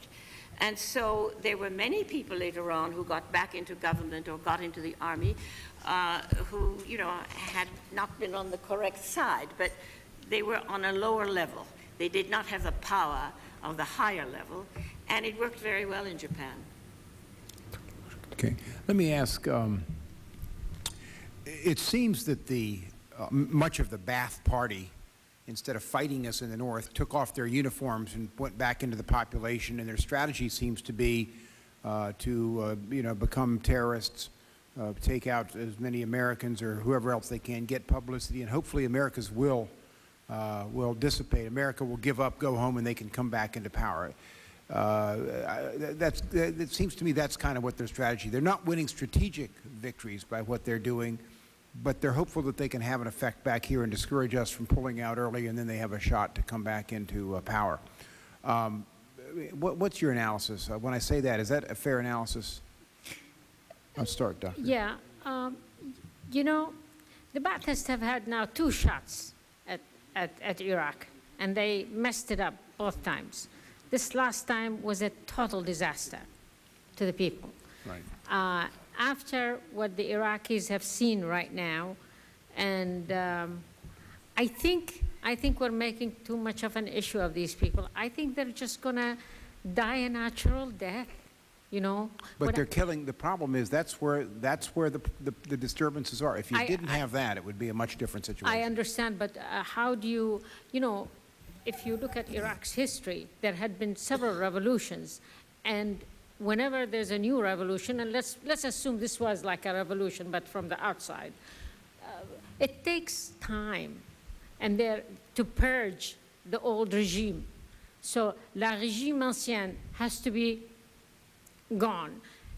But you can't kill everybody, so eventually, once the leaders are gone, and for me, for all intents and purposes, right now, I see just discontented people who are without work and losing power, and there are not that many of them. They should be rounded up at some point and isolated, and I think with the passage of time, I don't think they're lethal. They're lethal to the person who gets killed, but they're not that lethal in terms of numbers, let's put it this way. During revolutions, as I said in the past, there had been more killings. I understand, but from an American perspective, it's lethal. know. And if you remember what one sniper did to the Washington area last year, I know. Here you have literally 1,000 snipers sitting around the remnants, and it has having a very chilly effect on Americans' perception of this war.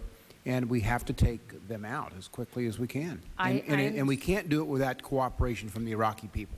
I basically stated here how you can get the cooperation of the Iraqis by including them all, by getting a cultural understanding.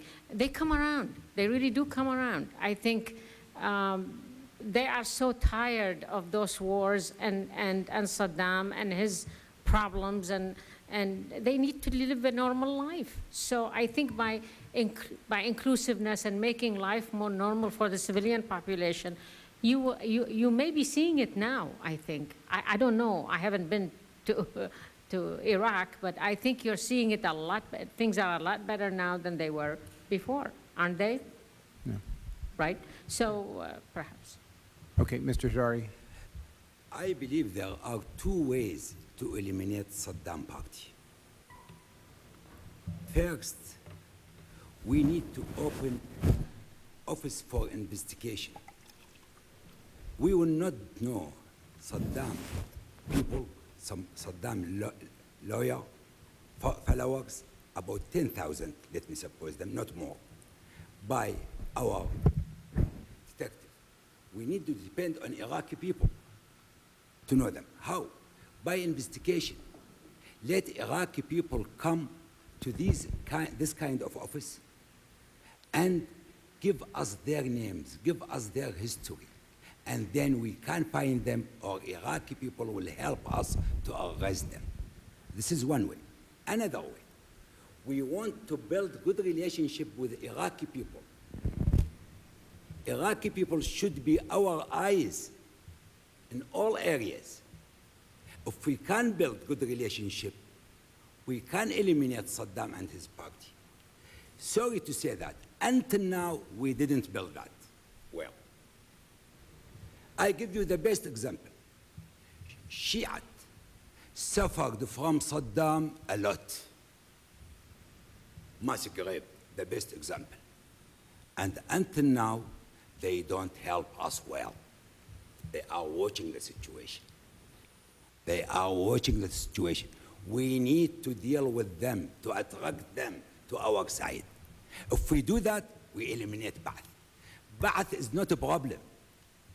Ba'ath is a small group. I know them. I don't read about them in book. I know them.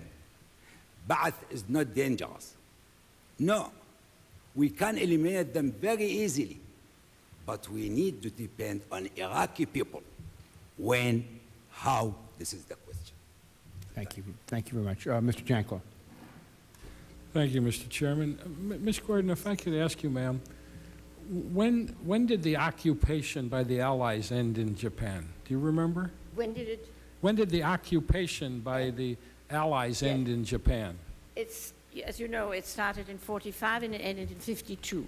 And so it was really 1952, yes. It was really 7 years after the after the surrender of the Japanese regime that finally our soldiers left Japan as an occupying force. Right. And it was also, I lived in Germany in 1948, 49, and 50, and my father was part of the Army of Occupation of Germany. And the only point I'm making is we become pretty frustrated in America that we haven't solved all these problems in 6 months after the invasion of Iraq, when in reality, it takes a while to write a constitution, assemble a provisional government, unless we're going to write it for them. I mean, we can write a constitution for people, but if they're going to write a constitution, it takes a while. Then they have to go through a process of debate. It isn't like ours gets changed very often after an awful lot of debate and discussion, and then they get around to elections.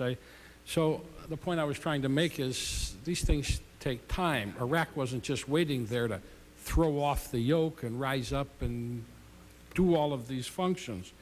As I understand it, Mr. Hadari, let me ask you, as I read your resume, you were a member of the Ba'athist Party. As a matter of fact, you were a regional, part of the regional command wing at one time. So when you speak about the Ba'ath Party, you obviously speak from very personal knowledge. Am I correct? Yes. And when did you decide you weren't a member of the Ba'ath Party? That you no longer believed in their ideals or goals? Excuse me, while you're thinking, sir, go ahead, ma'am. Ms. Awaya, you're... Huh? Yes, sir. Go ahead.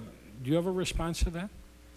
I have never been a member of the Ba'ath Party. I was talking to Mr. Hadari. I'm sorry. Yes, I'm sorry. I was a friend for Ba'ath as a friend in 58. Exactly.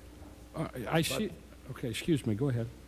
But in 1959, 56, we have another group split from Ba'ath. It says on your resume, in 1962, yes, I became a member of the regional command wing of the Ba'ath Party. In 1959, we left Ba'ath Party. And as member, original member. Sure. But raised in this group very quickly. In 1962, I was in the top of the responsibility of a new group. If I could ask you two gentlemen, and also the lady, the three of you from Iraq heritage, are we doing anything right in Iraq? Is our country doing anything right? In your opinion? Yes, ma'am. Yes, many things right. Could you elaborate a little, please? First of all, as I said earlier, the fact that Iraq is actually, for the first time in its life now, they've been trying since 50 years now to be free. They are free. The Iraqis are free. And as I said earlier, I'm a testament when I'm talking. I've never done this in my entire life. I've been in this state since '57. I've never done this. I would have my family shot. Secondly, Iraq have longed to be a modern Iraq. It is the cradle of civilization, but it has remained in the dark ages. It has not come into the industrial age. It has longed to belong to the 21st century. But and America is bringing it to the 21st century. Okay. Mr. Hadari? The most important thing we did in Iraq, we liberate Iraq from Saddam Hussein. Are we doing anything else? This is the most important thing. How can we invest this truth? Have you... We have good balance in Iraq. If I can personalize this just for a moment, sir, have you gone back to Iraq since the war's been over? Yes, I went in June. I stayed there 3 nights, 4 nights, and came back. Do you consult with our government on what they should be doing? I have a long talk with our government people, alone. I talk with them about many things. Not now. I can say I have been talking for 2 years. How long do you think it should take to write a new constitution for Iraq? If we start a new constitution, first, how will we do the constitution? First, not only constitution. Now I think we are not in correct way to put this constitution. We appoint people for that. And Iraqi people are not support this direction. Some of them support, others don't support. And sir, I know, and my time's up, but I noticed from your testimony that you do say that the Iraqi people don't support the provisional council that's been appointed. How should we select one, and how long should it take to select the appropriate council to help draft the constitution for Iraq? I understand you suggest who should be included, but how should they be selected, and how long should that take? We doesn't need more than 6 months, I believe. 6 months. Enough to make everything stability in Iraq, stable in Iraq. 6 months, not more.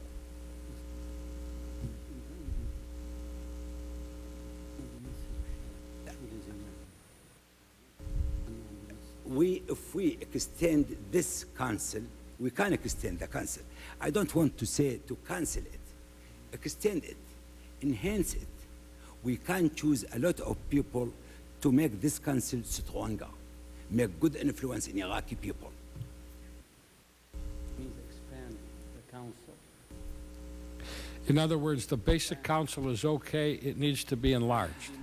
No, I will not say okay. I say some of the members are okay. Some of them are not okay. From point of view of Iraqi people. Some of them are okay. Some of them are not okay. As I told you at the beginning, Isn't that the way democracy works? Some are okay, some are not okay. No, excuse me. When we want to choose, especially in these days, the people choose this guy or that guy. They are free to do what they want. But we want to appoint some people to help us in our plan in Iraq. I think we have to look for the good people who can help us really and make good influence in Iraqi people. So now we need to extend, I think. It is necessary to extend this council. Can I ask one more question, Mr. Chairman, briefly? All of you emphasize that we must do something about the former police and the former military. And clearly, the history in most countries, be it Japan or Germany or Panama, it doesn't make any difference. There's a long history of bringing the protecting forces back into play after some of the leadership and the troublemakers are eliminated or removed from possibility. I don't mean eliminated in the physical sense, removed from the possibility of being involved in control. My question is, the gentleman, the former police commissioner from New York, testified today that they've got 40,000 policemen back employed in Iraq. Is that a good start? We need in Iraq, between policemen and soldiers, at least 300,000. You need 300,000 for a nation of 26 million? Yeah, excuse me. We need them to help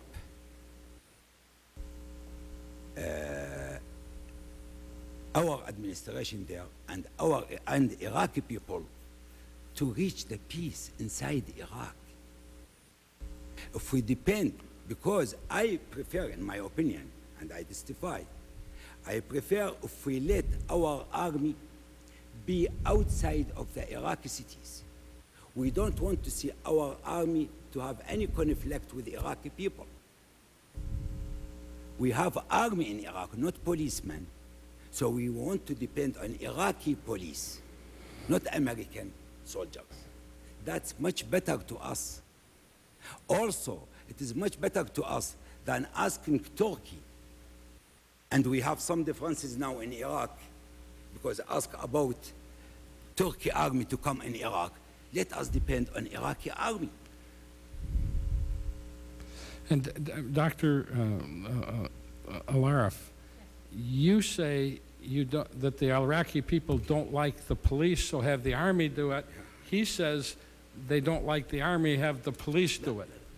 What should No, I don't think he said, did you? No, he didn't say that. His English, I think, yeah. He said the army should not be in the cities. It should No, be no. American army. American army I apologize. I thought you meant the Iraqi army should not be in the city. We are in agreement about Also, we don't need to invite Turkey army to come to Iraq. We want to depend on Iraqi army. Right. I think we all... That's very cheap. We agree with that. Thank you. I think we agree with that. Thank you very much. This has been very, very helpful to the committee as we move forward. I want to ask unanimous consent to put into the record a letter from Gary Sinise. He is a Tony and Emmy Award winner and Academy Award nominee that he wrote the committee. And also an article from Vanity Fair by, what's his first name? Mr. Hitchens. On these situations that I think will be helpful for the record, and without objection, these will be put into the record. Any other questions from committee members? Let me thank this panel. It's been very helpful to us as well in our deliberations, and we appreciate you staying with us through the afternoon and being here to answer our questions, and your testimony, your total testimony is going to be made part of the record. Thank you all very much. Meeting's adjourned. Thank you.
For more information on Iraq, go to our website, cspan.org. You'll find archived programs on Iraq and links to other related sites. President Bush is speaking tonight at the Republican National Committee Presidential Gala. Live coverage here on C-SPAN 2 at 7:10 p.m. Eastern.